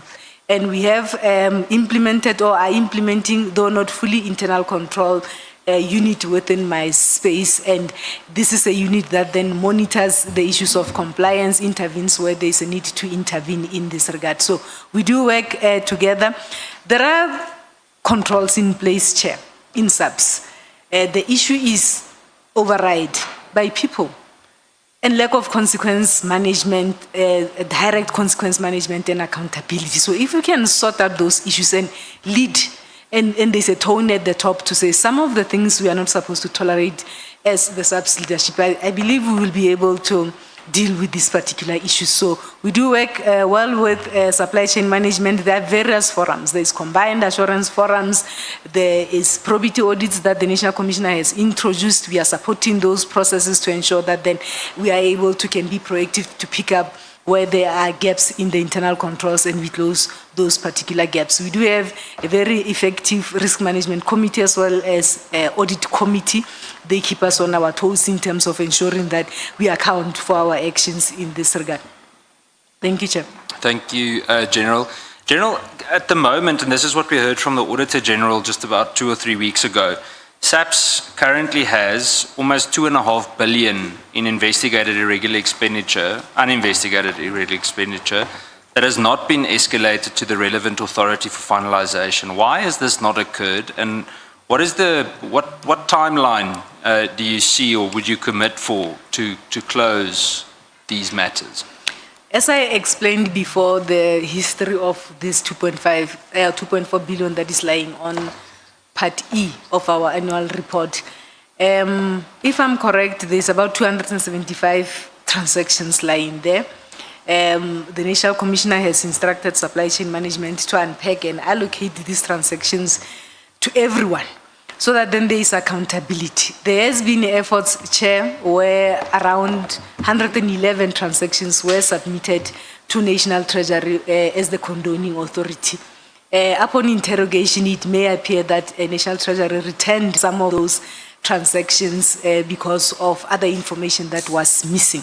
So if you send to the condoning authority, you need to ensure that there is compliance in terms of the National Treasury framework. You should have investigated, there should have been discipline, you should have confirmed that there was no fraud, there was no corruption and all those things, and there was value for money.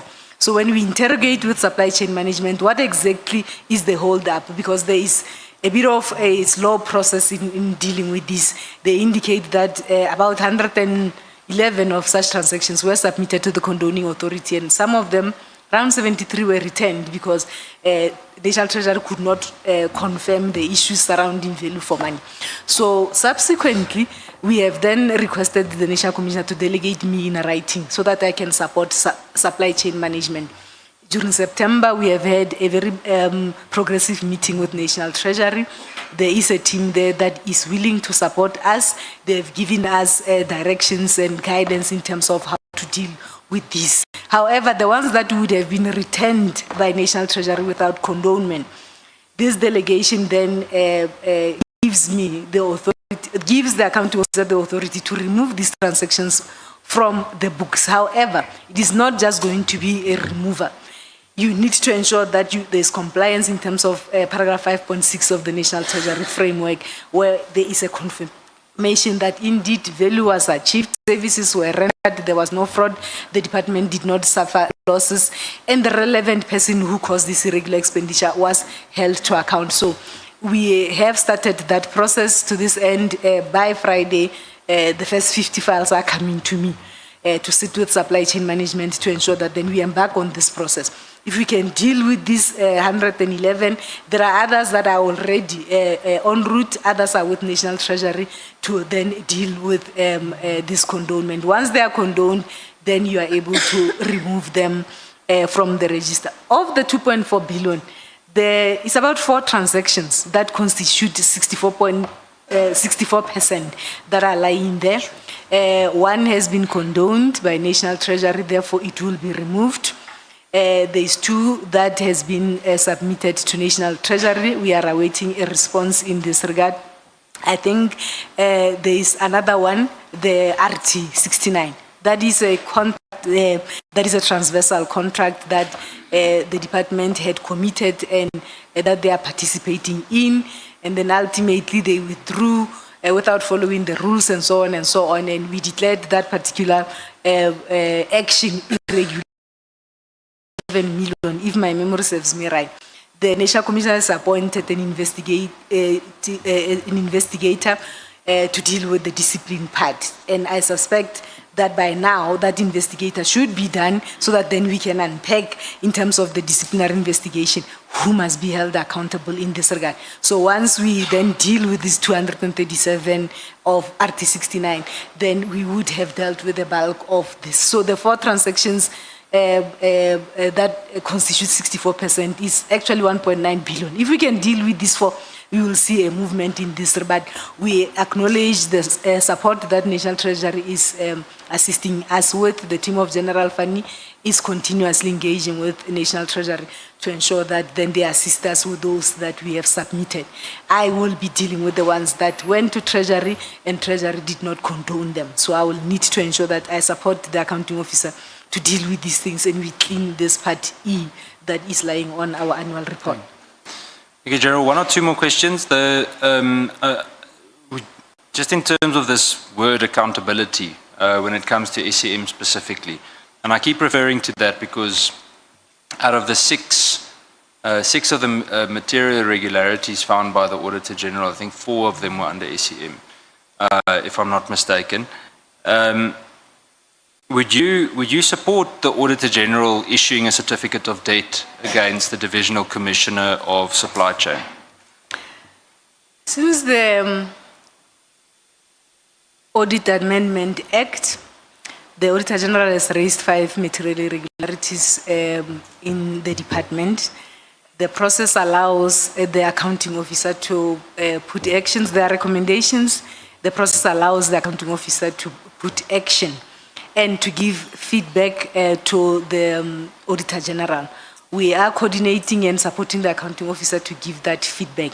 I believe out of the 5, the accounting officer has up to so far been able to give sufficient feedback, of which Auditor General has been satisfied with such feedback.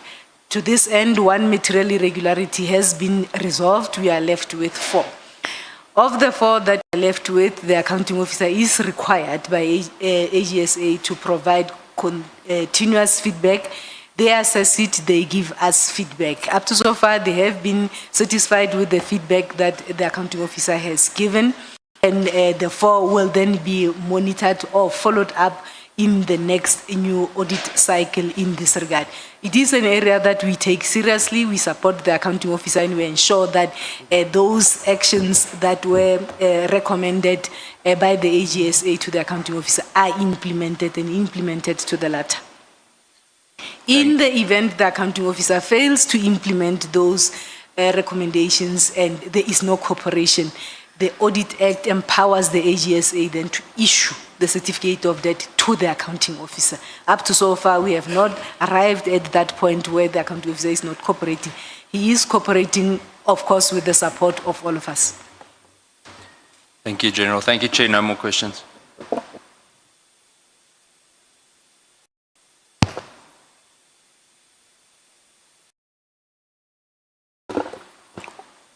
Honorable Cameron, have you asked all the questions you had on your list? Okay. Honorable Malema, your time starts now. It ends at 16 hours. Honorable Matthys, thank you so much. Thank you, Chair. Good afternoon, Lieutenant General. There's been 11 task teams. Well, as of now, there's 11 task teams. Have any of these task teams have had their financials audited, like as a task team, rather than part of the bigger SAPS audit? The allocation of these funds, as I indicated earlier this morning, is allocated to the National Operational Center, which is a unit within Program 2. So when Program 2 is audited, all expenses... Okay, I'm going to interrupt you because I have a little time, right? Just individually, so if we go to the PKTT, is there a financial, has there ever been just an audited statement done by the AG for each of them? No. the It's part AG of the bigger programs? No, yeah. Okay. Can you, as the CFO, do you have the mandate to request or have those individual budgets that have been allocated to these task teams or to any particular program audited independently by the AG in particular? I can request, we do have a very effective internal audit. I can request if I suspect that there is. Have you? No, I have not. Even now for the PKTT, after it has been all over the news, you haven't requested, at least I would have thought you would even go to the AG and say, AG, please, here's this document, please audit. I'm going to the ad hoc committee and probably to the commission. I think in October, I would, in October I had, when I was hearing all these indications in terms of the PKTT and expenditures, I then appointed a brigadier to conduct a determination for me so that I also have an understanding as to what is going on in this regard. Okay. The brigadier, I'm going to cut you off and I'm not being rude. I just wanted to know whether you went to the Auditor General rather than to do it internally. No. Not the Auditor General. I just wanted But to. do you have access to be able to do that also with the Medicare 2024? Because from what I understand, it's the audit process, you are doing it internally, the forensic audit. Yes, the Auditor General has already looked into the Medicare 24. Forensically, or it was just part of the overall? It was part of the normal audit. Yeah, that's what I thought. Yes, So it wasn't audited by was the part of Auditor the General. normal Would you audit. consider having that done independently, both for the PKTT, specifically since we have both an ad hoc committee and a commission set up? Would you consider approaching the Auditor General to audit this, also in line of not just the financial spending, but also the impact? It's not a problem. If such a need arises, we could do that. I spoke earlier about the issue of the impact assessment, that we have already tasked our research unit to then conduct the impact assessment, but it will not be harm if we could request an independent assessment of such processes. Okay. So you don't see a need at the moment? At the moment, as I indicated, I had already identified an experienced official to do an assessment. No, I'm saying outside of internally. I'm saying externally. You don't see the need at the moment to approach the Auditor General to do a forensic audit on both the Medicare 24 and the PKTT. The Medicare 24, there is already a forensic investigation. The PKTT... But it's not the AG. Yeah, it's not the AG, Yeah, okay. but it is our forensic. We do have capacity in terms of our own forensic audit, and they do collaborate with AGSA where there is a need for them to collaborate. So the outcome of this particular report will then determine if there is a need for us to even go further in this regard. But we believe that the current investigation, because it's also running parallel with a criminal investigation, will be sufficient to unearth whatever gaps that would have happened, and it will empower us to then take steps in this regard. Thank you, CFO. Paragraph 14 to 16, we have the breakdown and expenditure comparisons between the PKTT and a few other task teams. So would you agree that the interventions, such as the stabilization operations, there was the gang interventions, major deployments, the PKTT was actually not funded excessively in comparison with the others, or did you just choose those ones because they were funded highly? No, it was not funded extensively. Okay. We tried to compare apples with apples. When we look at this, it's within the same range. So your concerns about so when you kept raising your concerns on the information notes when the request came in for the funding, was it on the amount of money that was spent, or was it more in relation to the time? Because we were now, the period that the team was going on, we were going on to 5 years now. What was your concern? My concern was that clearly this task team was established to deal with it was a temporary task team. It was established to deal with a specific problem, but this problem is not going away. It is not. Actually, it might even be bigger than we realize.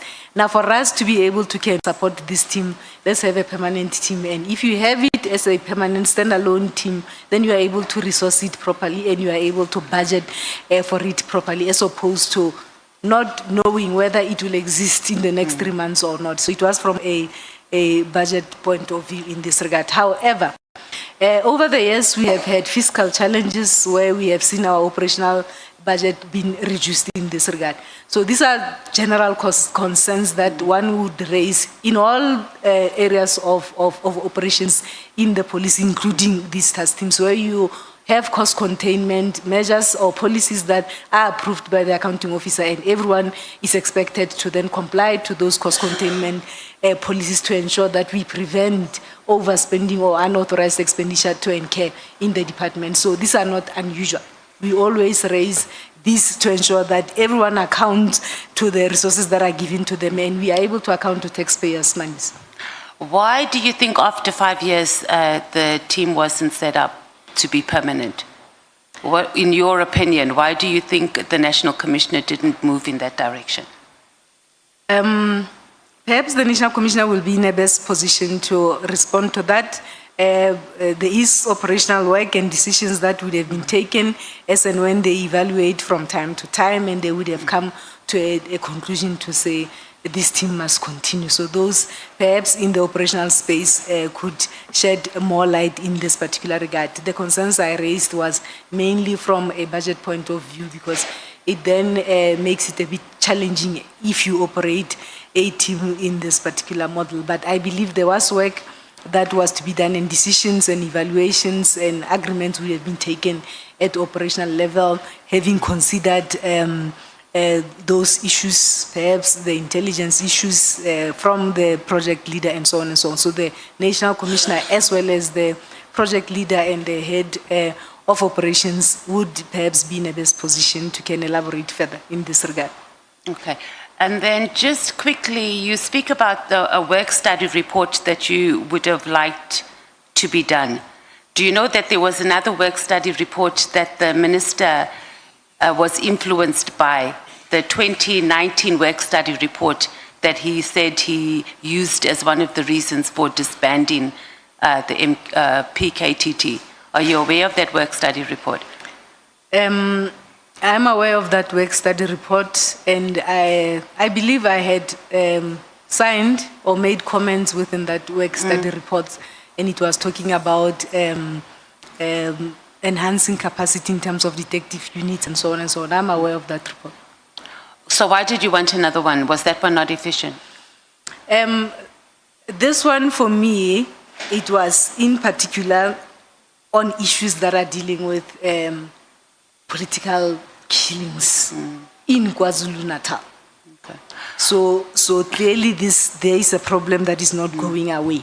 From a budget point of view, I can't be receiving applications every 2 months, every 3 months. Then it means we are not resourcing this team properly. In terms of decisions to say this work of the PKT team must then find expression in some units, that is the decision that is not taken by me. It is taken by the heads of crime detection. In this regard, it might be the Deputy National Commissioner working together with his management, and those decisions would then be taken by the National Commissioner in this regard.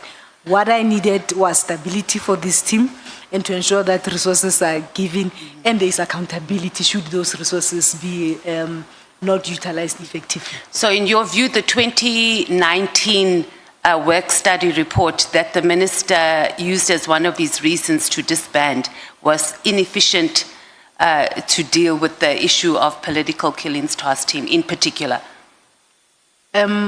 Perhaps that the decision to then implement that work study would have been a decision that the minister would have discussed with the National Commissioner. Okay. Quickly, and on one of my favorite matters, we had Lieutenant General Fani here, and he explained in detail, SAP's procurement, which was a blow to an average South African's head's minds. But SAP's outsources. You even outsource toilet paper. Like you outsource toilet paper. So in your experience as a CFO, and it's vast, do you agree that there's an over-reliant on outsourcing? And this is, well, number one, it leads to higher costs. Number two, we are sitting here because of tenders. It either leads to corruption, and then corruption obviously leads to murders. So given your experience, what in SAPS can be insourced and we should be able to build capacity? We are spending ridiculous amounts of money, even starting with this Medicare 24. That is the permanent, it's a core service of SAPS. In your opinion, as the CFO, how much money would we be able to save? I know we're putting you on the spot here, but if we were able to build capacity of SAPS just to be able to provide that, we probably wouldn't even be sitting here today, and we wouldn't have someone sitting in prison and sitting here if this thing of tenders. Building capacity in terms of issues of insourcing requires massive undertaking from a fiscal point of view, from hiring personnel that are capable of carrying out those activities.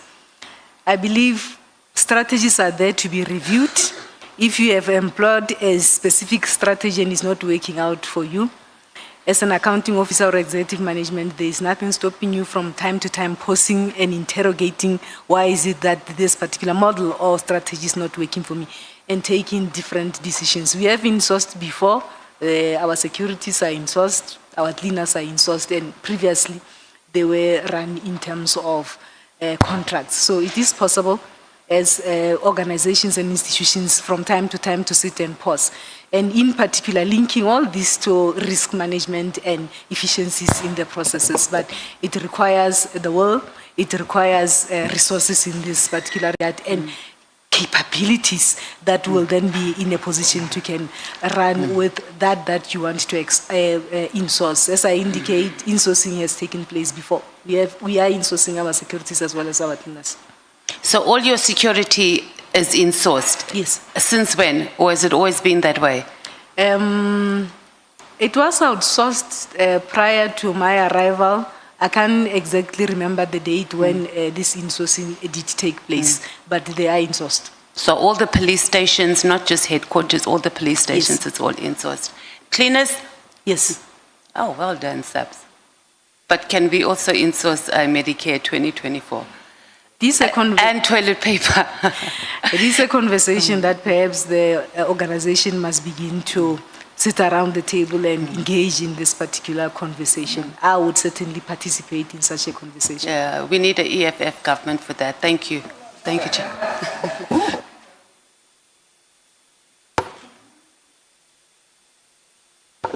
Thank you so much, Honorable Matthijs Bangazita. Thank you, Honorable Chairperson. Good afternoon, Lieutenant General. I don't have a lot of questions, but I just want to know where you got that money from to actually continue to fund the operations of the PKTT over a period of time when it was not budgeted for. As I had indicated, after we receive our allocation from National Treasury, we embark on a massive process where we then apportion this allocation to cost centers. We do have a National Operation Coordination Center where we will allocate funding for various interventions in this regard. Within these financial constraints, then you embark on a reprioritization exercise. You will then look at the areas where you can save and ensure that there is money to support operations. So it is a continuous exercise that you do. You allocate, you identify priorities, operational priorities, you engage with the accounting officer, and you are able to can then support this. But of course, that means other priorities have to, because you do have competing priorities, you will then have other priorities at the back foot in this particular regard. So it is an exercise that we embark upon to ensure that the little or the money that we have we extend it to ensure that we do our work and we are able to support all the priorities as would have been approved. Thank you, General. You consistently raised your concerns to the National Commissioner about the expenditure patterns of the PKTT, but you are conspicuously silent about other operations, special teams such as the illicit mining, which over a period of 2.5 years had actually, spent more than R1 billion. Why is that? I raise concerns on almost all these interventions. You will see that on my annexures, there would be submissions made to the accounting officer where all these interventions would have been assessed in this regard. So for the purposes of this testimony, I was requested to focus on the PKTT. The illicit mining is a newly established intervention, as I indicated, and we appreciate that the CARA committee was able to approve these funds for us to be able to can intervene in provinces that are battling with this particular issue. So this is special funding that was earmarked and allocated from CARA funding to say, US law enforcement go and deal with issues of illicit mining in this particular regard. So this money is specifically for that. It is allocated for that, and we expect that it is managed and there is accountability in this regard. So it's earmarked for that particular specific operation, because when we applied, we said, CARA committee, we want to have interventions that will then assist us as law enforcement to deal with this problem that is troubling us across provinces. So approval was granted to say this funding is specific for this particular operation. If you want to depart and take this money, utilize it somewhere, you must go back to CARA committee to explain and to get approval in this regard. Thank you, General.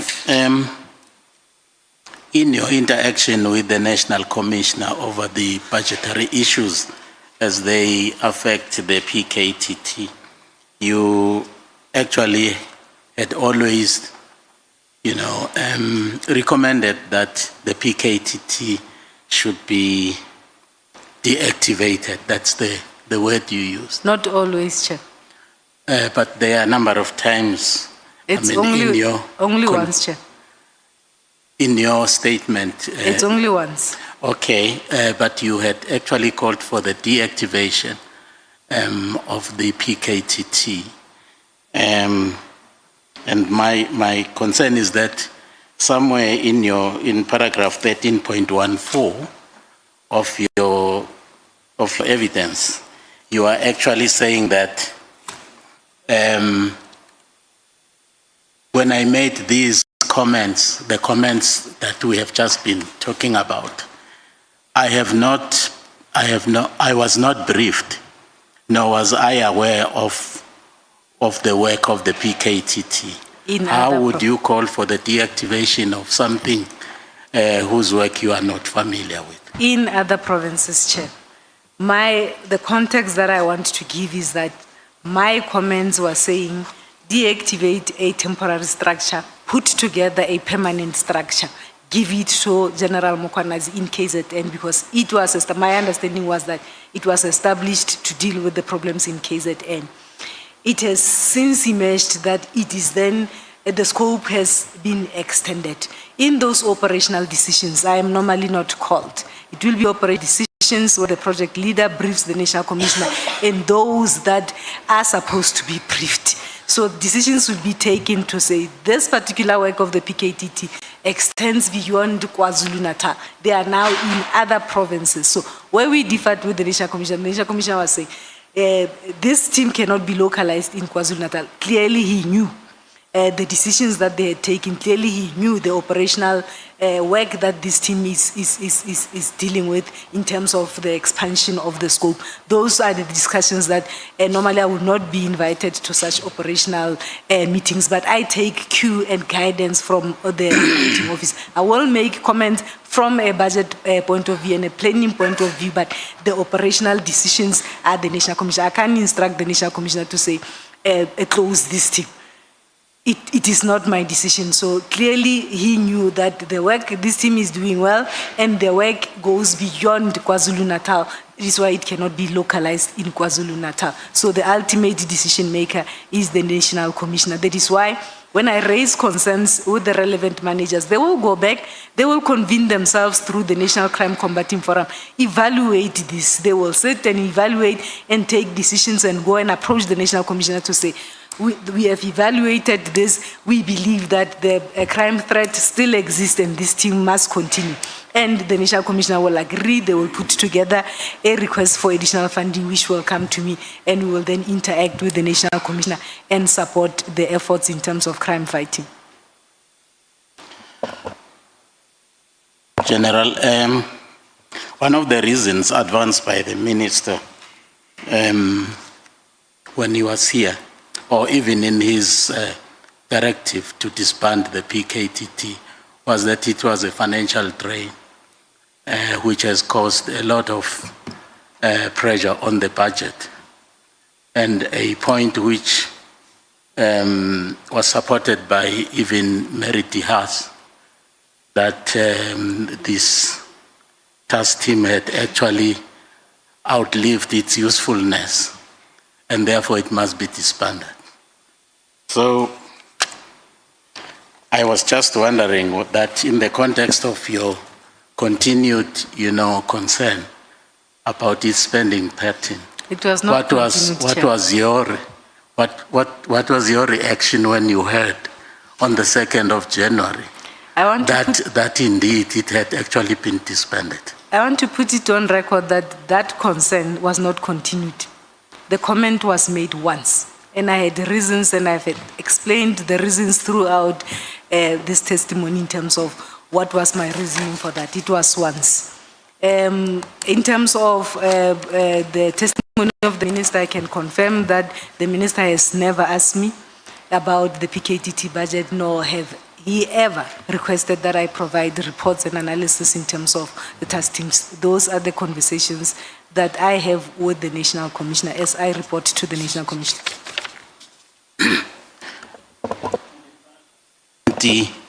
Of your statement, General, you are actually saying that you never had any interaction with the minister about the financial issues relating to the PKTT. Then I wonder where he got the information from to base his decision to actually disband, if it was not from the CFO of the organization. I cannot vouch for that, Chair. I'm not saying that it would have been wrong for you to share that information with the minister. I mean, the minister is a minister of the department. But you categorically actually said that you have never shared that information. On the PKTT. Thank you. Okay. When General Sbiya was here, he told us that Mr. Matlala is very familiar in the corridors of the SAPS,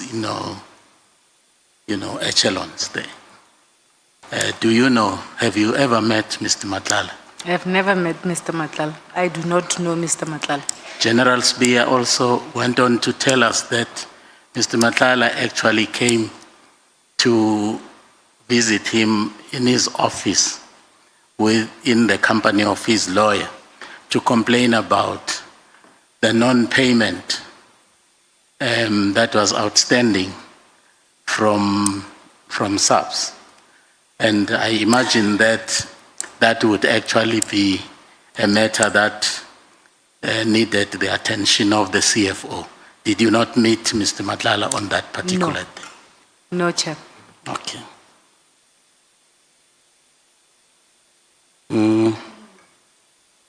Well, thank you, Honorable Chairperson. That's all I had for the General. Thank you, General. Thank you. Honorable Malema. Just a quick follow-up, Chair, on the insourcing of security, because the CFO must remember she's under oath. She just answered that she has insourced all the securities everywhere, not only at office and cleaners. I just wanted to be sure about that because it doesn't look like that is the case. I'm not aware of any tender or any project that has been undertaken by the department in relation to security services. I'm not aware.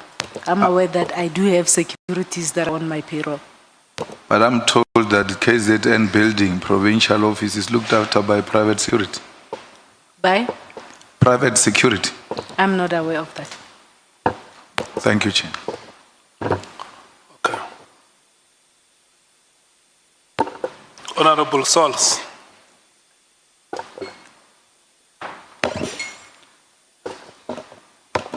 Thank you, Chair. Am I audible? Am I audible? Can you hear me, Chair? I can hear you now. I don't know if the witness is hearing you. Should I change? Oh, that's better. Are you hearing Honorable Sols, General Dimpane? Can you hear him? It's very soft, Chair. Very soft. Should I change seats with Honorable? You can come and sit here. No. I'm too small for that seat, Chair. The last person who sat next to me was Miss Meriti Haas.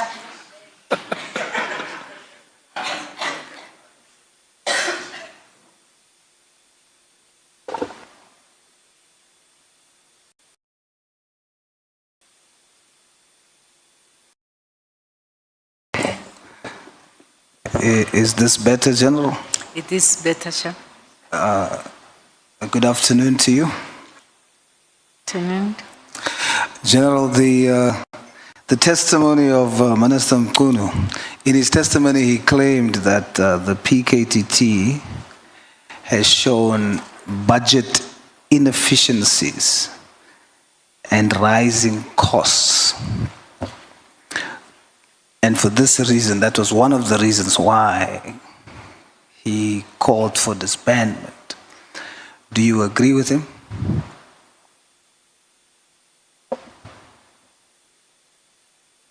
I have not discussed the budget of the PKTT with the minister as the CFO.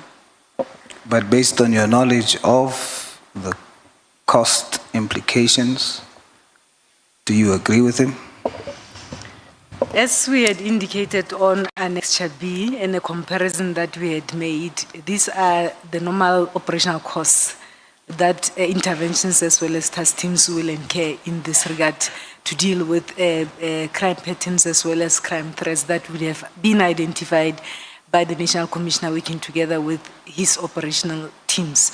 So these are the costs that we normally spend. However, it does not necessarily mean that if there is a task team that is established and funding is available, then there shouldn't be systems in place to ensure that there are efficiencies as well as cost control or cost containment in this particular regard. But when you look at other task teams there, depending on the decisions that would have been taken, whether to demobilize or to reduce the number of personnel that will have been deployed, these are some of the normal costs that we normally incur. And I take cue from the National Commissioner together with his operational teams, because they are the ones who are responsible to ensure that they prevent and combat crime in this country. If they sit in their operational meetings and they evaluate and they come to a Sorry, conclusion. General, sorry. Just because the time is very short, does what you just explained, does it mean you agree or you disagree with the minister?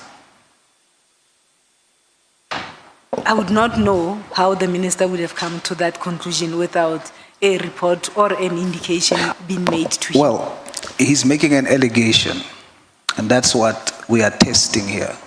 He's making an allegation. You are the authority on saying whether that allegation is true or not. So he says, PKTT has shown budget inefficiencies and rising costs. He made an allegation. Now I'm asking you to either confirm it or not. You are the authority there to say, no, minister's wrong, there's no budget inefficiencies there. I cannot confirm because the decision, operational decisions are taken by the accounting officer, unless if he would have engaged the accounting officer. So you don't have a position, you don't have a position of agreement or disagreement with the statement, no? Okay, let's look at your statement in paragraph 13.3. Let's see whether it is indeed true that you don't have such concerns. Paragraph 13.3, you say that Lieutenant General Mkwanazi made a submission that he signed for 58.5 million rand. And then you say, at the time, the DNC responsible for policing was General Masimola, who is now the National Commissioner. And he signed, and General, is it Tumani that signed and wrote the recommendation, but you then raised the concern to say that there was 2 signatures missing, but it was submitted to your office, and you raised the concern. Is that correct? It's incorrect. I've never raised any concern about missing signatures. You raised the concern here. It's not a concern. I'm just articulating what was sitting on that submission. Okay, so are you saying that that request did not require the signatures of... It did. This is the record or the document that I do have. So I'm asking you, if it did require, if the normal process is that those signatures are required, is that correct for them to do? I did not raise any concern. The ultimate approval in terms of these expenses was done by the National Commissioner. From time to time, the operational environment, they evaluate these interventions, and they then are requested to put together either requests for funding or reports, progress reports to the National Commissioner. So Okay. I did not raise any concern in terms of this. It's just a document that I'm indicating that where this matter comes from, because for the purposes of testimony, I was to focus on PKTT. So I'm outlining the order of events in terms of what happened, when, who said what. All right, But so it I'm wasn't not wrong raising- for them to do that. It wasn't wrong. There would have been reasons why those signatures Was were it wrong? outstanding, but the ultimate approval was made by the National Was it Commission. wrong to submit to you without signatures or not? Documents must be signed by everyone. So it was wrong. For me, this is not raised as a concern. It's fine, I but need was it the- wrong? Now that it's here, I'm asking you what's before me. Was it wrong? Other signatures should have been found. So it was wrong.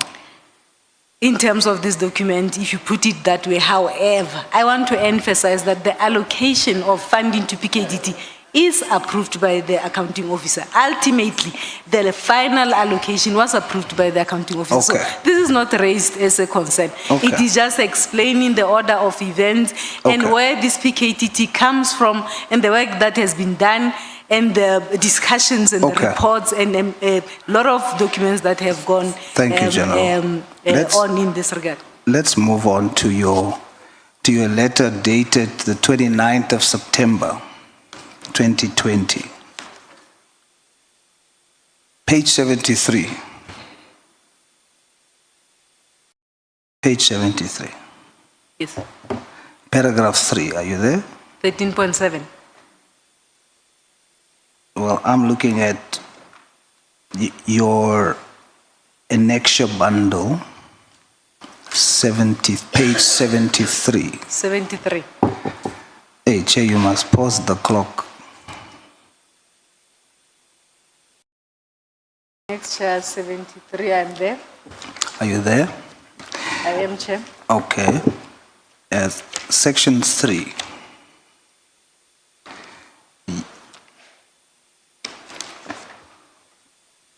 Yes. Would you agree that here you are raising concern? Yes. You are?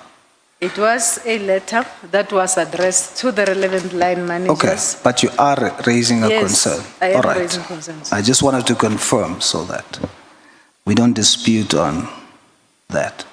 Let's deal with what your concern was. Number one, you say overtime expenditure in the 2020-21 financial year is not visible against the project code. ORS should correct such for transparency purposes. Yes. So it was wrong. When projects and initiatives are put in place for purposes of reporting and transparency, I indicated that we create a project code and we expect all managers to then vest expenditure against that project code. Yes. Yes, they were wrong that for that particular period in terms of expenditure, that was not vested against that project code. So from a monitoring point of view and accountability, I could not see such. So I'm putting it to their attention so that they correct. You've done well. I agree with you. And they did correct such. I agree with you. You've Yes. done very well to raise that concern, to say this is a budgetary inefficiency, Yes. right? And that's what you're saying to them. That's what the minister has said in his testimony. Then you go further and you say overtime claims of most individuals deployed for the project depicted that 100 hours of overtime was worked for most months. Then you say even during lockdown, when movement restrictions were enforced in April and May, these individuals continued to work 100 hours of overtime. Yes. And then you also express concern that the overtime amount is high and it is adding to the pressure of the limited funding that's available to SAPS. Yes, I raised those concerns with the Deputy National Commissioner. You've done This very whole well. policy. You've done extremely well. And this now corroborates the allegation of rising costs. But I did not write this letter to the minister. That's good. It was a letter that was written to the Deputy National Commissioner. These are the normal concerns that as CFO, when you monitor expenditure patterns, you will then General, deal would you with these agree particular issues. that the letter doesn't have to be written to the minister for the allegation to be true? The allegation is true that the PKTT, based on your testimony, I have not been called to present you are such testifying today. to the minister.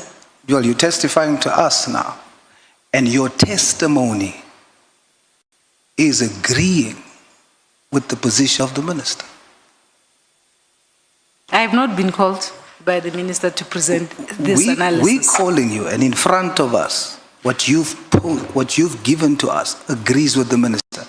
I Whether do the not min- know where would the minister have gotten a brief. It doesn't matter. I also don't know. What I know is the testimony of the minister and your testimony on the fact that the PKTT, there's budget inefficiencies and there is rising cost. Both of you are saying the same thing. Chair, on my testimony, I've said these are normal concerns that we raise with the relevant managers, including the National Commissioner. They go back, they regroup, they then consider this and they ensure that they assist us with efficiencies as well as cost containment. Together with the analysis of crime patterns and the situations that they're trying to sort out, then decisions, operational decisions are taken. And we get requests for funding, having taken those decisions by the accounting officer together with the relevant operatives. the accounting officer approves. It does not necessarily mean that when I raise this, they are not taken into account. If you look at other interventions, you will see a decline in terms of costs. It then tells you that managers would have set, evaluated, and decided to say, here we have stabilized, the crime threat is no longer visible, let us reduce the deployment in this particular regard. So these are normal decisions and conversations that take place in an organization, and the accounting officer accounts and is the ultimate approval in this particular regard. There would be progress reports that are compiled by the NCCF or the relevant project managers to the National Commissioner to say, yes, we hear the concerns. However, the work that we are doing, the situation that we are dealing with requires that we maintain these numbers, or requires us, we are satisfied that we have stabilized, we are hereby then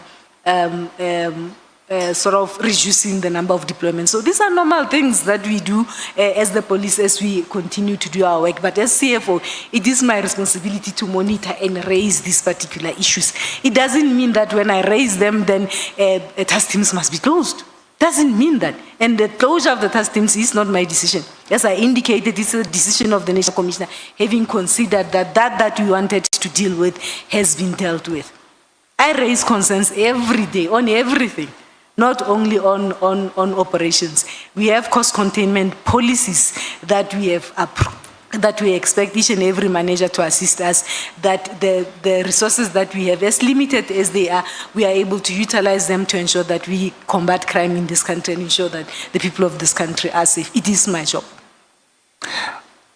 But based on your professional opinion, you do testify today that what you've put before us is concerns of budgetary inefficiencies and rising costs, correct? I've raised these concerns with the relevant line manager. Is that answer yes? I've raised these concerns, yes, with the relevant line manager. All right. You say that you haven't spoken to the minister about the PKTT. But you had an opportunity to. In July 2024. 5 meetings to be precise. But in July 2024, you did a presentation to him. Yes. Correct? It was July, it was August, we had September, we also had June this year. Did you raise the issue of the PKTT with him? No. Could you have done so? If I was requested. Sorry? I would have been requested to do so. So he needed to request for you to talk about When it. we are Whereas, what was the purpose of the presentation? When we are called to go and orientate the executive authority, we don't go there on our own. It will be a meeting that is coordinated by ministry through the Office of the National Commissioner, and you will be told that we are having a meeting with the executive authority and this is the purpose of the meeting, and you ought to prepare a report in terms of these requirements. That is why we indicated that in the first report, it was an introductory briefing to the minister. In the second report, it was financial matters pertaining to the police, because the minister was new. We needed to orientate him. In the second briefing, then as and when you report, he will identify other indicators that he would want further information on. Issues, concerns such as issues that civil claims, issues of... Did he ask you to tell him that crime intelligence needs capacity? Yes. He asked you to tell you that? He asked you to tell you that? You Sorry? prepared the presentation. Sorry? In your presentation, you then go in detail in saying that crime intelligence needs to be capacitated. As I indicated... Now I'm asking you, based on that, in your presentation, did the minister, prior to you presenting, ask you to present on crime intelligence? You would go and present, Chair. Yes. As and when you present... So he didn't ask you? May I be allowed to conclude? It's just because of my time, General. You will be given indicators to say, we will have to have a follow-up meeting. These are the following indicators. I want you to touch on issues that talks to capacity. General Dimpane, you stop speaking. May we please take Honorable James. Thank you, Honorable Chair. Thank you, General.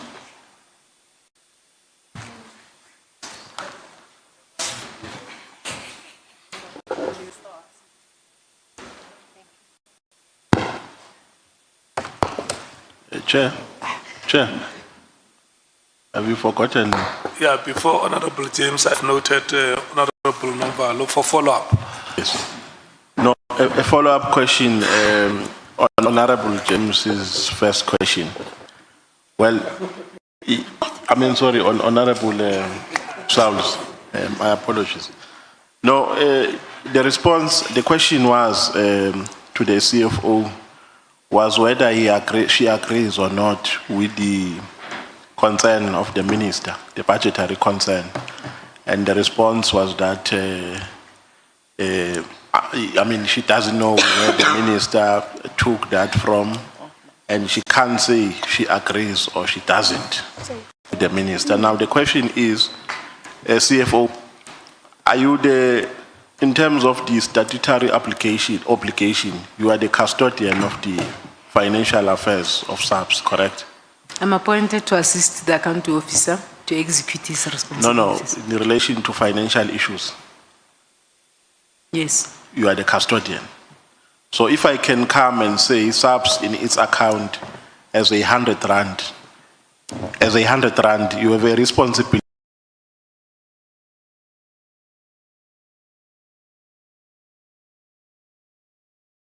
because we are in a better position to give clarity in that regard, correct?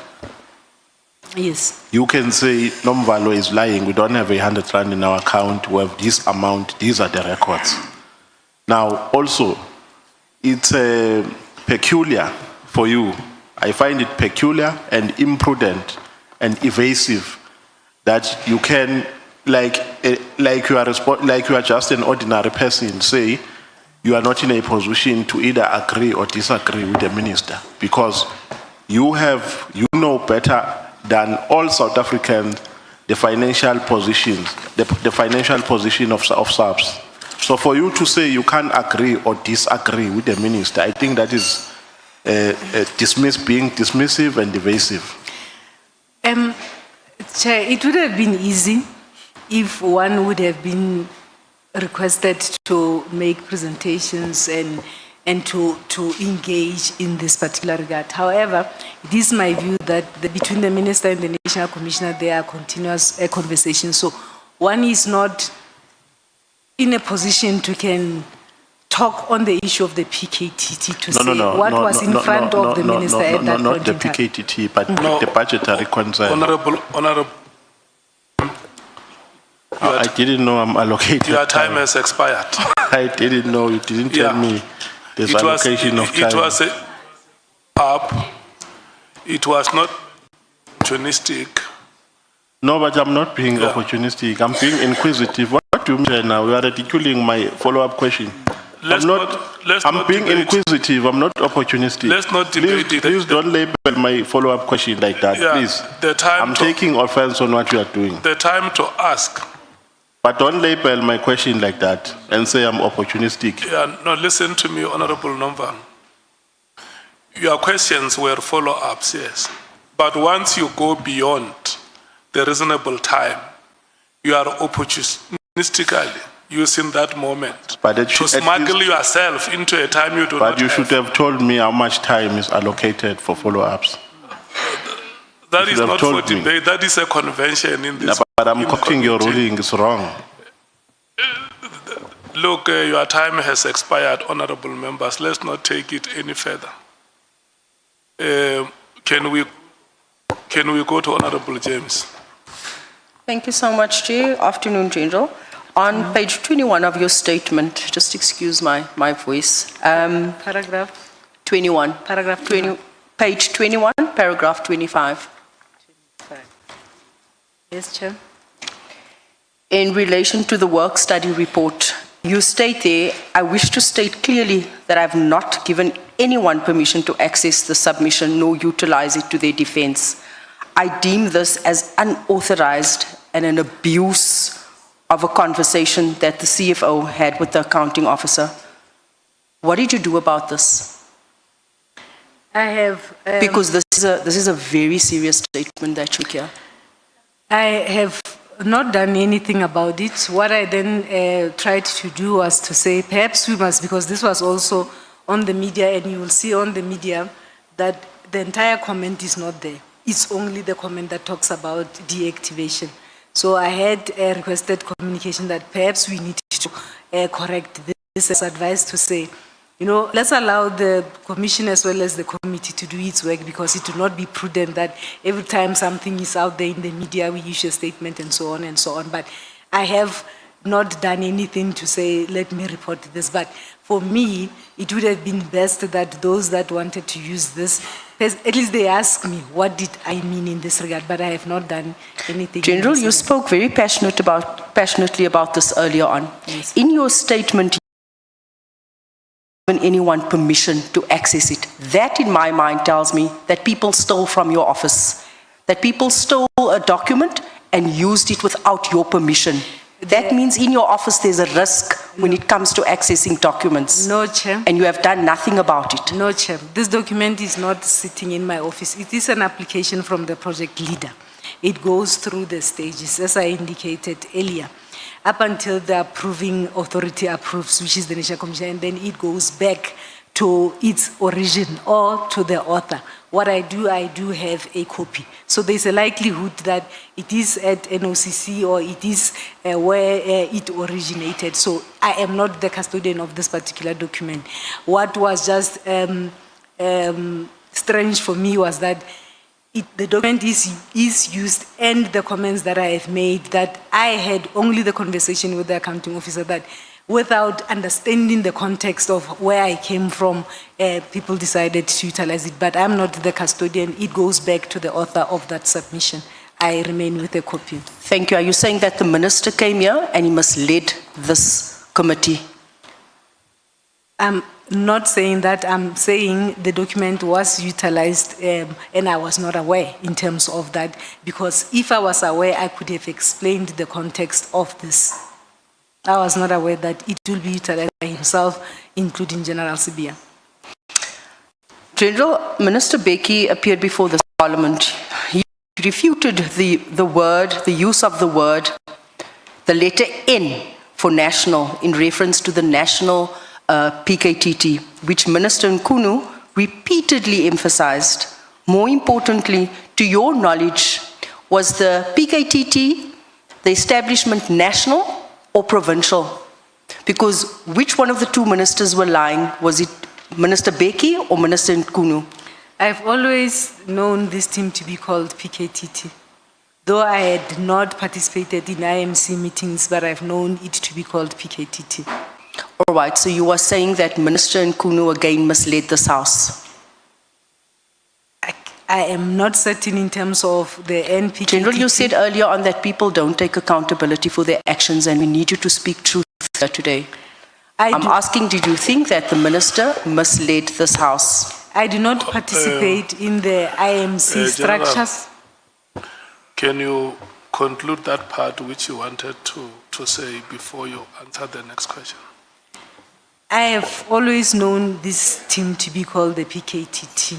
I do not participate in the IMC structures and all those structures that the project leader together with the National Commissioner would be participating. For the purposes of my function, which is to confirm funding, I have always known this team to be called PKTT. I cannot confirm to say the minister misled. Perhaps such discussions did take place elsewhere, but I cannot vouch for such. But General, you can confirm because you did the budget allocation.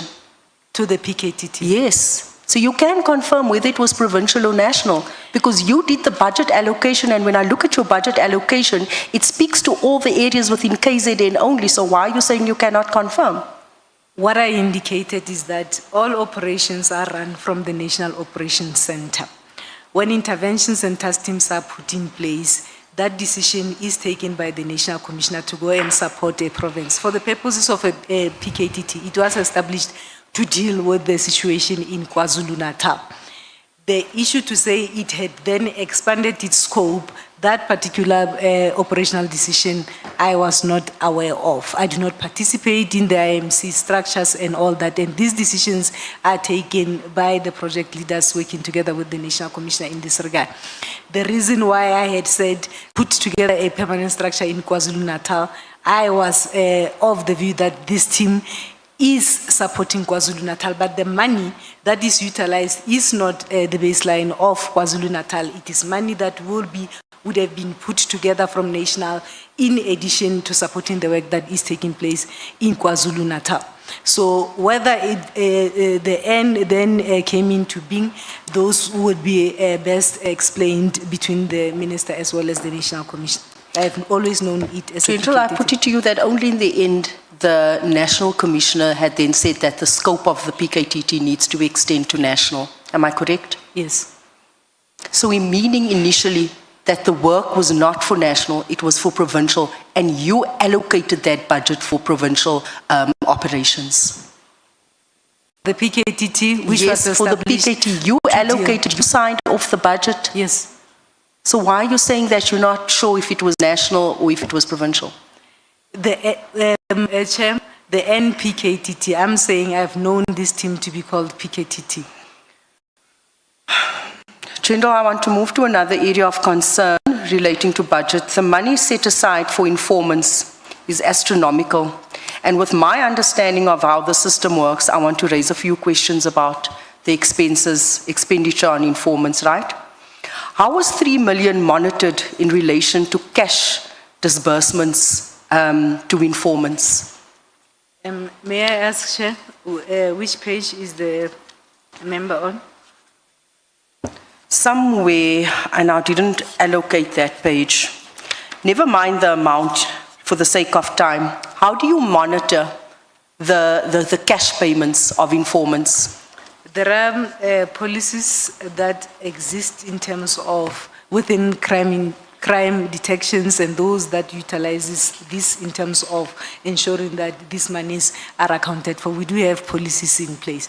Of course, you will then have the other account, which is the service account that has its own processes. So there are policies in place and the relevant officials within crime detection, crime intelligence that then are supposed to ensure compliance to those policies. General, I'm going to say to you, crime intelligence is stealing this money. There has been allegations of crime intelligence misusing this money for the longest time ever. I'm asking you, as the handler of the purse, you are allocating these budgets. How are you in your capacity ensuring that this money gets spent and on the right things and we have value for money? Check. What do you have in your receipt? We know that there's policies for all of these things. I'm asking, what monitoring tools do you have in place to ensure that when you allocate 3 million for informants, 3 million was actually allocated and given to those informants? Crime intelligence has 2 sets of budget, Chair. I have not had any complaints in terms of the open budget that I am responsible for. One has had complaints in terms of the Secret Service account, which has its own CFO and its own rules that is managing and governing that particular. But on the open budget, I have not had any complaints in terms of program for So, allocation. General, do you rely on complaints to pick up misconduct and corruption? I'm asking you what monitoring tools you are assigning huge budgets. What monitoring tools do you have in place? If there are complaints, it means the internal controls that we have in place are either inadequate and inefficient. We do have policies, we do have controls in place, we have sufficient safeguards. So the absence of complaints then tells you that your systems are adequate in this regard.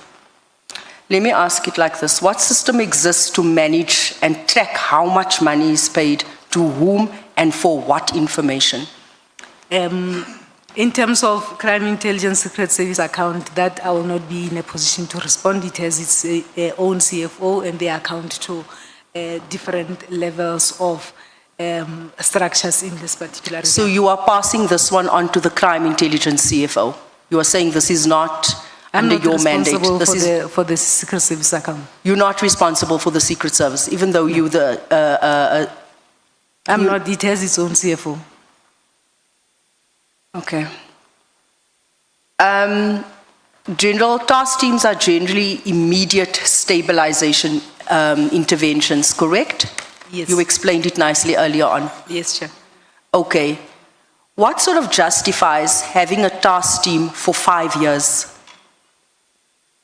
As I indicated, the operational teams together with the National Commissioner continuously conduct crime threat patterns, crime pattern analysis, and they take decisions to stabilize and to support provinces or any areas that remain stubborn. Some of the areas sometimes remain stubborn and they require these interventions.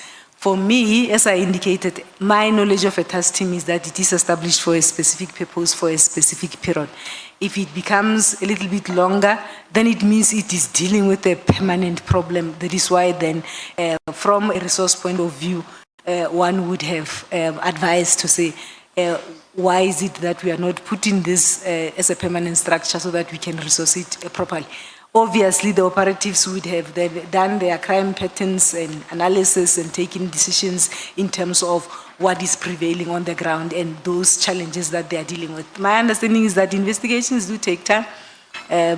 Certain investigations and investigators will have dockets that will go to court and take years and so on and so on, but the operational environments are the ones that takes the ultimate operational decisions based on what they would have analyzed and what is on the table and the intelligence that they might have. I want to ask Operation Lockdown, Thunder, what has been the value for money for SAPS with this operation, which has shown blatant failures in the Western Capes? In fact, it has gotten worse, with a budget of almost 500 million being spent with little to show for it.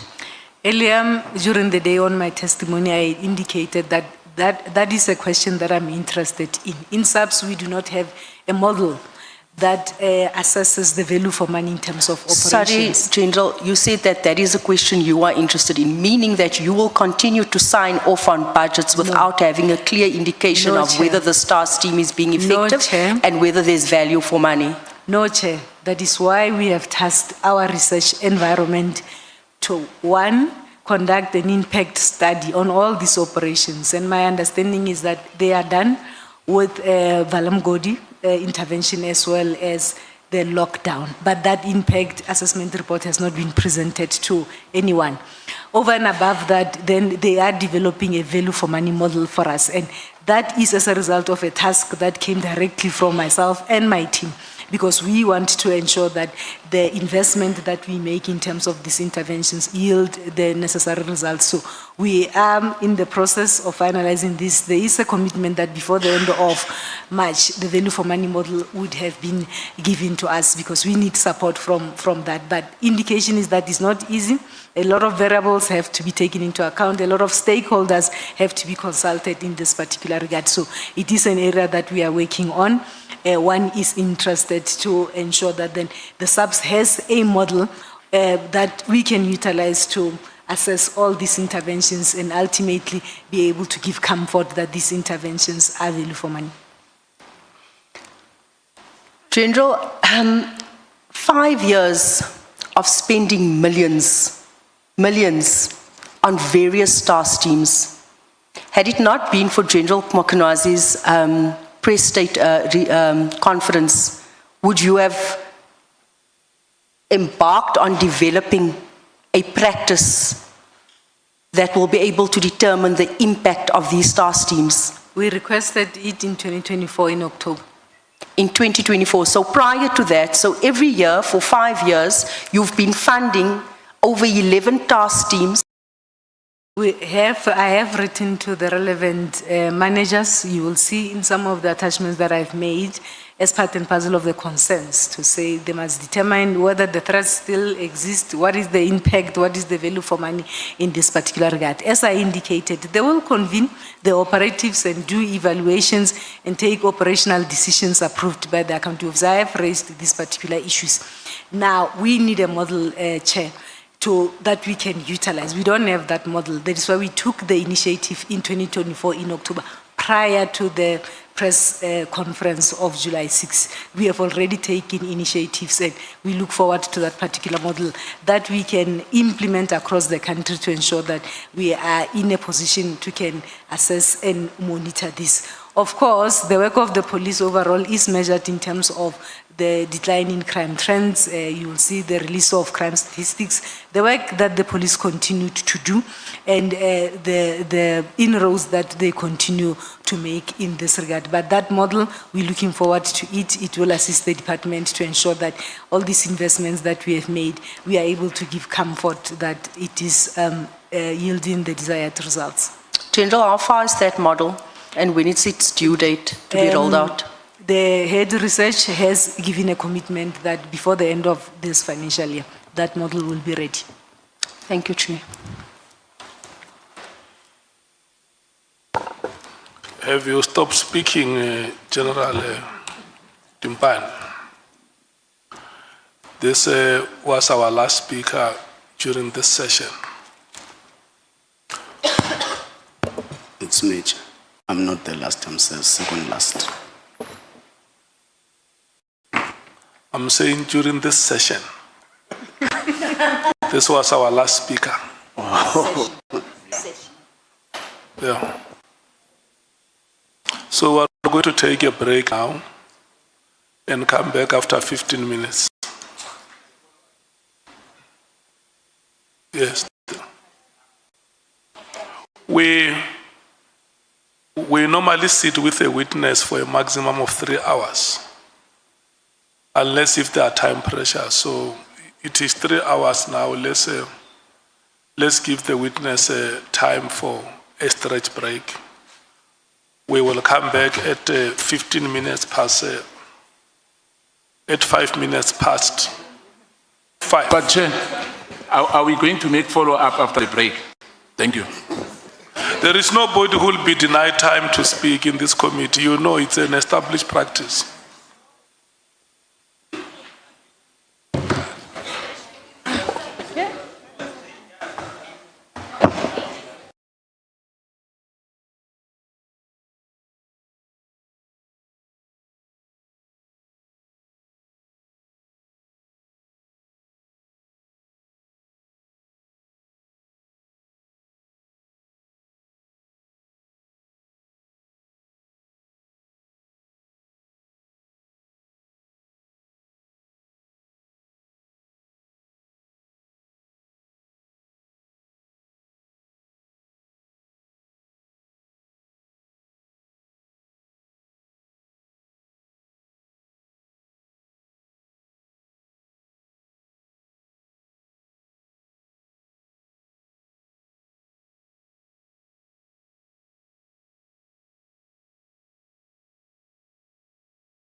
the proceedings.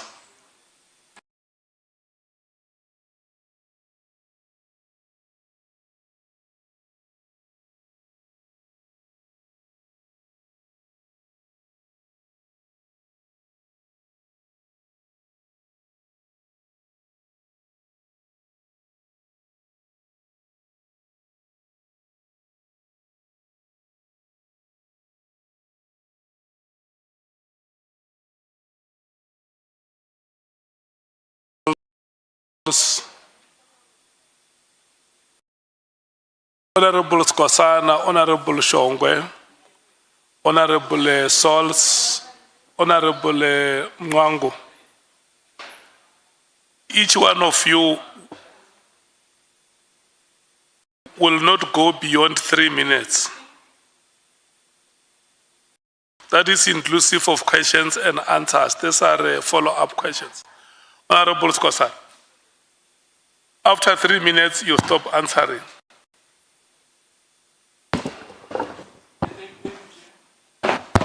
Thank you, Chair. I just wanted to make a follow-up on the matter of 24 million. If I remember very well, you distance yourself on that as well, am I right? That you make a recommendation, or have you done a recommendation on that 24 million? That amount of the 24 million was subsequently raised as a material irregularity by the agency. And we worked on that with the accountability of responding and the relevant environment. A lot of work had gone in by our legal department in trying to resolve that particular issue. Eventually, when the matter was regarded as resolved in terms of the material irregularity. So it was picked up by the agency as a material irregularity. Yeah, but my question, CFO, did you sign that for that 2024 million? When legal services dealt with that particular matter, they came back and indicated that the department was at fault in terms of the breach of contract, and they recommended that a settlement be made. I had to then, I was included on the submission. I did sign off with comments. Sorry, did you sign? I signed with comments to say the people who are responsible for such must be accountable. Yeah, that's what I needed. That in my knowledge, you made a recommendation. Legal services made a recommendation. The submission went through the processes. And it came to my office after the recommendation from legal services. Yeah, who made a recommendation. Looked at the recommendation and the background of the matter and the recommendation from legal services. I then said, based on the facts and the legal opinion that is on the table, I recommend on condition that a knowledgeable person is appointed to investigate, to determine who was responsible for this. Yeah, but I agree on that you wrote, you had some comments. Yes. But you did sign for this Yes, I 24 signed the million. Thank you, submission. Chair. Thank you, Chair. Yeah, we will come back to you, Honorable Malema. Let's take Honorable Shongwe. Chair, I think I was covered by Honorable Skosana, but I just wanted to know, just one thing on that matter of this 24 million. When you signed for that, on that document, does that mean you agreed with the recommendations that they stated, not that you stated? It's an opinion and a recommendation by our legal department to the accounting officer. Did you agree with what they said? I recommended on condition that the relevant people who are responsible for that matter are held to account. That on the same document, that It's your on the recommendation, are they on the same document? Yes, they are on the same document. Thank you. Honorable Sols.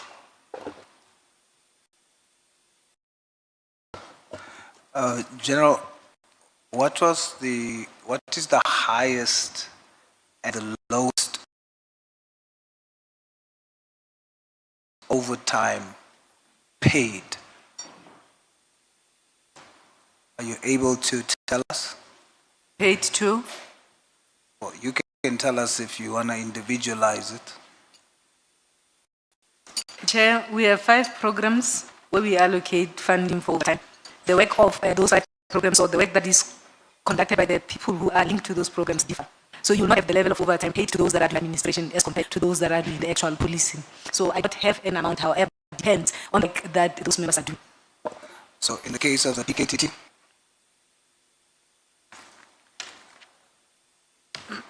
in the case of the PKTT, Chair, when you look at the PKTT, since its inception, the highest amount up to so far would be recorded in 2019-2020, that is 26 million or 26.4 million. As I indicated, you will see a 0 there for this financial year. I am aware that the members are continuously working and they are required from time to time to perform duties in terms of overtime. So there will be claims that will be captured there. Sorry, General. But the 26 million that was recorded during the 2019-20 appears to be the highest amount in terms of PKTT. are you in a position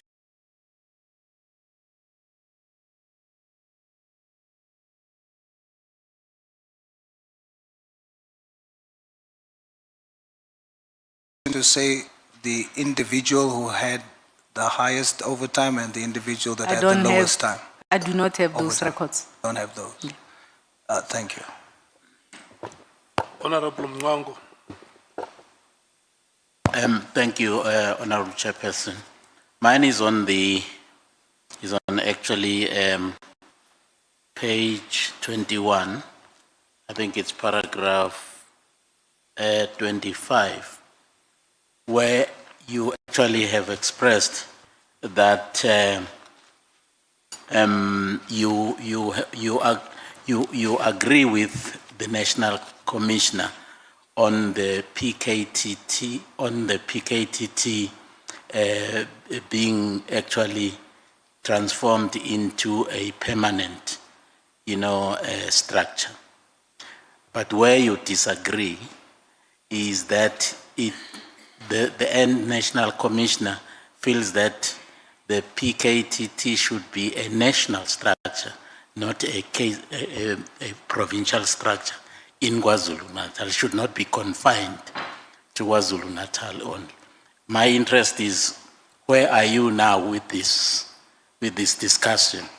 Having learned about the extended scope and the work that the team continues to do, I believe that I support that there be a national structure, because the political killings are not confined in one province. You do have pockets of incidents in other provinces. I will support the National Commissioner in this regard.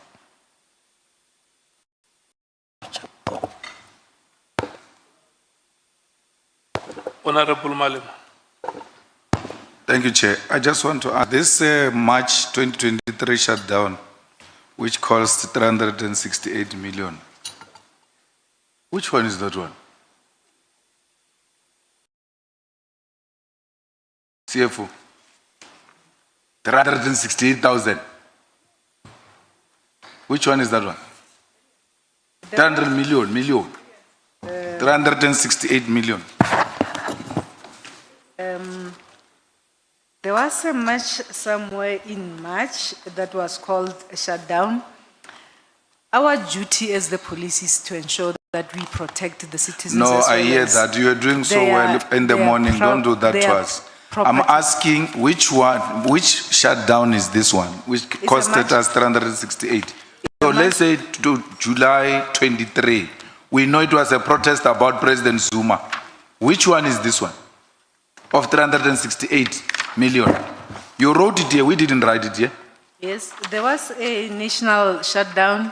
My memory is losing me, Chair, in terms of what was the actual issue in this particular regard, but I know it was in March. As I indicated, March you close the books, so you would have captured your few claims. Those that you would not have concluded, then you conclude them in April. That is why you see expenditure going into the next financial year, but it was for the same reason. My memory is leaving me. I can't recall exactly what was the issue, but there was a national shutdown during that particular period that we needed to deploy and ensure that we protect or we ensure that then is stability in terms of those provinces that would have been affected by this much. But if you were talking about EFF national shutdown, was one day. It was in March 2023, one day, costed you 368 million. It depends on the numbers of the members that you are deployed to go and support the affected provinces. These are operational decisions that are made to ensure that we are effective in terms of policing public order issues and ensuring that there is stability in the country. So I wanted to ask the General, that was not necessarily my question. My follow-up was, during lockdown, COVID lockdown, only essential services were allowed to work, and that will include police. Why should an impression be created that police were less working during COVID, as if they too were locked down? They were not locked down. They were not locked down, but Your time is up, Honorable Member. Oh, time is up. Your time is up, Honorable Member. Honorable Sangoni. Thanks, Chair. No, I wanted to go to that march of the EFF that cost the country 400 million to protect a non-starter. My round of questions is coming now, Chair, so I'll raise it then. Thank you. You see what she's doing, and we're going to come threefold like that, and she's going to be a crybaby. Does that all the time, and when we attend to her, she cries like a crybaby. I have made a request to the two of you, Honorable Malim and Honorable Sangoni, to meet aside of the proceedings and thresh out those issues. Honorable members, this is what I want to do. When we go to take the last three speakers, that is Honorable Sangoni, Honorable Nola and Honorable Shongwe, they are going to run uninterrupted. If there are any follow-up questions, they will come after they would have asked their questions. Can we restrain ourselves to that? It's now almost 20 minutes past 5. So we must run for 45 minutes, which will be 5 minutes after 6. We are going to come in that order. Honorable Ngola. Thank you very much, Chair. And then when your time expires, you pass the microphone to Honorable Sangoni. And then Honorable Sangoni will pass the microphone to Honorable Shongwe. That is how we hand over the flame. Thank you. Thanks, Chair. I will hand over to Honorable Sangoni the same way South Africa handed over the G20 Championship to America. Chair, thanks very much. CFO, it is alleged that many SAPS officials would have benefited some few rands and few millions from the 260 million tender. Did you benefit? No, Chair. Otherwise, given a chance to solicit some benefits, you would. I have never. And I will It's never. just a matter of not getting the opportunity. And I will never do that. Okay, so I heard you are with the people from the risks management. Was awarding such a massive tender to a newly established company with no massive experience of that kind of work not a financial risk? The tender was advertised, Chair.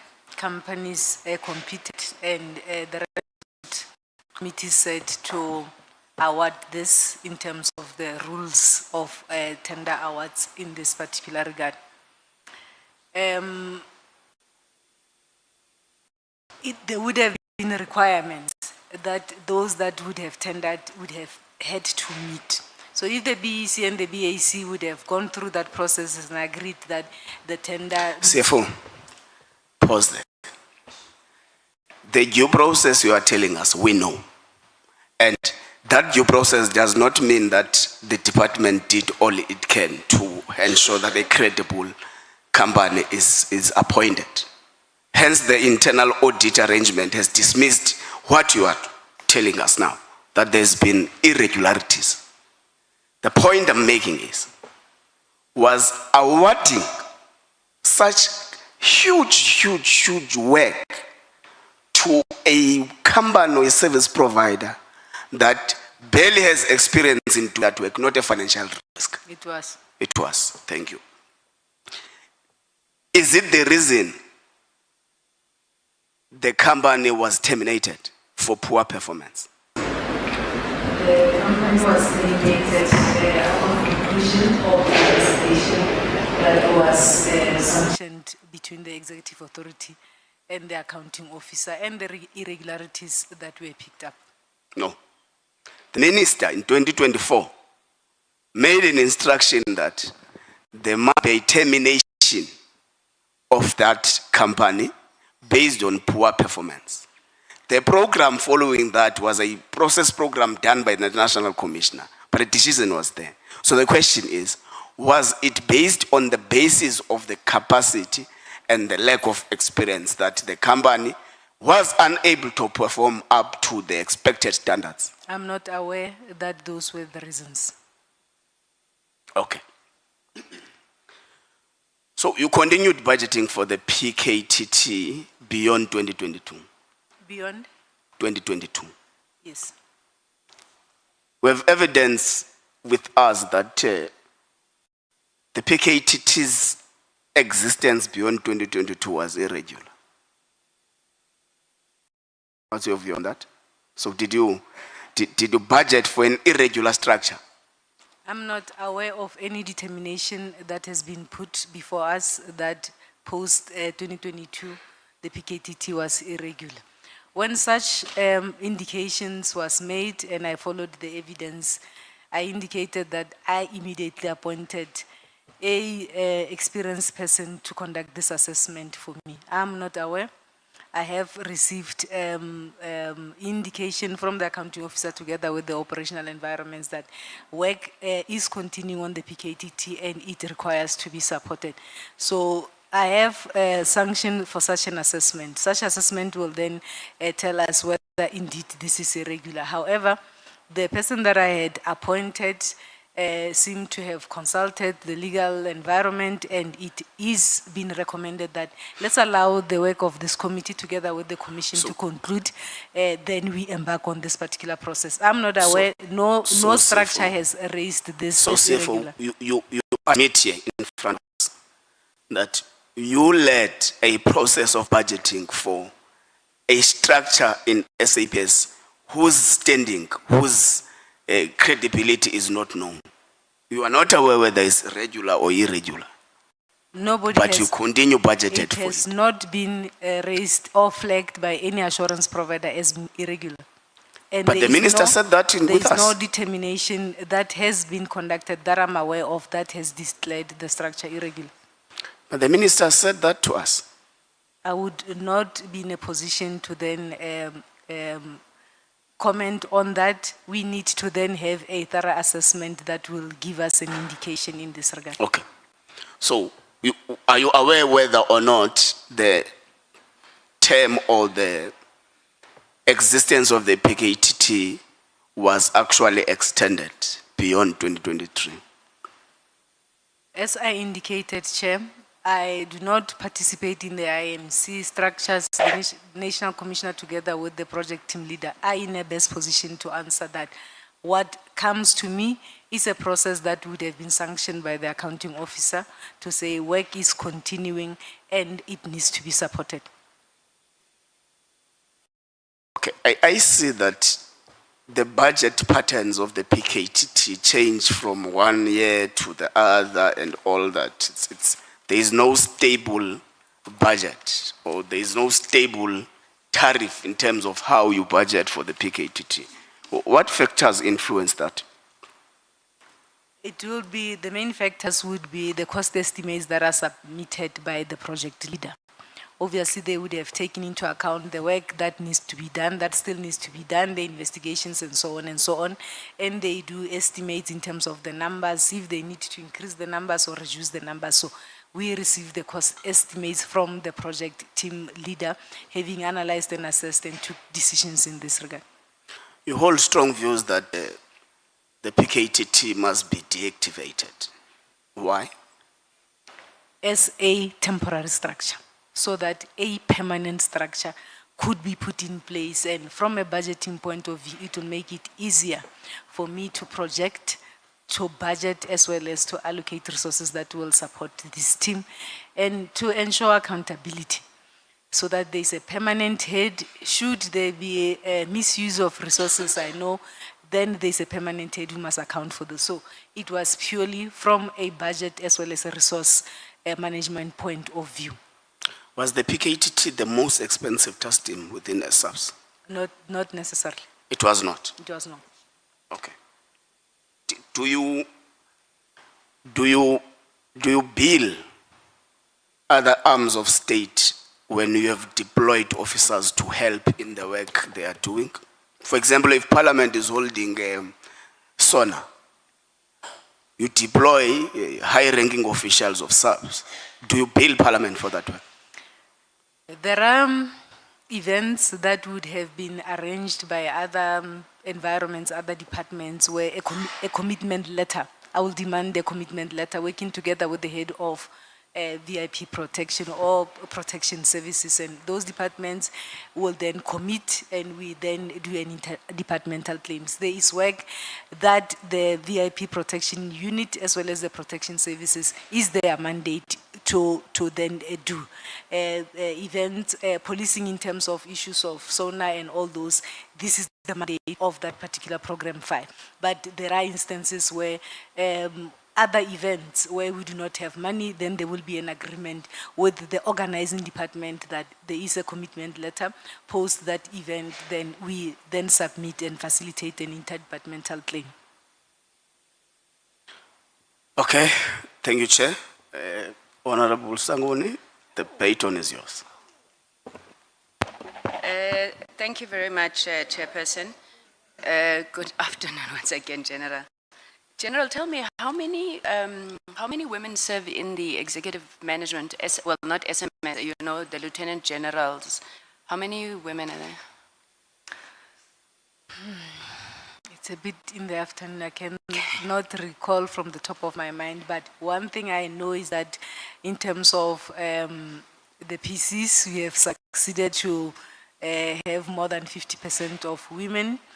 Then we have quite a few at the divisional commissioner level, as well as the deputy national commissioner, who is General Mosiliki. So we have done well as an organization to ensure that we empower women and women serve in these positions in this regard.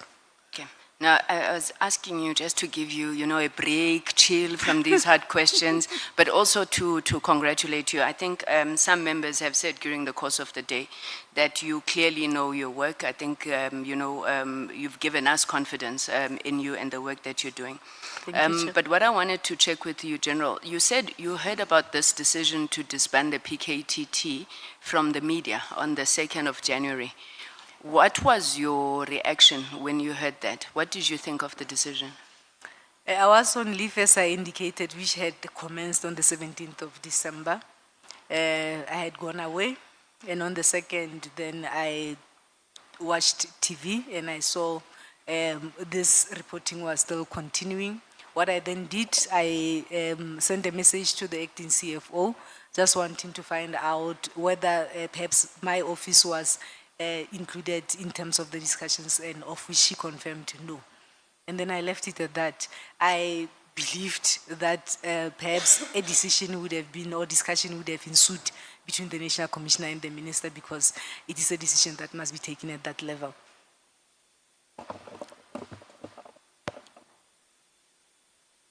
Did you think it was a correct decision, though, that the Minister took? At that time, I wouldn't make anything of the decision. Like I said, I was on leave. one would have assumed that when you go on leave, work continues. Perhaps there would have been engagements between the two leaders and they would have taken that decision. So it was a matter that one would have then be briefed properly when they come back from leave. But for me, all I did was to check with the acting CFO if perhaps there was a formal meeting where discussions were held and then. So you had no personal view one way or the other Nothing. on, okay. Nothing. Okay, so over the course of these, this inquiry, General, we've gotten the sense that, you know, there seems to be two camps, people are taking sides. Have you taken a side in this matter? On this matter? Yes. Never. I do not take sides. I am appointed to assist the accounting officer to execute his or her responsibility, and that's all I do. Because we are employed to ensure that we provide a service which is to combat crime and ensure that the people of this country are safe. For me, those issues are a waste of time, and we need to ensure that we earn our salaries when we leave work every day. So I do not take sides, I do not participate in such issues. Maybe let me ask it differently. Ne? At the end of the day, this inquiry is established to probe the allegations that General Mkhwanazi would have made, right? And at the heart of it is this issue of PKTT, drug cartels and what. And we've had to wade through a whole lot of evidence that you end up not knowing what is right, what is wrong anymore. So if you were to have a view, do you think that General Mkhwanazi, in terms of the issues that he raised, was correct? And indeed that the minister, General Sibia, and them were wrong or are involved in these cartels? What would be your personal view? My personal view would be, obviously, we will have to wait for the committee to conclude its work as well as the commission. General Mkhwanazi did right by raising these issues. If there are issues that are preventing us from doing our job as public servants, those issues ought to be raised in this particular regard. But in terms of who's wrong, who's right, I believe as same and similar as South Africans, one would then allow the committee to proceed with its work and to produce a report, including the commission. Okay, so Vice Admiral Monde Lobese, who is the Chief of the Navy, goes in public, addresses a gala dinner, and he says he believes that the South African Navy is being defunded by government, and he thinks at the core of it is these issues of either selling out or drug cartels.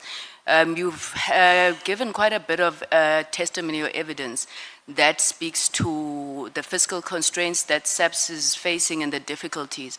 Would you agree with Vice Admiral Lobese? Chair, I can't comment on the SNDF comment. As it relates to SAPS, do you think that SAPS is also being consciously defunded to promote perhaps nefarious ends? We working within the finance environment understand the macro issues of the country. We do participate duly in terms of processes that are there and put on the table by National Treasury. We make our submissions. We always make submissions that are over and above what is currently available. And we hope that one day the macroeconomic situation of the country will improve and we will be having resources in abundance to ensure that we all are able to deliver the service that we are tasked to deliver as government departments. Thanks, CFO. And I'm really relying on your, your accomplishments, your qualifications, because I would think that in the environment that you are in, you would understand fiscal pressures, you would understand the priorities and choices that have to be made. So your submission is that you do not believe that the SAPS is being intentionally defunded, but there's macroeconomic pressures on the country that are leading to these issues? I don't believe that government will intentionally want to put the SAPS in particular into a position that where we will be unable to do our work. It is our wish that one day we will have these resources and we will be able to, there are competing priorities in government.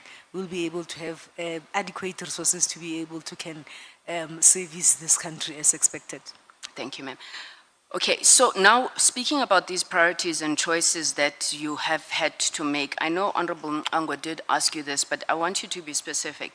So you don't budget for the PKTT. You have these requests that come up every year, and then you have to take money from elsewhere. What is suffering while you are funding the PKTT? Where exactly? I mean, you've been there since 2019, so it's been a number of funding cycles. Where have you taken money from to fund PKTT? I don't want us to say something is suffering as a result of PKTT. As I indicated, we receive allocation from National Treasury annually. And there are priorities that we canvass with the National Commissioner through the relevant structures, finance committees, and those priorities are put on the table. There will always be limitations. The needs will always surpass the resources that you have. At this point in time, we do have a dire need in terms of technology in the organization. I'm sure you would have heard in various forums that we need to ensure that we upgrade our technology, and our technology is on par with other organizations in this regard. So the work that the PKTT is doing is important because it is investigative work, it is work that deals with issues that are troubling the country. So you can say the allocation to PKTT is not important, the other one is important. So it's an issue of competing priorities, and we try our level best to ensure that there are cost containment issues. We block the systems to ensure that where there are inefficiencies, we are able to manage those things. We have implemented blocks to deal with the so-called non-core items, and there's quite a lot that SAPS is doing Thank you, in this CFO. particular regard. Thank you, CFO. I mean, I know I got a bit of time because Honorable Ngola left me some, but thank you so much. I got you there. Chair, on the, Honorable Ngola raises this question, and I want to follow up on it around the funding of the PKTT. Now, you say it was not unauthorized, irregular, whichever word it is in terms of a structure, right?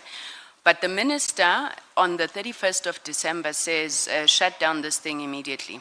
That directive is being implemented. You have meetings where you meet, you discuss disbandment, but then money is then allocated again to the PKTT, which both General Mkhwanazi, Lieutenant General Mkhwanazi and General Masemula came to testify on. Why was money being allocated when a directive from the minister has come out to say, shut it down?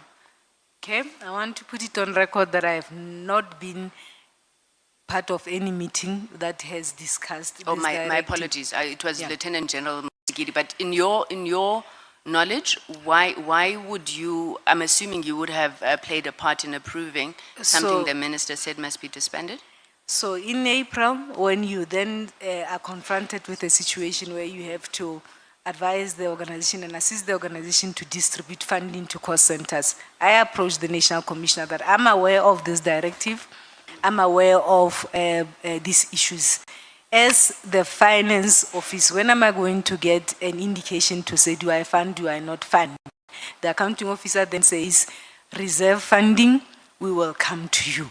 There is work that must still be done in terms of this particular PKTT reserve funding, and we will come to you, perhaps on a month-to-month basis to then deal with this. So I'm aware that there were meetings that were taking place to discuss the directive, but I was not part of such meetings. So I rely on the instruction as well as the indication by the National Commissioner in terms of what needs to happen when it comes to the work and the support of the PKTT. Okay, so you asked him because you knew it had been disbanded. I asked Okay. him. All right.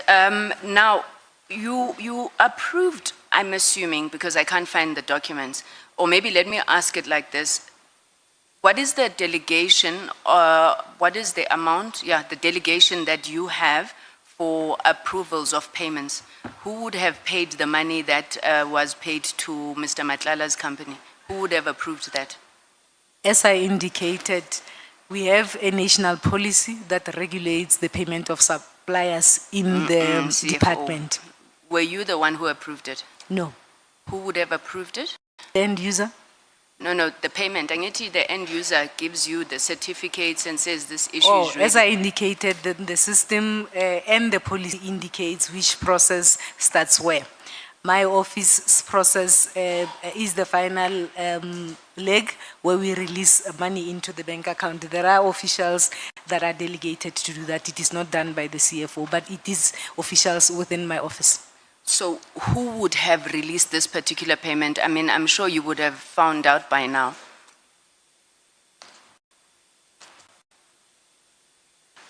The section that deals with everything medical is headed by a Major General and there's a Brigadier. The final payments are released by the Brigadier who is in that space that works in my office. Obviously, that function is in my office and the final payment is done in my office, but it's a Brigadier who is within my office that is delegated to do these payments. Okay, and 50 million you don't look at, it's too small money for the CFO to look at? It was 48, we stopped 48. other invoices. Okay, 48 is below your delegations? I do not do the actual payment. Okay.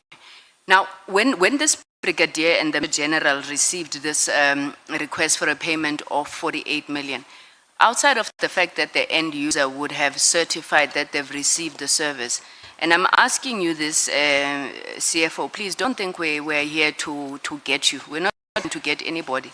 We're trying to understand what are the systemic and perhaps governance failures that exist in the system, right?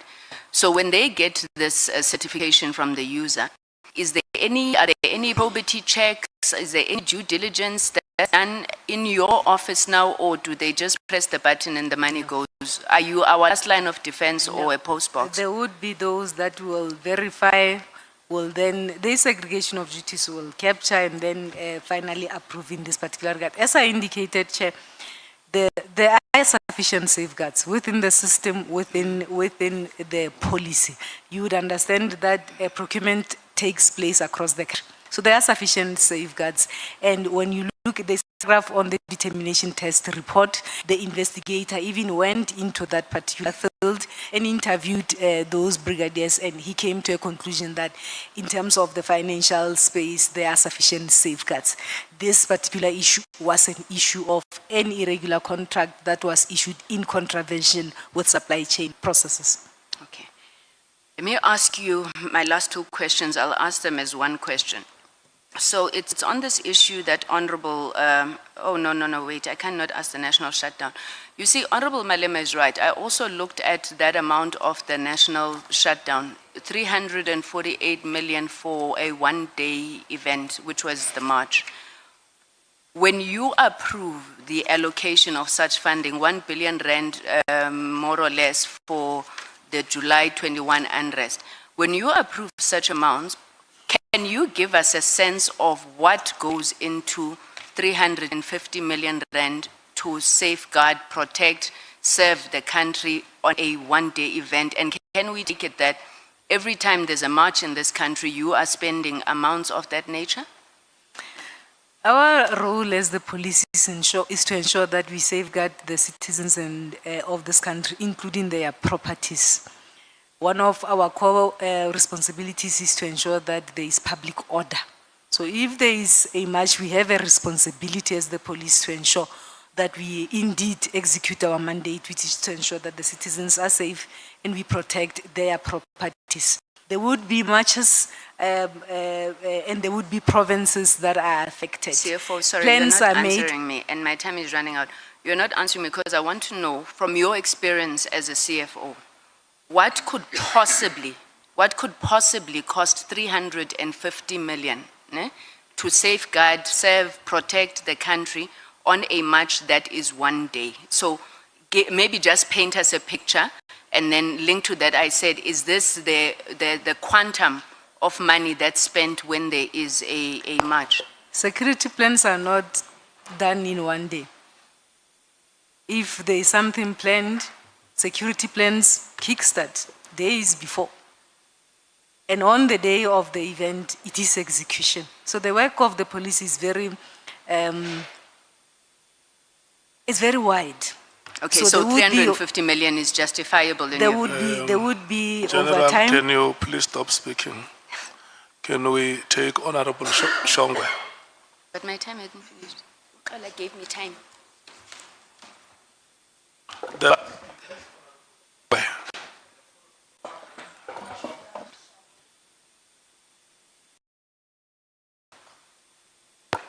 The last speaker is Honorable Shongwe. Your time starts now. Sawubona mama. Kunjani? All right, thank you. Ngiyaphila. Ngicela ungisondelele ku mic angikuzwa kahle ne. Uyakhona ukukhuluma mama sixoxe. Ngiyabua, Chair. Wabuwa ukabuwa unataba. Yes. Quick one. Imali yama South Africans idliwe mama uyavuma. Chair, can I request? Chelete ya di South Africans idliwe wadumela. Which money, Chair? In the tenders, the 360 million tender. The investigation will tell us what has But when happened. wadumela orijiwe or ayajiwe. Ke mang, Chair? By the perpetrators. Sorry? You think ayajiwe? Are you investigating something that you believe money was taken or not?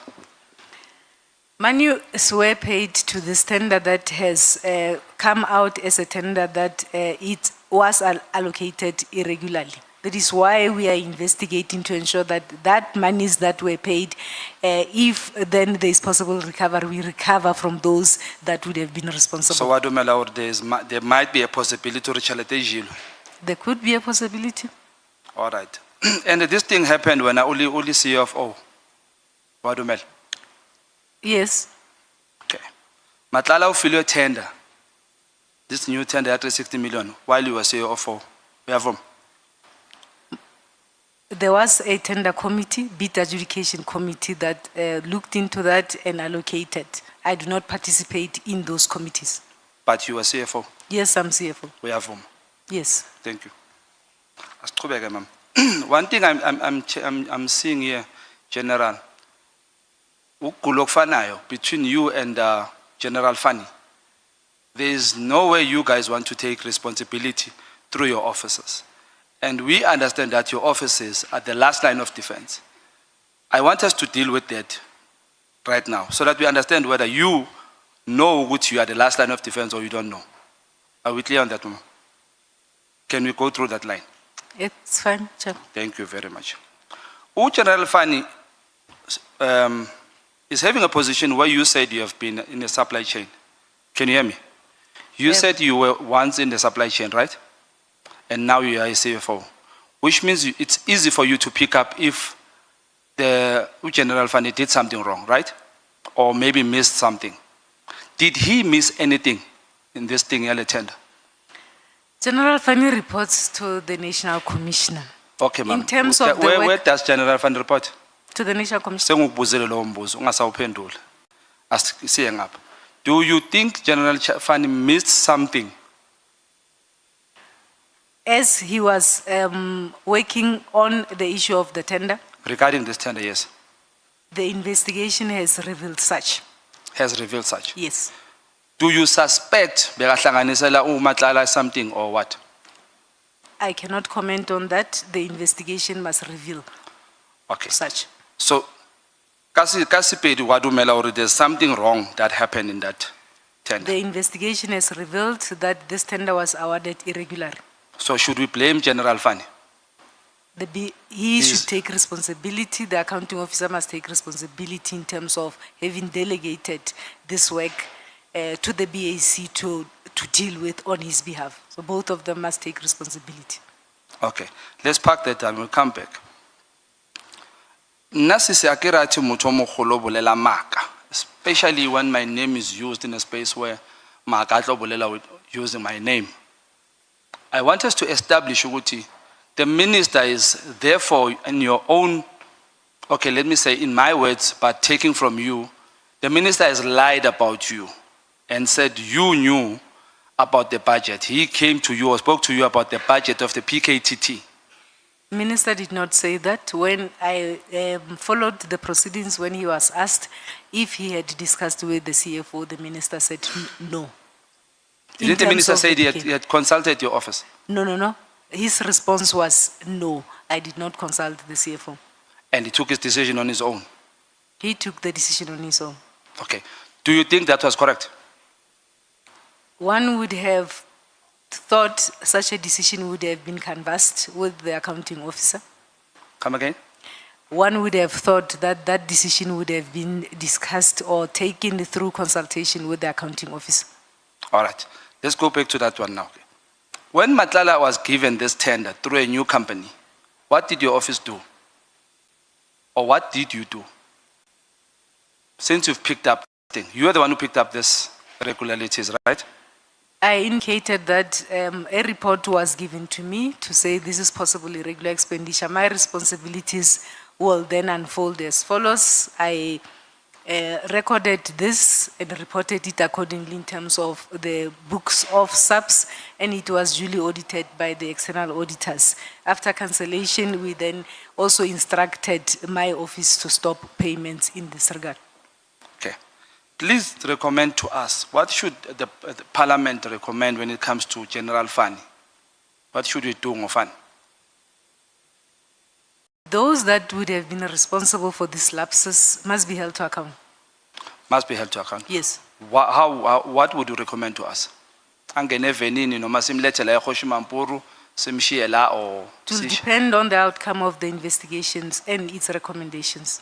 Okay, in your tenure as CFO, has anybody been arrested? In your tenure as CFO, has anybody been arrested or found to have misused money, abused overtime money and all those? Has anybody been arrested or fired or dismissed? There are arrests that continuously take place. There's recently a brigadier and another official who were arrested. They previously worked in supply chain management, and then they were suspended. So those arrests, as well as those disciplinary processes, are processes that are normally unfolding. If an investigation has been concluded and it has found that those relevant officials were responsible. I'm almost done, ma'am. 2021, during the COVID time, COVID-19, two officers come to you. Actually, they spoke to you on a virtual meeting regarding the misuse and the abuse of overtime in the PPS. Have you fixed the issues of overtime abuse in the PPS? I cannot recall the meeting that the member is referring to, Chair. The issues of overtime within Program 5 are issues that we continuously discuss between ourselves, the program managers, the accounting officer, and also looking at the issues of sustainability in this particular regard. We have discussions with Treasury in this regard, and all of us are aware of the pressures that talks to the overtime within that environment, and that it needs to be fixed. So it's a matter that almost all of us are continuously discussing to find long-lasting and sustainable solutions to curtail as well as contain overtime costs within that program. So since 2021, we're discussing that misuse of abuse, the abuse of overtime. I am saying this is a matter that is receiving attention. From There is- 2021. Let me remind you of this meeting. First, let me start here. These two officers came to you and reported that in the protection services, the PPS, there is abuse of overtime money during the COVID time. Your answer to them was, you don't want to involve yourself in politics. Who are those members, Chair? I cannot recall this I will meeting. give you their names in writing. I cannot recall this meeting, and You don't. I am not aware of this meeting. I Okay, cannot let's recall. go exactly where you recall and remember. You're saying now, since these members reported this member to you on 2021, how long in your knowledge have you been discussing this matter? Chair, I cannot recall the meeting. I am Okay, saying, disregard the meeting.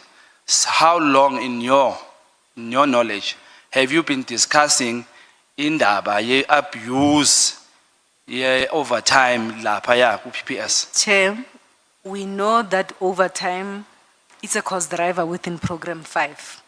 We are continuously looking for ways to ensure that we sustain that program in terms of General, this I am cost a driver. very fair person. Let me do this. What are you continuously doing? Let me give you your own question so that you can answer it, then you come back to mine. What are you continuously doing? For example, we have had discussions in terms of the possible review of the policy. We have also made submissions and discussions in terms of the areas that we believe that the current existing policies could be improved to ensure that then we sustain Thank you very much, the General. Let's cut overtime. it there. That would that- have been the question to your answer. I was fair, I gave you your own question to your own answer. Can you answer my question? How long have you been discussing the misuse or the abuse of overtime money in the PBS? Chair, overtime that is utilized in that particular program, it's overtime, it is a cost driver. When you say discussing abuse, we don't gather around the table and discuss abuse. We discuss in terms of what are the cost containment as well as efficiencies that we can put in place to ensure that we sustain the cost of overtime, which is a cost driver in those environments. We discuss with the program managers, the accounting officer. We have even made recommendations working together with the program managers to National Treasury to support us through the relevant parliamentary structures to ensure And that for how the long has this policy- been happening? The policy is then reviewed in this particular regard. I'm These are the what I'm trying to get, General, is how efficient are you guys? How long do you take to fix this into as Moshagalai? Because remember, by the time you guys take long to fix this thing, if these people reported 2021 and you are failing to answer me in your own knowledge, how long have you and your leaders been discussing issue abuse? Chair, I'm I not want to aware. know how long. Chair, I'm not aware of this meeting. Okay, you get So a I meeting. cannot Who talk ma- about meeting? this Yeah, meeting. But how long? How long have you guys discussing the misuse of that overtime money? Chair, we continuously Continuous and one maybe look at ways from. to put efficiencies in terms of manage this cost driver, which is Okay, in overtime. order to within continue, program must start five. somewhere. From where? From when did you start discussing such? Chair, Since you've I been a took CEO. over as CFO in 2019. So since 2019, you've We been discussing this monitor, matter. we put cost containment, we communicate, we ensure that the managers are then held Impendulo responsible ngiyayithola for ngayifunda this. khona. Okay, thank you. Let's go to this last question. General Wali Rode, Yamas. Yes. He was advised not to buy 2 cars that were not office spec of VIP protection vehicle. Do you know of that story? No, I do not know, Chair. Okay, I may put it on record. It was in your tenure. Sorry. Ngizokutshela ke manje, I'm going to tell you, ne? Please go do something about it.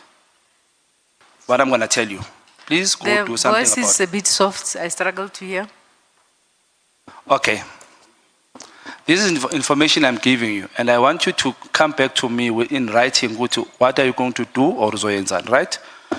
General Wali Rode bought 2 cars from a company in Pretoria, and he was advised not to do so.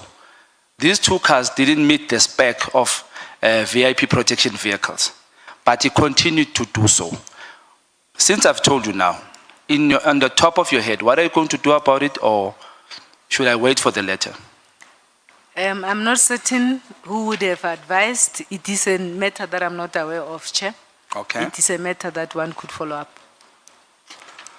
All right, Chair. Thank you very much, Chair.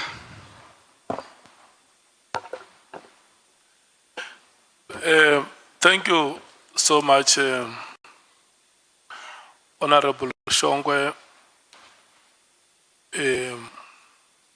General, thank you so much. All the speakers have been given an opportunity to ask their questions to you. Allocated maximum time, they have asked you questions.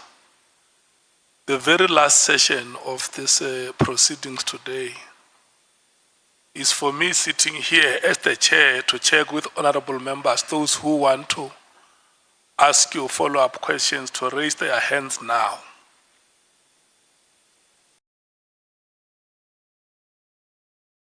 Okay. When I recognize you, you lower the hand. Honorable Matthews, you will be number 1. Honorable Nomvalo, number 2. Honorable Skosana, number 3. Honorable Sanguni, number 4. Honorable Mwango, number 5. Honorable Sols, number 6. and the last hand is that of Honorable James. Yeah, I'm coming to the question before you ask the question. Can I check if there is any honorable member who may be potentially triggered by other members when they ask questions? So that I must prepare myself sitting here as the chair, that there are going to be triggers. So you will be the last, Honorable Malim. No, I didn't hear the apology of the DA members. All they did, they came here and left a filthy place here. I don't understand how these DA people work. Dirty, they come to prison and make it dirty and leave. And the chair, we So are I don't know if we have an apology about this. I will explain that before we close the proceedings. Chair, while you are going to explain, please explain what last night they slept while you were on a meeting at DA. They slept to finish the meeting while they're sleeping. Again, when Honorable came here, she was sleeping during the meeting. Then they left early to sleep. Chair, please attend to the sleeping. Okay. So we have 8 members who want to ask follow-up questions. Less than 3 minutes each. There is nobody who goes beyond 3 minutes, and honorable members, it is not debatable. And you know when a player remonstrates with the referee after the whistle has been blown, you are inviting a yellow card to yourself. Honorable Matthews.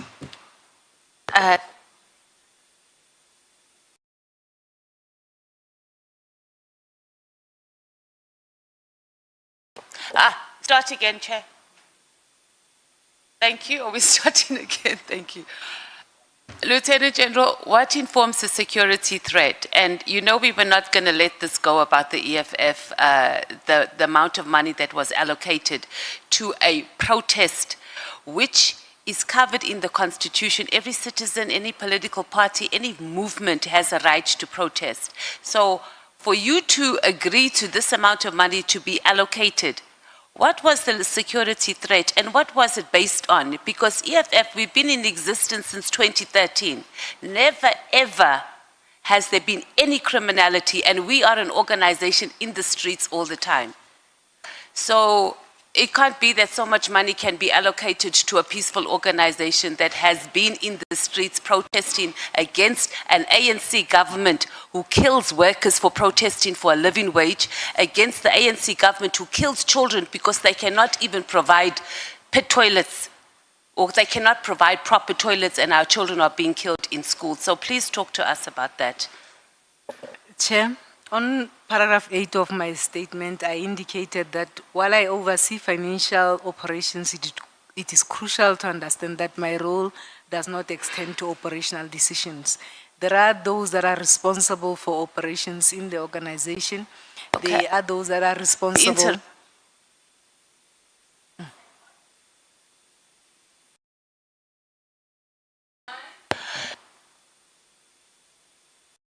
I'm being sabotaged by the GNU now. Just a moment, Honorable Matthews, may you please have your microphone on? Okay. And I'm reminding you for the last time, I'm not going to compensate any time that is I know, lost Chair, but when it's the not my microphone fault is that off. the Thank committee you. can't provide proper resources. No, you answered that question, CFO. I'm asking something specific. I'm saying when it comes to you, what do you need to know before you make a decision that this is a reasonable amount, not getting involved in operations? 470 million rand for a one-day protest, peaceful organization. There is an operational plan that would have been crafted taking into account. No. I would have a request in front of me to say there is an operation that is taking place. It requires support at this particular level. And I have got no reason not to trust what would have informed those operational decisions. Then CFO, it's like you're the bookkeeper because you're not asking hard questions. So you just get a report and then you just pay. I also just want to talk quickly about proof of payments, right? there was a concern that there was proof of payments that were generated from your office, right? And then we had individuals who were not SAPS members that were using these POPs to approach service providers. Are you aware of that? It was... I'm not aware, and I believe, I do have faith in my office that the members working in my office. So would there was not- no proof of payments? not done. I have heard during consultation that there was a brigadier that would have engaged in that exercise, and I can confirm that that brigadier does not work in my office. So how would they have gotten the POP? Sorry? How would they have gotten the POP? I have got no idea. The But it's investigation- from your office. Are you still investigating? The brigadier is not in my office. This is a part and parcel of the ongoing investigation. Okay. Hey, okay, it feels like we have gotten into the same vibe as Lieutenant General Fani with don't know and not responsible, but thank you, CFO. You still had 1 minute left. Are you done? Okay. Next, Honorable Number. Yeah, thanks, Chair. General, not in the context of the Medicare contract, but generally, when the two scenarios coexist, irregular appointment, poor services, can there be value for money? If there is an indication to say there is poor service, as I indicated, and those that would have requested these services and would have attested to say they have received the service in the correct quantity and time and No, so I can't on and hear so you on. properly. I'm saying the certification of the services that were provided is done by those that would have requested these services in terms of the end user. If they certify that I requested this service, I have received this particular service, and they then certify and they upload these invoices in the system. If it is found that they did these certifications incorrectly and they participated in unethical conduct. Yeah, no. All that process has been satisfied, and the determination that has been made is that the service was poor. Poor service, irregular appointment, can there be value for money? Please don't explain the process because I've got limited time. Irregular expenditure is expenditure incurred in contravention to supply chain processes. The service provider renders the service. The end user certifies that the service was rendered. They upload the invoices. I'm saying if that certification was fraudulent, we need to get to the bottom of this. That is what I'm saying. But I'm not getting a direct response. I mean, a determination has been made that the service was poor. The determination test confirmed that this contract was awarded in contravention with supply chain processes and thereby making it irregular, an irregular award. Okay, then the EFF national shutdown took 1 day. The July unrest took almost a month, if my memory serves me well. And the amount spent in the July unrest was 900 and something million. So my mathematics is failing me in that regard. Does that make sense that a shutdown that took 1 day cost 400 and something million, and the unrest, which took almost a month, cost 900 and something million? Maybe there's something wrong with my mathematics. These are the cost of public order duties that we perform in this country. So these are some of the, sometimes we call them diversions, where our resources are diverted to go deal with such public order. No, but maybe my question is the curation not impactful?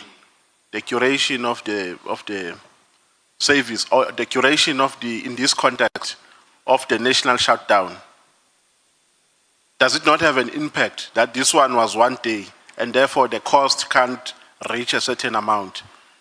Chair, I rely on the operational environment they would have applied their minds, they would have done a threat assessment, and they would have come to a conclusion to say the security plan Okay, so must be executed so in it this makes fashion, sense- it and makes- it must be supported with this kind So of it resources. makes sense to you, CFO, that the shutdown, the national shutdown of the EFF cost 400 and something million, and it took only 1 day, whereas the July unrest took almost a month, but it cost 900 and something million. So that makes sense according to you. Chair, as I indicated, the operational environments will be best suited to deal with this. The July unrest, my understanding would be, it was more prevalent in a bit of more than one province, and you needed to then support those provinces with additional manpower in this regard. And when you then deploy May additional... you please stop speaking? Honorable Skosan.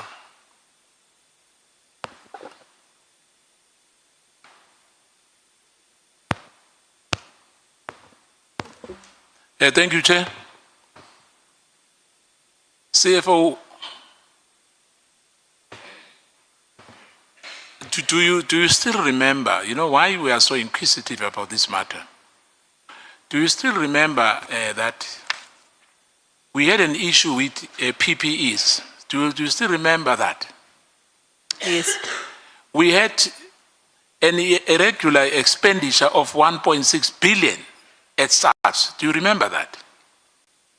There was an issue on PPEs, Chair. CFO, I'm putting figures. 1.6 billion irregular expenditure, which was found at South African Police Service. Do you agree with me on that? Chair, I cannot recall the figure from the top of my head, but I do know that there was an issue of irregular expenditure surrounding the PPEs. And do you still remember that there were some verbal approvals of millions of rands during the COVID period? Do you remember that? Verbal approvals from who, Chair? I'm talking about, I'm talking about SAPS here. And remember, we are the CFO. Now, I'm saying all these monies which were paid, I don't want to name companies because it would be like I'm starting afresh. I'm just saying to you that our concern as members of of the taxpayers' money, it's not something personal.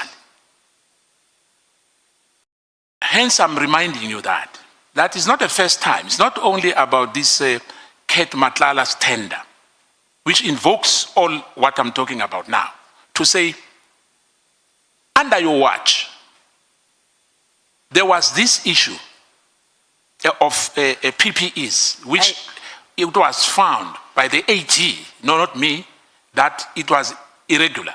So what I'm asking you, do you agree?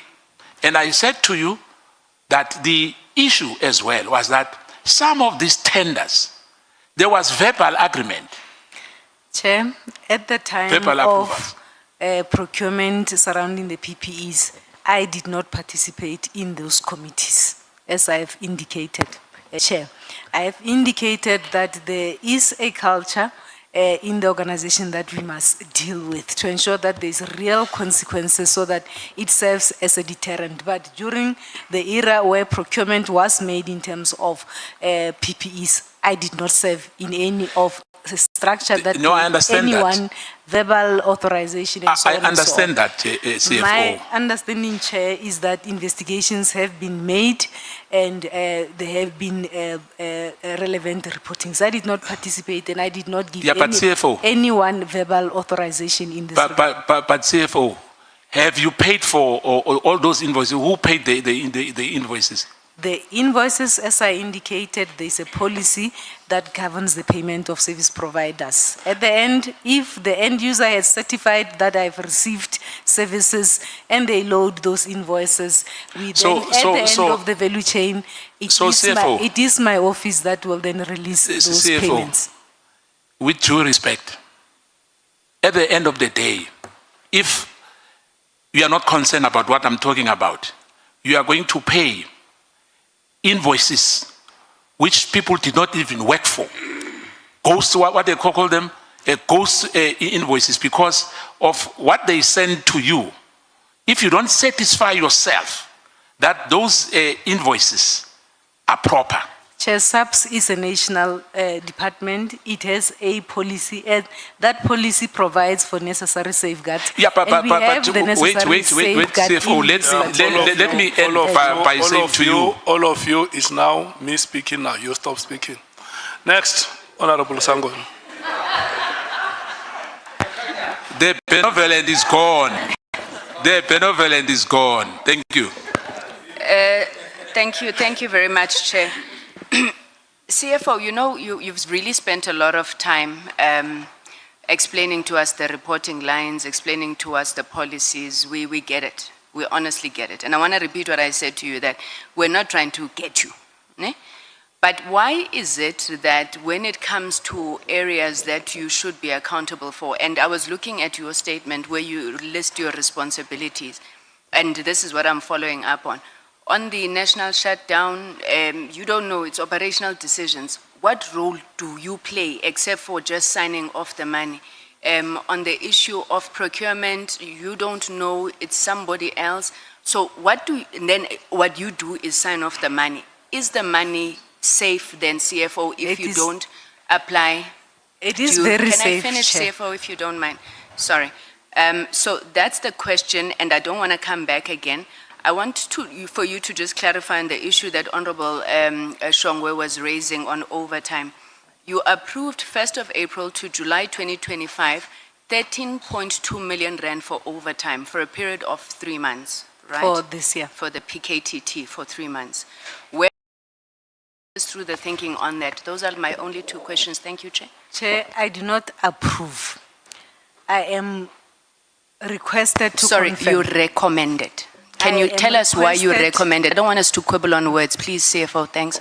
I am requested to confirm if funds are available when those funding requests come to my table. The final approval is done by the accounting officer. Having taken into account the decisions in terms of operations and the plans and the threats, as well as those operational discussions that would have taken place. The submission comes to me to confirm if funds are available. And Chair, and the committee, I can give you comfort that the SAPS funding is safe. To this end, we have not incurred any unauthorized expenditure. There are necessary safeguards. The problem comes in when individual officials go out of their way to then override controls and engage themselves in a wrong behavior. When we pick up that there is deliberate override of controls, of course, we do take the necessary steps in this regard. Sorry, DDG. So are you saying to us, your only responsibility is to say, yes, there's money, no, there's no money. As a DDG, sorry, Lieutenant General, you don't apply yourself beyond the fact that there's money, there's no money? I do, Chair. That is why I would raise those concerns with the line managers. That is why I will have conversations with the National Commissioner. That is why during executive meetings or BOC, I would raise this and point out the cost pressures so that management can take note. That is why we would have a containment policy. That is why we would have internal controls that we put in place. I do not just rubber stamp in this particular regard. Thank you. Okay, thank you so much. In future, please, man, make sure that you fund MK disturbance as much as you fund EFF disturbance. Now they're fighting here, wanting to know why you funded these ones small when you funded those ones big. Thank you. I still stand by that commitment that the meeting must happen.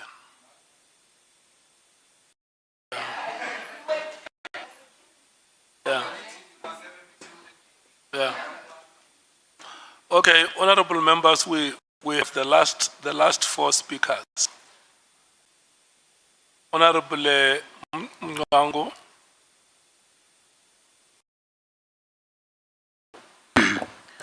Thank you.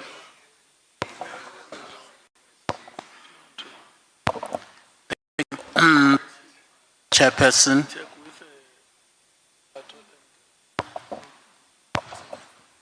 Thank you, Honorable Chairperson. Mine actually has to do with the 360 million rand tender. The first question is that when the general actually, in fact, in her testimony, she said that as CFO, she only comes into the picture at the last leg of the process of the tender to do payment. But now the people who actually initiate this tender process, do they actually consult you whether there is still money in the kitty for them to do what they want to do? Number two, I am actually not very happy with the standard procedure with which you actually do business with people out there. I don't think that you actually do due diligence in terms of actually knowing and investigating the background check. You do a background check of the people or potential people you want to do business with. Because otherwise, Mr. Matala would not have actually won this tender if the police were actually doing due diligence in terms of background check. You know, right now you ended up with egg on your face because Mr. Matala is here. He's a resident of this institution because he's a criminal. But the police went all the way out to actually grant him a tender for 360 million rand. How are you going to defend yourself when people start saying the police actually is captured by criminals because they are benefiting tenders from you? Okay. Chair, if I may start with the first question.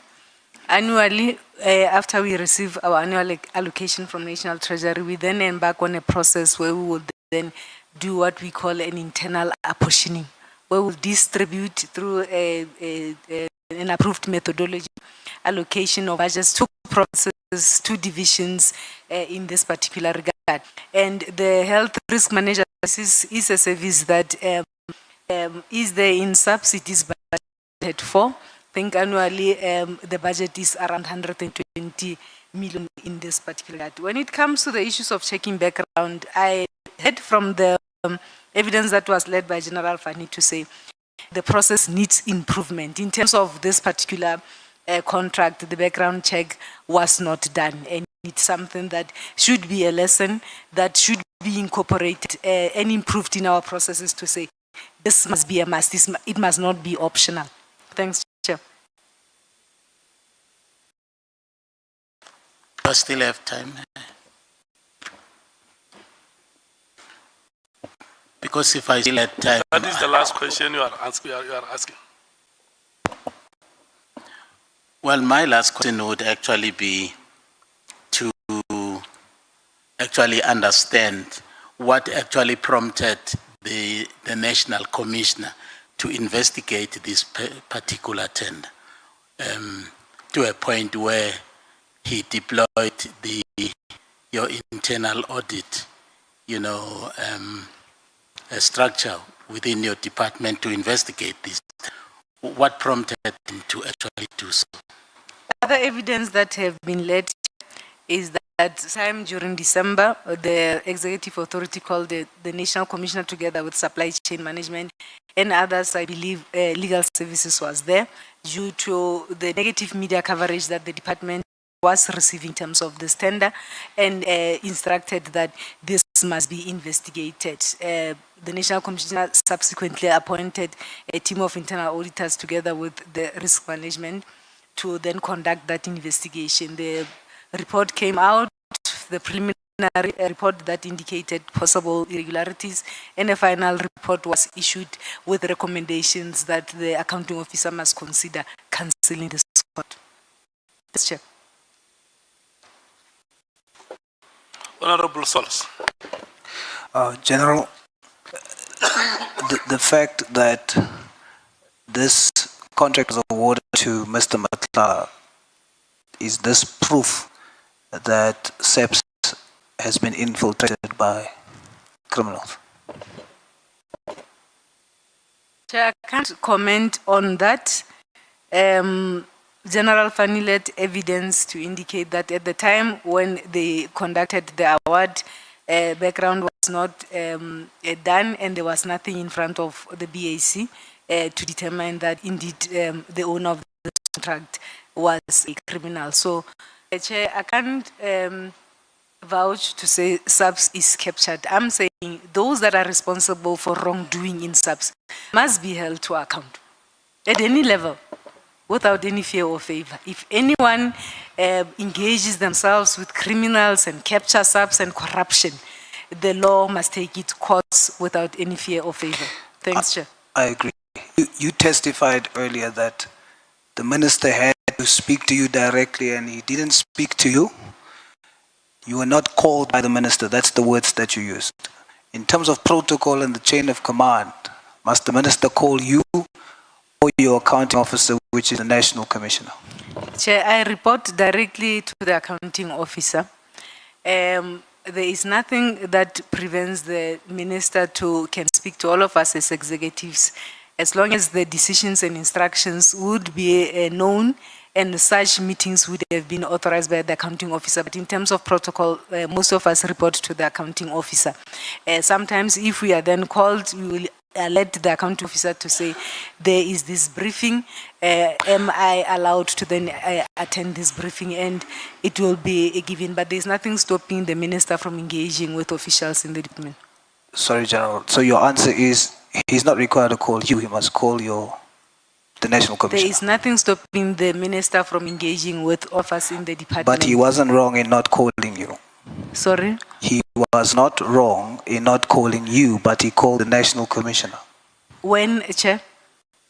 All the meetings before us was with the national commissioner. And It will depend on what is being discussed in that particular meeting. I am saying in the meetings that dealt with the issues of the disbandment and so on and so on, I was not part of that because I was not invited. Obviously, the National Commissioner would have identified the relevant role players. But it is the national commissioner in protocol that the minister should be calling for a report.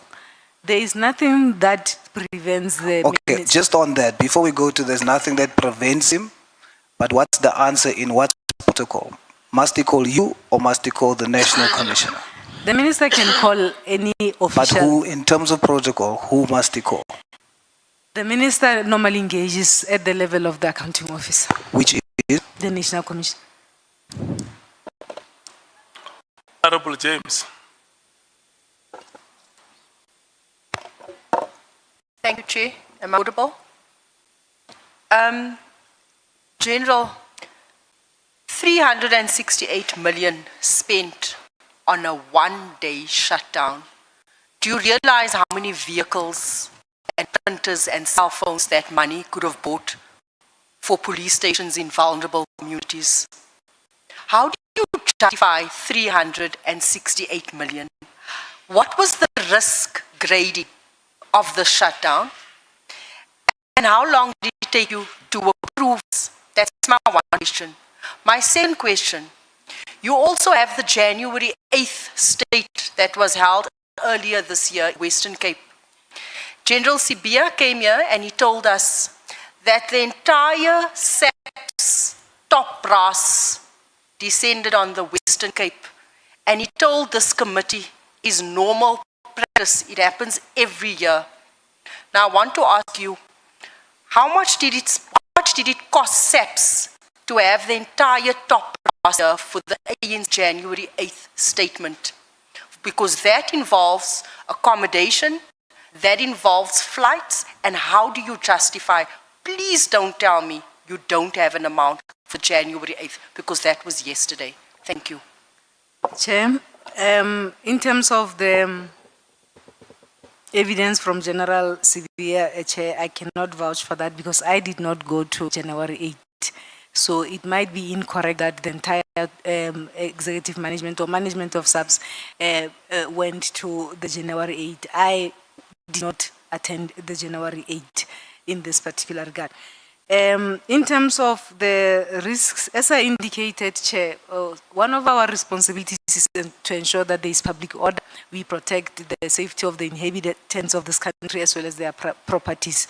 There would have been a proper security plan that would have informed the level of resources to police such down, and a request for us to support the work that would have been done by the operational environment would have been submitted in this particular regard. I do not believe that SAP's leadership would wake up and decide to then deal with things that they would Jill, you're have. not answering my question. What was the risk rating? I cannot recall, Chair, in terms of the security plan that was there, that in terms of the risk grading, I cannot What recall risk such. grading will justify 368 million? I believe a high risk. Excuse me? High risk. High risk, Yes. which is what? Sorry, Chair. High risk in terms of what? Because you said you allocated this budget to support the one-day shutdown. risk in So if terms it's a of- high-risk event, what do you mean it's a high risk? In terms of ensuring that there is public order and the properties as well as the safety as well as order where these So you were unrest will protecting take properties? place. Chair, there is a security plan led by the operatives. I normally do not have sight to that particular security plan, and we trust that plans as well as discussions as well as My time is threat almost up. How much did you assessments- spend on the January 8th Almost, statement? it is up. How much did you spend on the January Honourable 8th Ngola. statement? Okay, thank you. No, Chair. Thank you, honorable members. It is not me here. I must tell the people who were not part of our meeting during the break. I was instructed by these committee members to come and enforce 15 minutes on each one of them. So I was showing them the effect of their decision. And if there is anyone who has a problem, it was their decisions. You know, by my own standards, I'm a very benevolent chairperson. But when members say strictly 15 minutes, I enforce it, and I did that. And thank you very much, honorable members. SC, we want to thank you so much. What are your comments? Yeah, thank you, Honorable Chair, Honorable Member. Thank you, especially to my colleague, Sikalala. I think she did a great job today. Thank you. Okay, you don't want to hear me. Is that mic not working? Can you hear me, Chair? Thank you, Honorable Chair, Honorable Members. Thank you, General Dimpane. Thank you. And I want to thank especially my colleague, Ms. Sikalala. I think she did an excellent job today in terms of leading witness and making it possible for the committee to explore some further important aspects of the supply chain management procurement procedures. Very problematic. One weak link in the chain, and that's it, whether it's 350 million or 35 million or 3.5 million. We really need to check up our processes. But thank you for the work that you're doing. Thank you, Chair. Thank you, Chair. Advocate Zikalala, do you have anything you want to say? No, Chair, thank you. Okay. Let me thank you so much. When we gave you an opportunity last week to lead evidence, you did not disappoint us. You brought back to the game. And today you continued with same form, more than that, showing prowess and exuberance. So we want to thank you so much, so much for that. That is how people make use of the opportunities when they are given to them, and you have demonstrated that women can do it.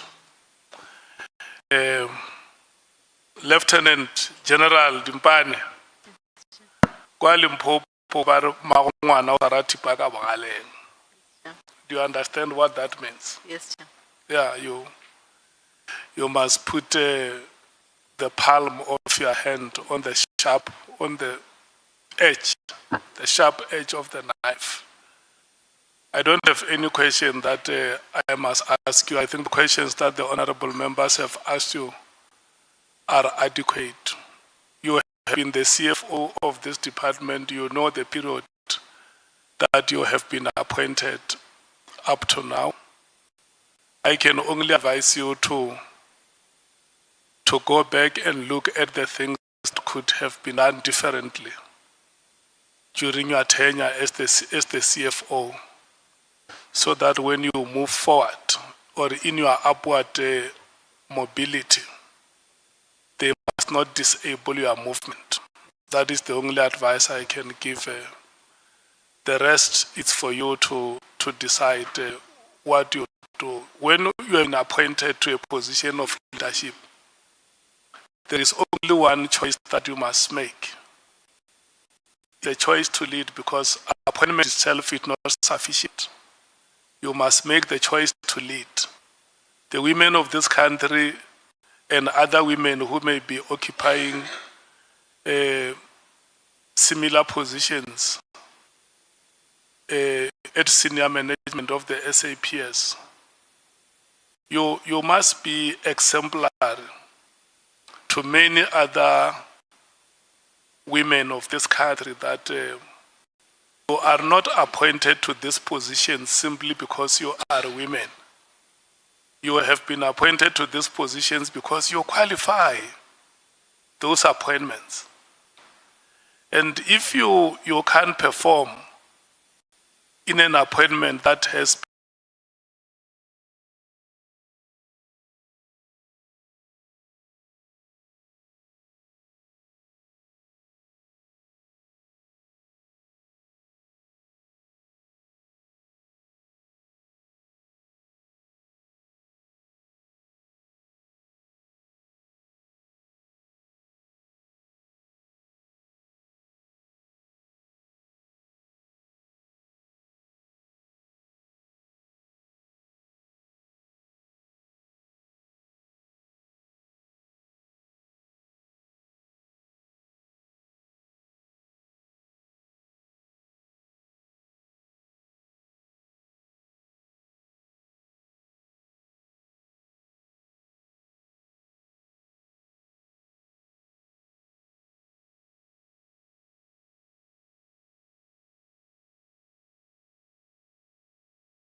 to clean after themselves. That's a big problem. Environmental cleanness is next to godliness. Cleanness is next to godliness. they will be here tomorrow. The first thing we do when we start the meeting, They made the prison dirty. Yeah. Honorable Honorable Skwasana, may you please, I know you don't have eyes at the back.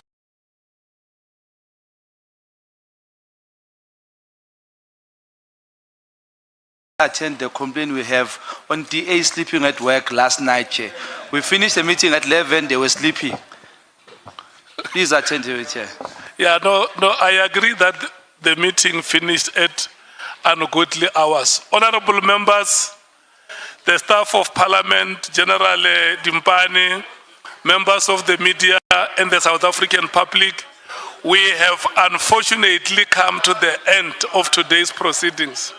Let's meet here, Tshwane, tomorrow, 11 o'clock.